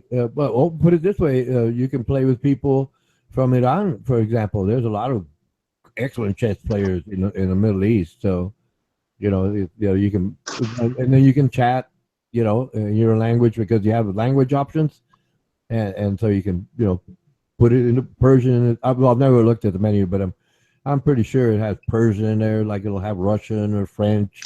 oh, I don't care. Just English is fine. English is fine, man. Yeah.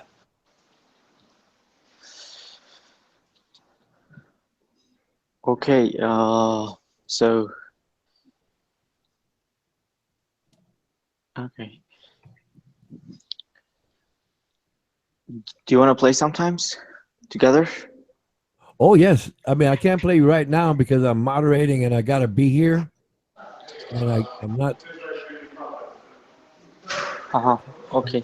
that good at focusing at on this page and talking to somebody and trying to play chess at the same time. But yes, I'd most enjoy playing you. I mean, but if you're a talented chess player, like I said, I can contact. Well, when I see that gentleman Jay Tudor, and he's very good chess player. I've never won against him. He's very very good.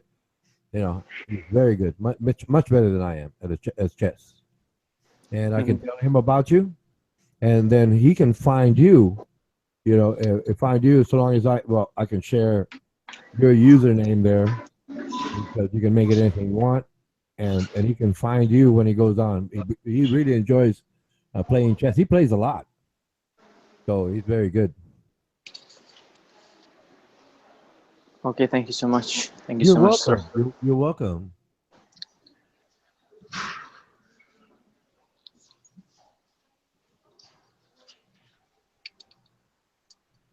Yeah. Actually, when people ask me what kind of sports are you into, I say chess, and they laugh.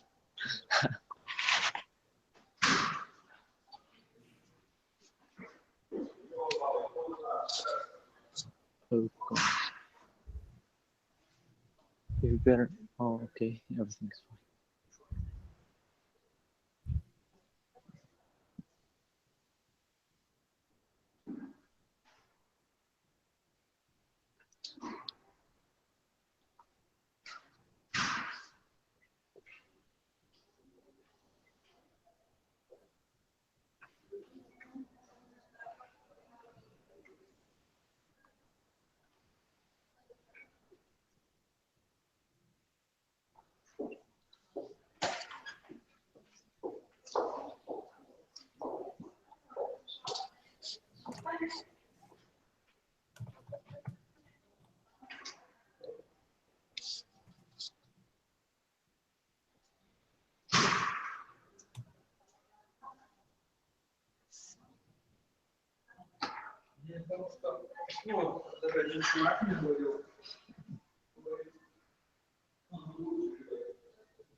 I can go inside the cafeteria. If the noise was kind of annoying, just tell me so I can mute.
All right, D's. Tell Ray to get on up here, man. He can't be pulling that. Come on up here, Ray. Come on, Ray, man.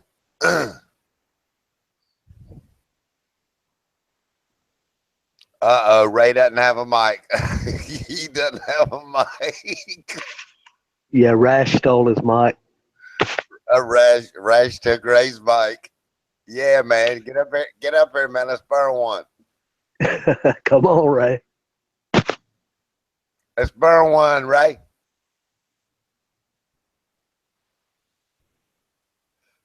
Let's roast Ronan, Ray. Let's roast Ronan. Let's roast him.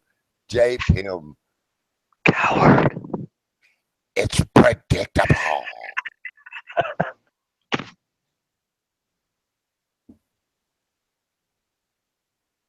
Savage.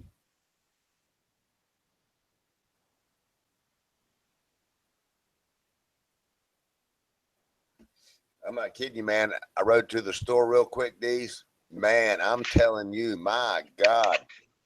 I think it's down in the teens, man. I think I think they're wrong. I'm going to be curious to see how cold it got. That was cold, man. I'm checking it right now. It's 30 here, buddy. No, not here, man. Not here, dude. I'm closer to the foothills of the mountains where I'm at. Yeah, it's usually a little colder up there. Yeah. Yeah, that rain brought the warm weather in, and it was great out there for 2 or 3 days. Now it's gone ice cold again. Yeah.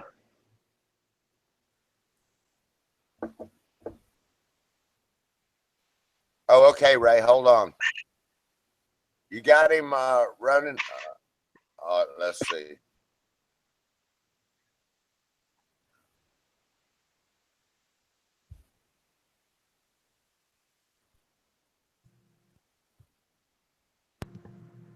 He's in, but he just doesn't realize anything, as per usual. Can you? Hey, that's bullshit. That's bullshit, Ronan. You had me muted, you fucker, and you know you did. So welcome to Hen House Mountain. Start catching. Hen house. Y'all are infertile, but you can cackle, you can nag. You know the cackling. Hey, man. I thought it was broke. I thought it was Brokeback Mountain.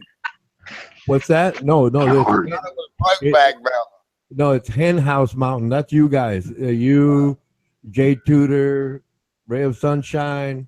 Anybody that keep cackling about me ad nauseum, like forever. Damn, Ray. He's done put us in a chicken coop, man. Ronan? Yeah, I know. He comes up. He probably it took him forever to come up with that. Well, actually, Yeah. it took me about 3 seconds tops because Right. I had to capitalize them. Hen House Mountain, and y'all keep cackling. You're the cackler family. Who lives on Hen House Mountain? Just Buddy W or others? You, Buddy W. Right now, I got Jay Tudor. Anybody that constantly talks about me. D's too? What? These? No. D's These what? a reasonable person. He is? Yeah. Wow. These has never cursed me. He's never raised He his hasn't? These has Wow. never cursed me. He's never raised his voice. He's always been very, very civil. Yeah, you give him time. You give him time. We have a mutual respect for each other's positions and beliefs. It's something that you all cannot imagine. But that's why you're all in Hen House Mountain. You're constantly cackling about me. Coward. Yeah, wait till D's gets to know you better. You coward. Wait till D's gets to know you better, Ronan. He'll understand. What you haven't realized is that he's been listening to me all along, and he's read my. Dreading it. Fuck, I don't listen to Ronan. Does anybody listen to Ronan here? Fuck no. That's right. That's why you're cacklers, the cackler family. Right. Cacklers, yeah. Yeah, the cackler family. Cackler. Cacklers, we're the cacklers. We're a modern what? I gotta work on that one. Yeah, you're pretty good though. I'm gonna read it. I'm gonna rewrite. Well, obviously the Flintstones. Give me a few minutes. I'll get that worked out. Savage. It's savage. Hey, what'd you do? Fall asleep a little early last night, Ray? Yeah, I did. I've got my time clock all messed up. I just got so tired I couldn't even. I forgot what, you know. There ain't no regular sleep pattern for me anymore. I just got tired, and I feel perfect right now, though. I tell you. Yeah, man. Yeah, I got my coffee here. Yeah, Well, I felt perfect until I heard Ronan. Yeah, me too, Then man. so, I mic'd out for a little bit. I had to go vomit. yeah. Yeah, the insults. I got tired of the insults and the Right. all the I pettiness. had to go vomit the insults out. Yeah.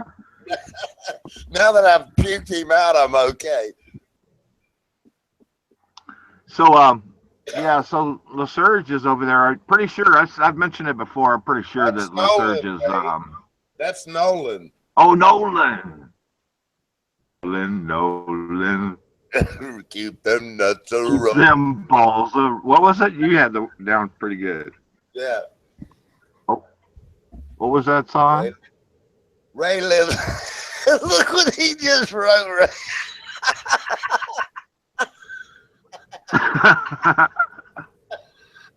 Yeah. Ray lives on. Ray lives on Torn Ass Mountain.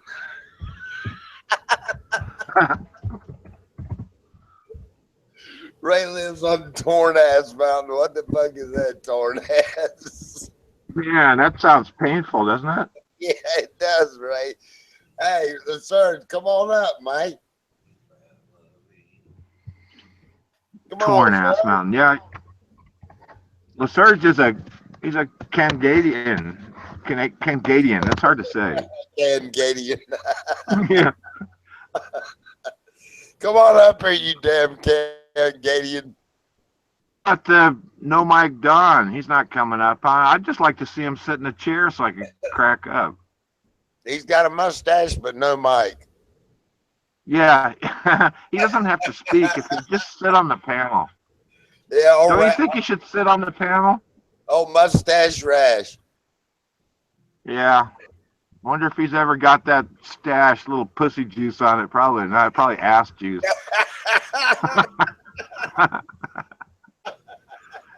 Ass juice. Is he got pussy juice on him, Ray?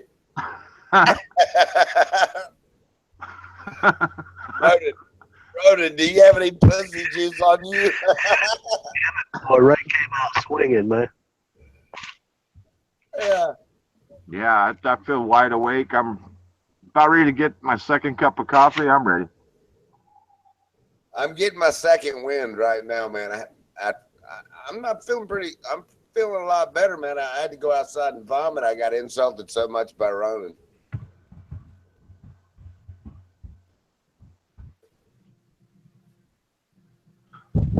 What was the song you sang about Nolan, though? It was something about the balls, on his chin or something. Do you remember? It was a good one. Yeah. So LaSurge, yeah. When those nuts are on the wall, that's walnuts. When they're on your chest, that's chestnuts. When those balls are on your chin, it's a dick in the mouth, LaSurge. I thought those were chin nuts. Nah, it changes. Once those nuts hit your chin, man, it's not a chin nut. Okay. That's dick in the mouth.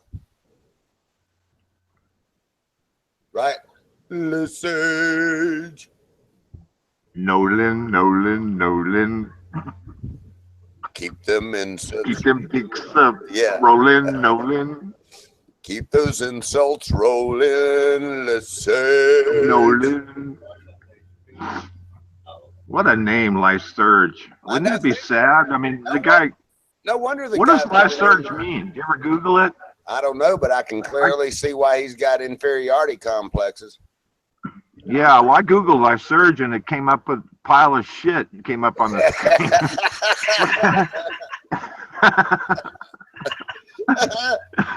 Surge.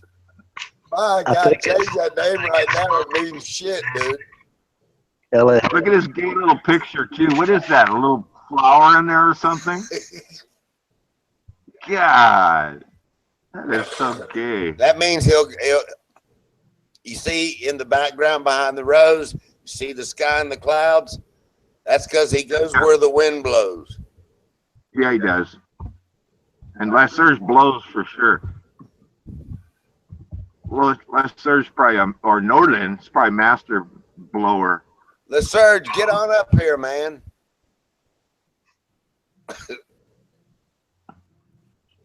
Nolan.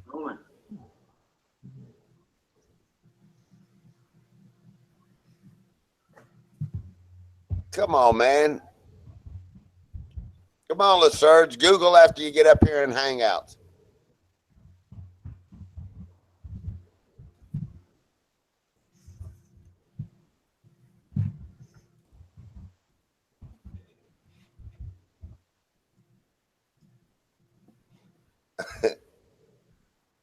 He's saying Nolan. you got to go all the way to Malaysia to give him a mic.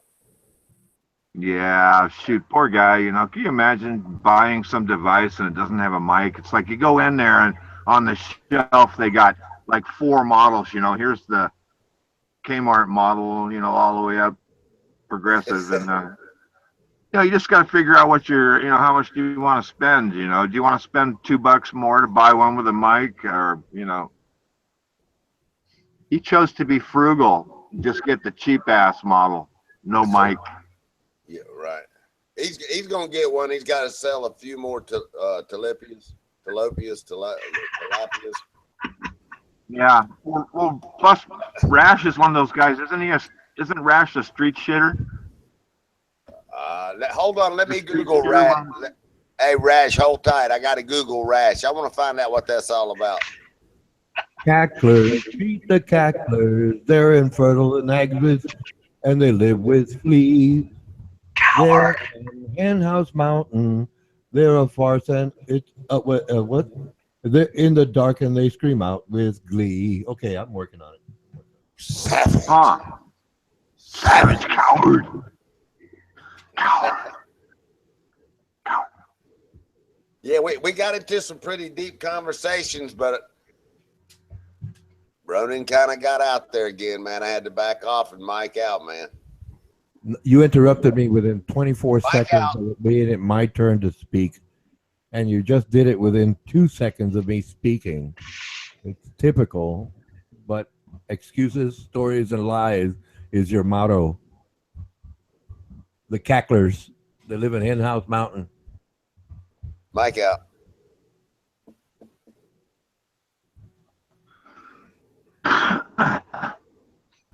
I gotta go get my second cup of coffee. Rash. Every time I see Rash's name, Rash, the hash. I know Rash hash. it makes me itch every time I. Yeah, oh yeah, like my balls start itching when it's Rash. Oh. Rash. And then Nolan too. Nolan and Rash would probably be pretty good friends. Could you just see Rash's bearded face buried into Nolan's crotch?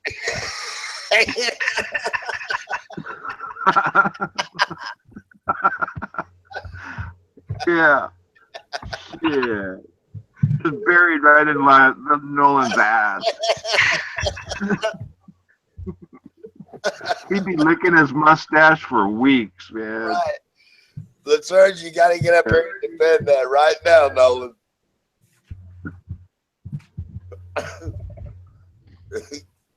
Nolan. Keep them dicks rolling, Nolan.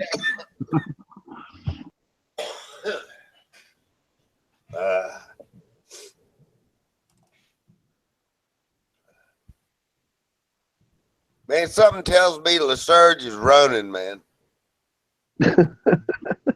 I think it's very possible. Very possible. I've seen a lot of different things online, and I think he's running other accounts behind this raid, coming back and just like the China doing black market port. It'd be easy to do. Product on the backside, man. Remember all the, everybody's got the clone account pretty much. But yeah, they nailed Lyserge too. Whatever happened to that Randall guy? He owned Nolan, and then he kind of disappeared. But he was the first one to really own Nolan. Yeah, and hey, Nolan got banned from Newsmax. How in the fuck do you do that? I know. God, how could that be possible? The only other person I've known that's been banned from Lyserge is Armando. That's a crack up. Now I can understand Armando getting banned from Newsmax, but Nolan's just a little kiss ass guy. Why would they ban him? He's always so polite and everything. Shit. I don't even see how they found him behind the furniture with Rash's mustache plowed in his crotch. Yeah. He was. I mean, Nolan. I was thinking about getting a dog and naming it Nolan, but then I'd think of you'd always Nolan all the time. Yeah, but Ray, if you did that, man, you'd always want to kick the dog. Yeah, plus the dog would always be humping on the couch and eating crotch out of my boxers and stuff. Chewing the crotch out of my boxer underwear. Nolan would do that for sure. Oh, He's yeah. probably got a boner just thinking about it. Well, poor Nolan, man. Excuse me, Dimwit Mountain. Excuse me. No, Mike out. We weren't done. Don't interrupt. No, you weren't saying anything. So obviously, you don't even know what you just said. So I came up with your motto in Latin. It's excusat, recipe, What? mendacium. Excusat. Okay. Which means? Let me finish it. Excusat, recipe, mendacium, which means excuse. He's on the page right now. He just Googled it. Well, yes, it's excuses, stories, and lies. That's your motto. Oh, sweet. It's in Latin, though. See, that's why it's excusat, recipe, mendacium. That's excuses. One more time. Excusat. Can you spell it? EXCUSAT. Excusat. Can you post description in the chat? In here or so the world can see the humiliation. You want to see the humiliation to the world or just here in the hangout? Put it in the chat. When I have time, I'll read it. Otherwise, just shut up, man. That's your motto at Hen House Mountain. That's in Latin. It's right above the door. Where the fox is guarding you. And I guess I'll be the fox because I'm gonna tear you all up. Oh, okay. I was asked by D's Live to do a fear and ignorance in your honor. That must be your battle cry, fear and ignorance. Okay, I'll get it for you, D's Live. Give me a moment, please. Hey, D's Live is worse than I am on you guys, man. Did you post it? I don't see the posting. Hey, let me get it done, man. I can only got two hands. Man, take your time. You got a couple of wings and you can't even fly. Cacklers. You're the cacklers. Cacklers. We're the cacklers. Okay. Anyway. Okay. I'm gonna put. I'm gonna put a good song. In the you YouTube need to perfect that. So you can basically get humiliated. Yeah, you need to perfect that song, Ron. And I was actually kind of impressed. You should get the whole song down.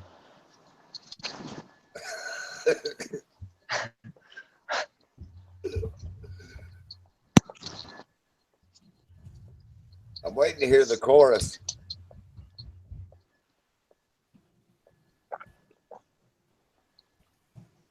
Getting on down the Brokeback Mountain. Come on, Ronnie.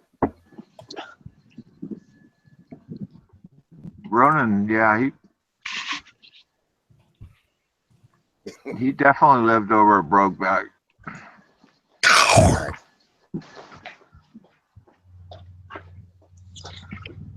Yeah, out of all the people I've met here. Probably, I would say for a threesome, it would be the best fag threesome I can think of is Rash, Nolan, and Ronan.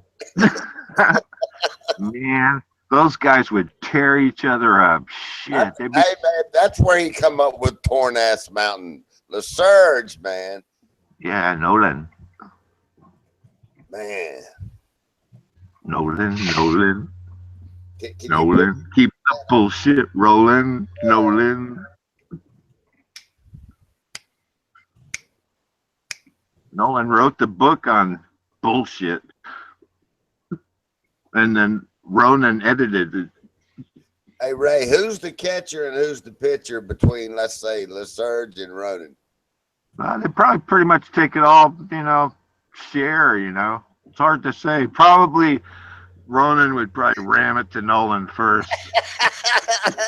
And then Rash would just be sniffing away on the sideline there, working on it or something. Or, no, Rash would have the camera. Rash would have the camera. Well, assuming he has a camera, he has no mic. He might not have a camera. Wow, did you ever think of that? I think he's going to try to sell the videos in order to get a mic. Yeah. I wonder what category that would be in. God, that's scary. I've never looked up that kind of stuff on the porn sites. That would be pretty much like that. Damn, that would be at least quadruple X. I mean, yeah, it would be. Shoot. You'd have all kinds of weird scenarios, LeSurge could be all stretched out in his panties on the bed there, and Rash and Ronan could be just working on him. Fuck, man, that's sickening. Shit, I'd never have sex again if I saw something like that. That's a fucking nightmare. God. Nolan gobbling up Rash's dick. oh my God. Rash, you go get some kind of wipes right now and just get cleaned up, okay? Heads up, cacklers. I just posted Fear and Ignorance in the YouTube chat. It's metum et ignoranta. That's but you didn't put the meaning. You're supposed to put the whole damn thing. Type the meaning in there. Start all over again. No, pay attention. It says in parentheses right there, fear and ignorance, right? Okay, it says fear and ignorance. It's metum et ignoranta. Okay, but I don't have any fear. You mean we fear you? You mean? What's that? No, that's your battle cry. Fear and ignorance. Fear and ignorance. Wow. I feel bad now. I felt okay when I got up. It must be the bad coffee.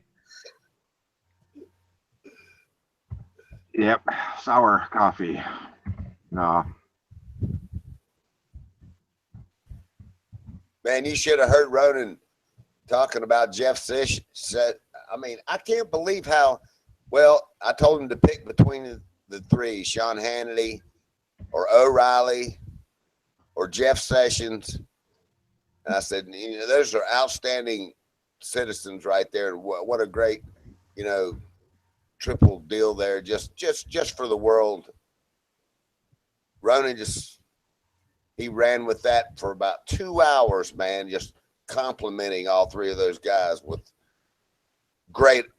I mean, just you could hear the dignity behind his voice while he was ripping off what a great people they are.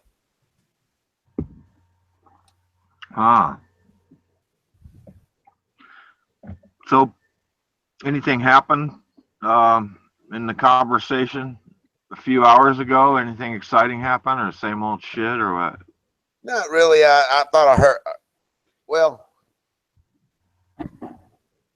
man, I don't want to say it in one. Well, I'll go ahead. Oh, I think Ronan was fapping in the middle of the conversation. Wow! Why'd you hear something in the background? Yeah. Hey. Oh, yeah. I know. Sometimes I've heard him when he's talking like that too. I never mentioned it to him. I figured it was normal behavior to him. So what the hell, Yeah, I mean, he's definitely not a racist doing that. I'm trying to figure out what the word is for that. Closet fapper. It's almost an incognito fapper. I bet you right now he's in his chair with his pants to his ankles, just thinking about us, thinking about Nolan and Rash.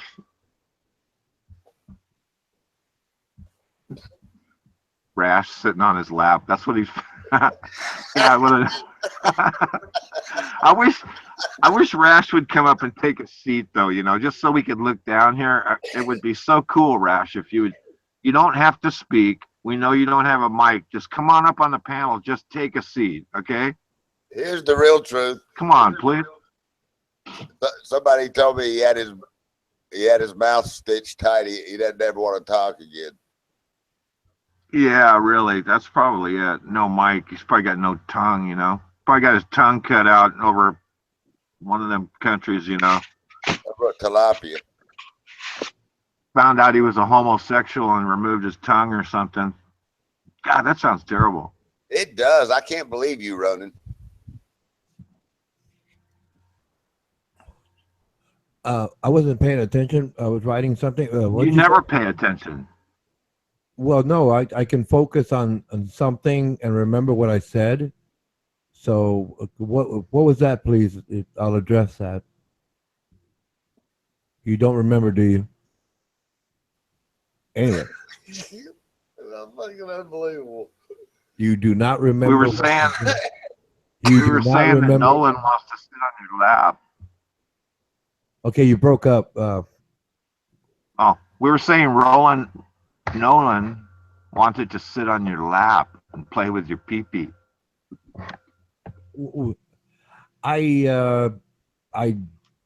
I disagree. I don't think he would want to sit on my lap. I'm sure the both of us would most enjoy pointing and laughing at the both of you, but I don't think he'd want to sit on my lap. No. That's pretty cool. To me and Buddy, like we're the same person, you know. It's pretty cool, man.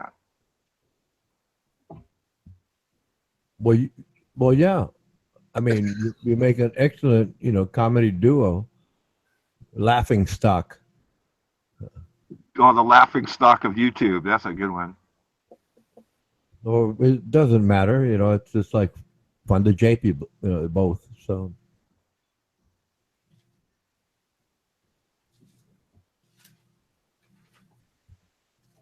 I don't see where you typed anything else over there. You're not going to Google anything else and throw a fact at us, Ronan? well, no, you'll have to scroll back because I did post, excuses stories. Well, I saw that shit. I'm talking about a new post. Well, no. I have to catch up with the project here about rewording the Flintstones to the Cacklers, and I got to rewrite it, a couple of more times. Basically phrase it a little better. So it's more humiliation for both of you. So that's what I was focusing on, and then you said something, and I wasn't paying attention.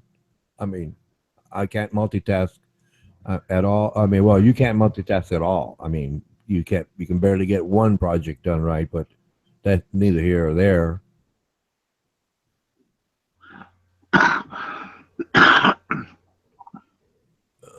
Posts, if they're not, I don't notice you unless you've got the whole paragraph there, then I see. But if you just type, like I said, I'm working on it, but like I said, you asked me a question. I didn't understand what you were saying because I was focused. So whenever you all start talking about Nolan or somebody, what is it, Rash Don, something like that, I can go back to trying to reword this. I'll mic out. You go ahead, mic out. some of Villain and Rash affair. I think we're mic out.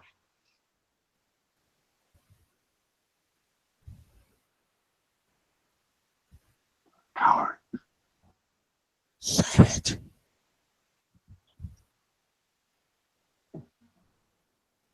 Coward.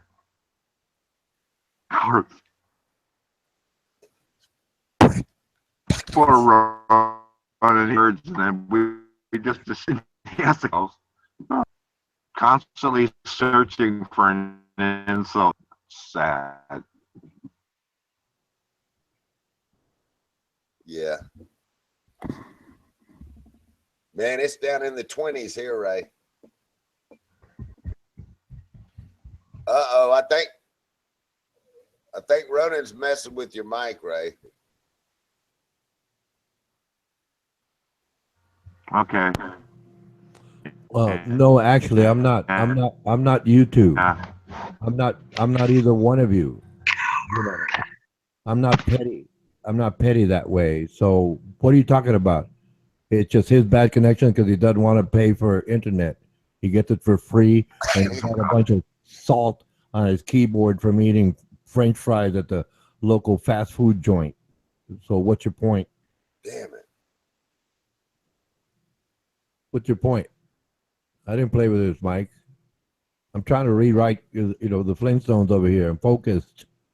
Mic out.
Coward.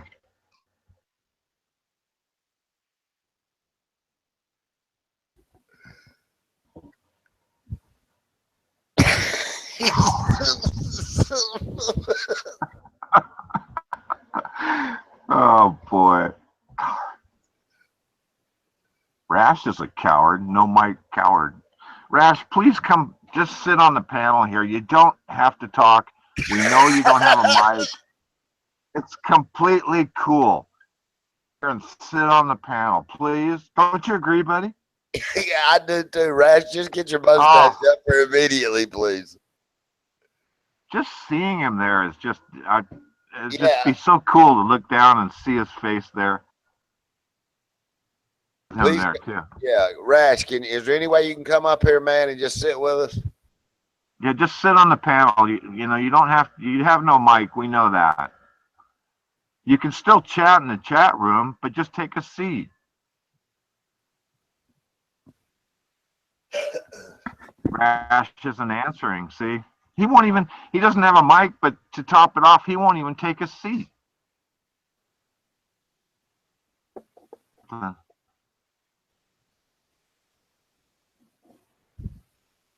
Rash, do you have the option of getting into Hangouts up here? Do you have Hangouts downloaded, man? Or?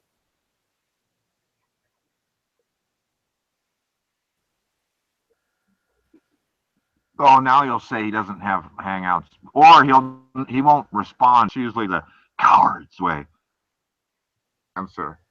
Coward.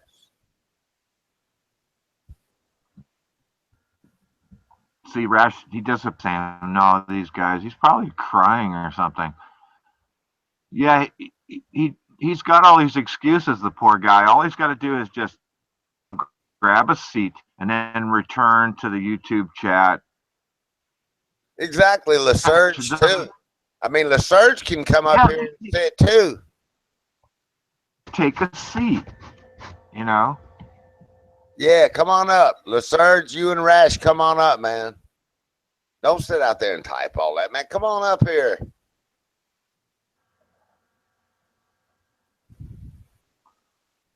Well, I think they're happy with one another, but after realizing that may be a threesome involved.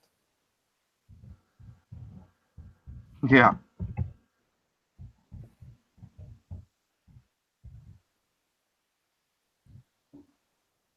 I hadn't seen it. God, how long does it take Ronan to just post one little simple thing, Ray? Yeah. Yeah, he's fapping. Yeah, he's multi-fapping. That's exactly what he's doing. Mike back in, Ronan. I never thought I'd say that.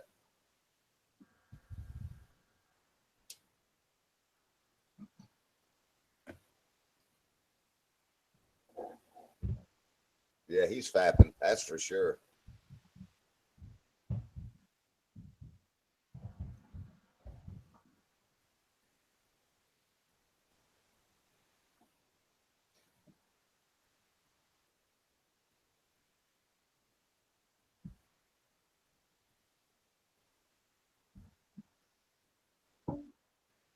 Yeah. Rash pretends like he doesn't hear us now. Rash, just join us and grab a seat. You scared him, Ray. You scared him. Yeah, I don't know what the big deal is. I think he's worried that what happens if Rash was to get a seat and then all of a sudden he was to push the wrong button or do whatever it takes and all of a sudden you can hear him fapping or something? Then we know that he has a mic. Yeah, they're scared now, man. They don't even acknowledge there is a panel.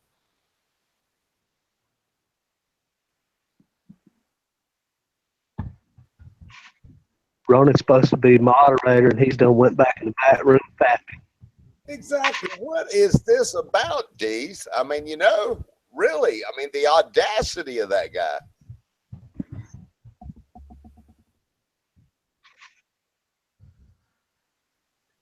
He's watching CNN. Hey, Seven, what's up, man? Doing good, man. Just trying to mess with Ronan a little bit. Yeah, I saw. I listened. So did he got this Latin thing on the description of things? Yeah, on the Hangouts. Yeah, he's supposed to be putting another one up.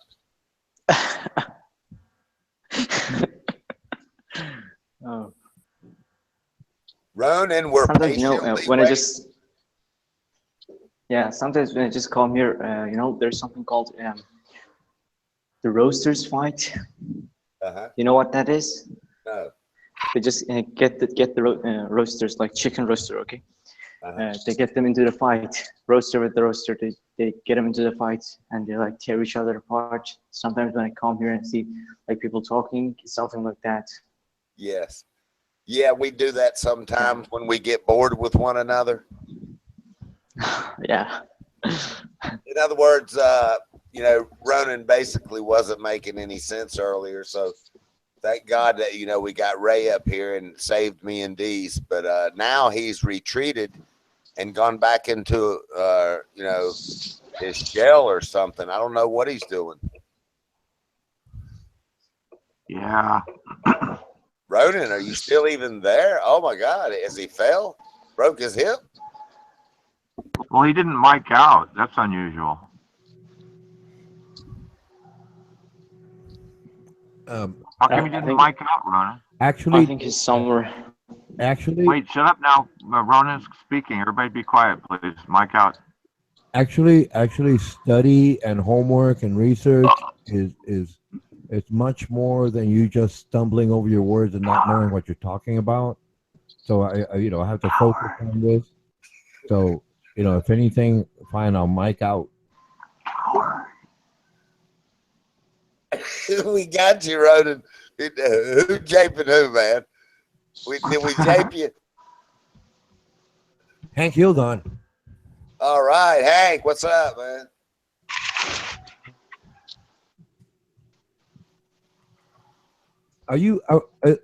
Are we really as people think, or should I say call us? Some people call us misfits. Some people say this is an asylum. No, you can believe that, Ronan. You're definitely a misfit. Yeah, okay, fine, I'm a misfit. I mean, Jay Tudor called this place an asylum. Athena Unicorn called this misfits. Yeah. I'm trying to remember what else we called, but I'm trying to focus on, like I said, rewriting these lyrics. Yeah, Well, I mean, that was some good literature that they all, there's been a lot more than that. I mean, I can't remember them all right now, but they're all pretty close descriptions of you, Ronan.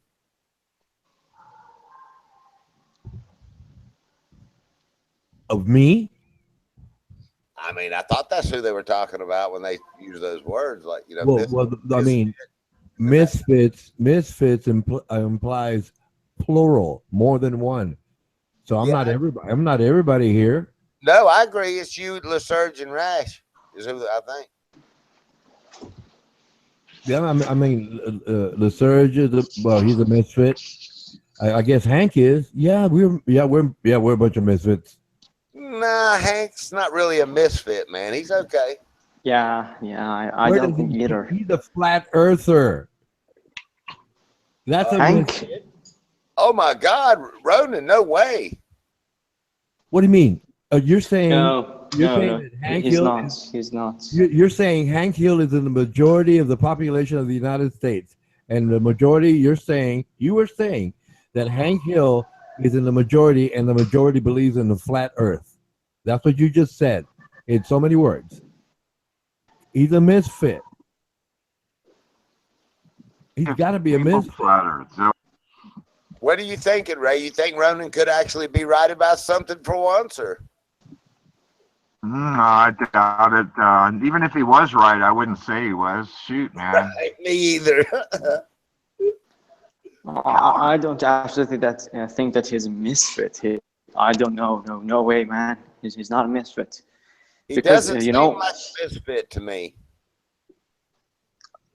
Sometimes people have different beliefs. I think maybe they're kind of weirdos or freaks or something, but they're not misfits. They're like, time out. you can talk to them. Okay. Excuse me, 70. My apologies. Could you give us the definition of a misfit?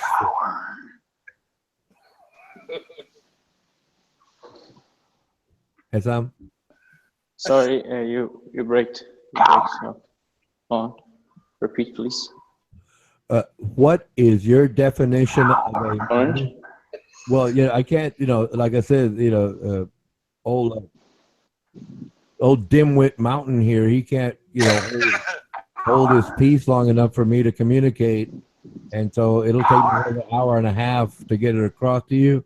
And I know you don't have that kind of time, and he doesn't have an inkling about the word respect, much less the definition. So it's what is your definition of misfit? Pain in the ass who you cannot communicate with.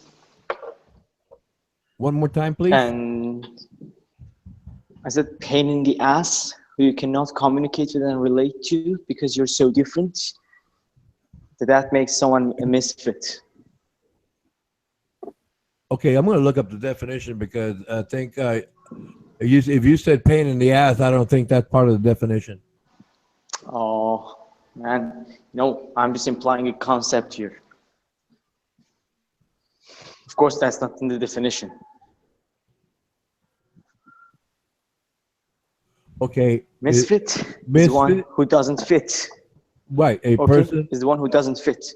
Okay, I'm not mic'd out. Okay, a person whose behavior or attitude sets them apart from others in an uncomfortably conspicuous way. Man, that just described you, Ronan. That's what I said, man. That's exactly what I said. That describes me? Yes. I'm a misfit. Wow. I've been called a lot of things, but misfit has never been one of them. If you want a whole encyclopedia of things that I've been called, just ask Buddy W. I mean, that's porn right there. But I'm a misfit? Wait a minute, give me a minute here. You're a coward. Did you hear the definition, Ray? I mean, that was spot on. A person. A person, that's me, whose behavior, what I do, or attitude, what I have, sets them apart from others. Wow, that is Ronan. Just described you, Ronan. In an uncomfortably conspicuous way. That on your headstone. Conspicuous. I'm gonna have to look up the word conspicuous now. Here I know what it lies means, but I a got misfit. Here lies an old misfit. Ronan Kutnushi.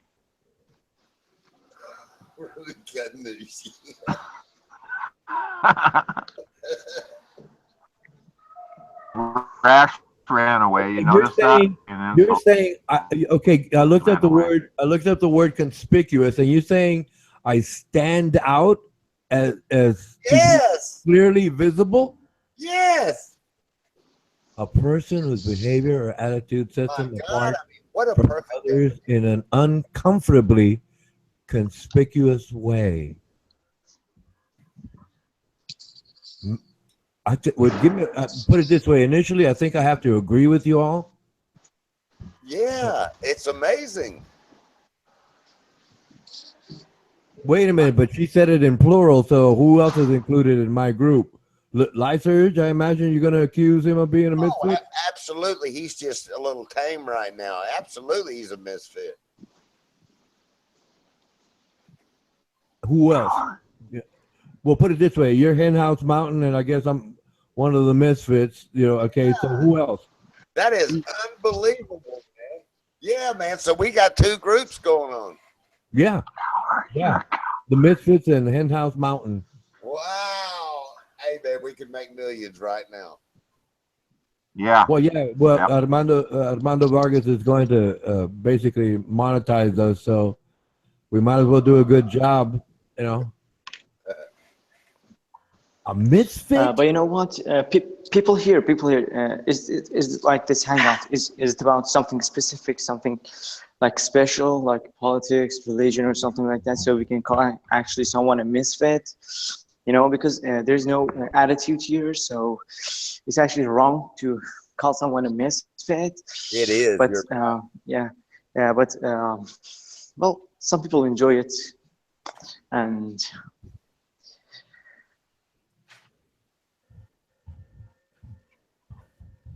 You still there, Seven? Can you hear anything, Ray? But what? Ronan? I can't. It's no biggie. What? Who else? Seven, you still there? I can't hear anything from Seven. okay, I'm here. I think, you know, I'm on the 16th floors of building, so Okay. the signal, yeah, the quality of signal might not be that well. No So problem. yeah, I may break out sometimes.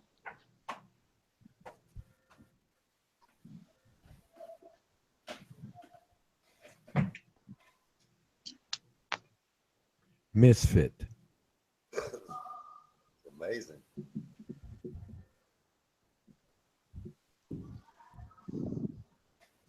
Would you all compromise and just say I'm eccentric? I don't know, Ray.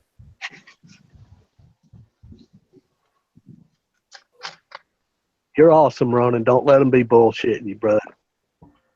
No, I'm having fun. I'm going through the drama. These live is no problem. Yeah, the Muppet Show. Muppet drama.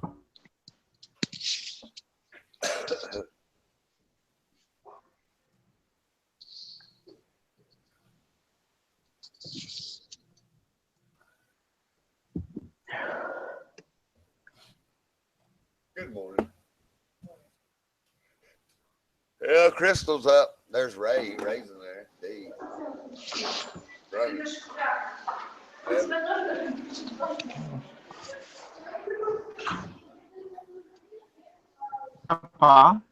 Yeah, getting ready to get somebody on the school bus. Yeah. Huh. What, and then come back and cook breakfast? Are you that lucky, or? You better believe she will. Oh, I'm a sexist, racist bigot. You know damn well I'm gonna make her fix my. Nah, I don't know if she will or not, man. Yeah. I'm hoping. Breakfast sounds good. Sausage, eggs, maybe. Well, I'd rather have grits this morning. Oh, and there's this new guy. this is new guy, and he's got some kind of, I guess, computer thingy as his username, and he's going after Lyserich, man. He's going after Lyserich. I see that. Lyserich even put a question mark up there. He can't figure out what's going on. Uh-oh. Lyserich met his match, and I hope it's a girl. The answer is obvious to me. Without algorithm, there would be no physics. Physics is built on a fundamental assumption that we can model the world using algorithms. Yeah, I can agree with that. Yeah. Uh-oh. Silicon is limiting because of reach and space. Look, we have a Valentine's Day match. Here we go. Now we got the battle of wits here.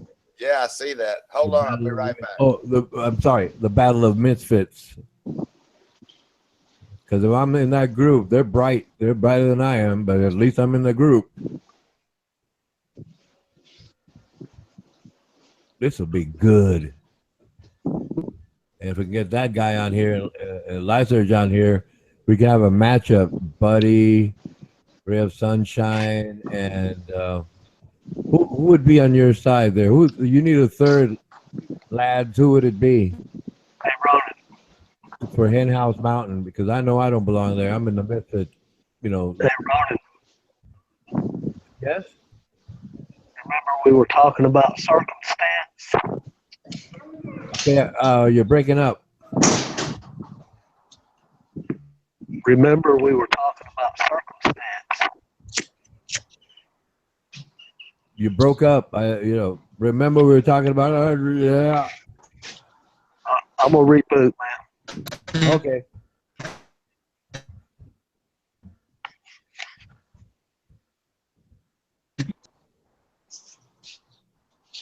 What do you guys think about? Let's see.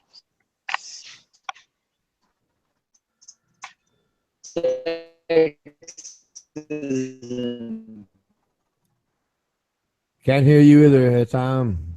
Nothing. But you, what you got? That I don't know. I can't talk computer language. Is it okay now? No, keep going. No. No, just talk. Just talk. Keep going.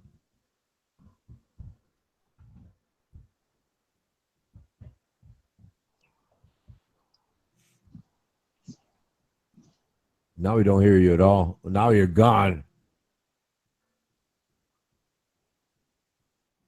Circumstance.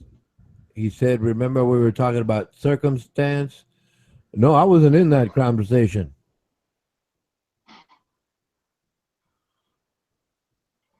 Or you'll have to remind me of where it was, because no, I don't remember. No, that was the both of you. I was thinking of looking at something else. It had to be something else.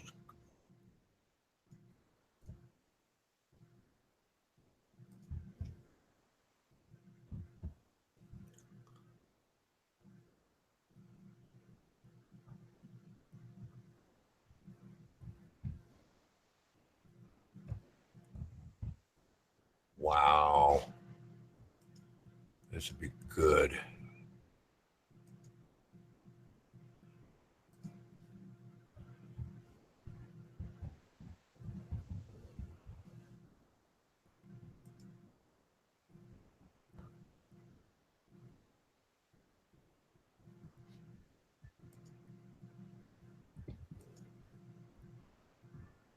Nolan.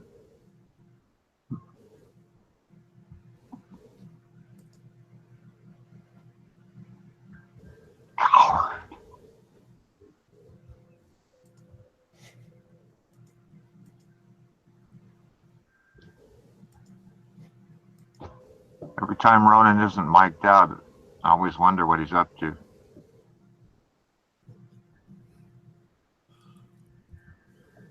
I was looking into this new gentleman's channel, and he doesn't have any subscribers. He's obviously brand new, and he might be a good match for Lyserge.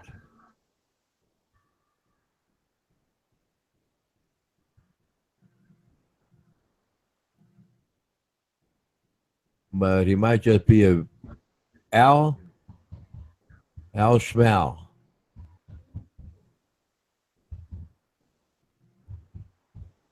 Uh-huh.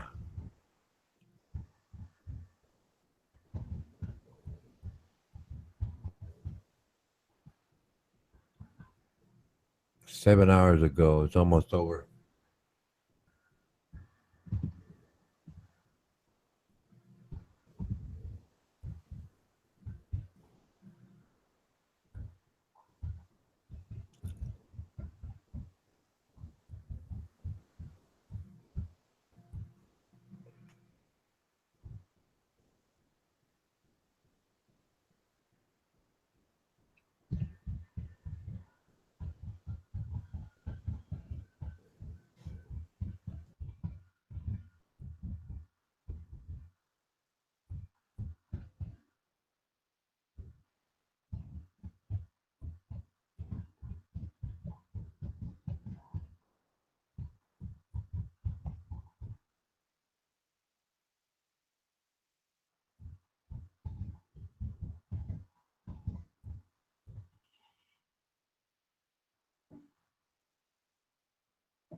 Y'all still there?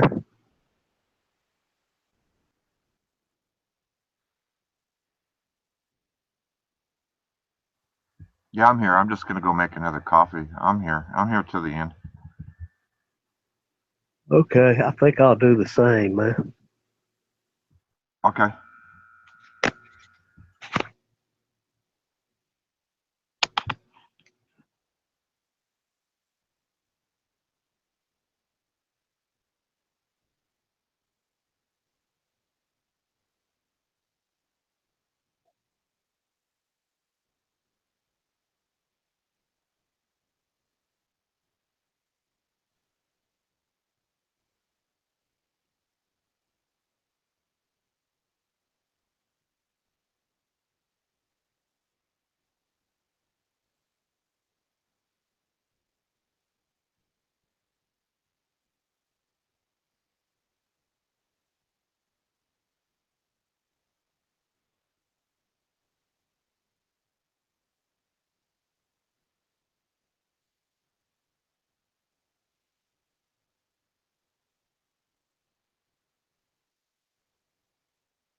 Savage.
Back in here, Ray.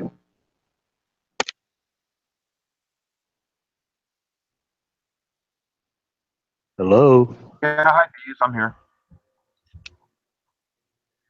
Yeah, the oldest was 37. Huh. Well, that's cool then. So you got started at a younger age then. Yes, 18. Wow, really? You had your first child at 18? Yes, and his mother was 16. Wow, that's trippy. That's pretty cool then, actually. Wow. Yeah, I don't find anything wrong with that. I had friends in school that hooked up when they were in school and reminded me of one of them like that too. And yeah, it's all good. Shoot, that's great. Um, if your wife was 16, then shoot, that's not that much younger than her first child, huh? Yeah, she was pregnant when she was 15. Oh, yeah. Well, that's good though. Oh, pay, same thing, huh? Wow. Yeah, that's pretty young, having children that young. I waited till later in life and I don't know. It doesn't really matter, whatever you feel like if, along. So I guess age doesn't. Wow, really pay, huh? 19. Shoot, I remember when I was 19, I just didn't, looking back now, I know I wasn't even close to being an adult. You guys know what I mean on that. I don't think I really grew up till into the 20s somewhere. Just one day I kind of just said, well, yeah, I feel like a grown up now.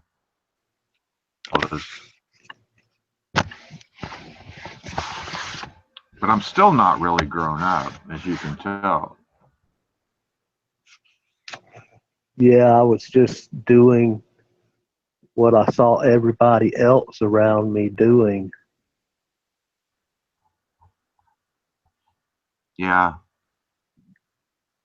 Well, it's probably a good deal to. Well, it's both. It's both. It's different both ways. If you have a child at a young age versus having it or having them at an older age, it's both a different lifestyle. Like when I had kids, my business was just blossoming. I was making all kinds of good money and had a lot of work lined up, so it was different. But when I was really young, shoot, I don't know, I was, doing the, going with my friends and partying and stuff. And actually, I was racing motorcycles when I was that age, and good. That's what's cool about life. It doesn't matter. You only live once. You may as well enjoy it. And then take the path that you like. That's why I don't judge others. I don't your own life, and you have your own way of living it, and that's completely cool. But the kid Yeah, thing, shoot, having kids, to me anyway, it's like it's really a wake up deal. It's once you see and she's pregnant, and then so you kind of deal with that, and then the baby's born, and then you're holding the baby and stuff. It's really pretty intense. It's grow up a little bit when that happens. Hopefully.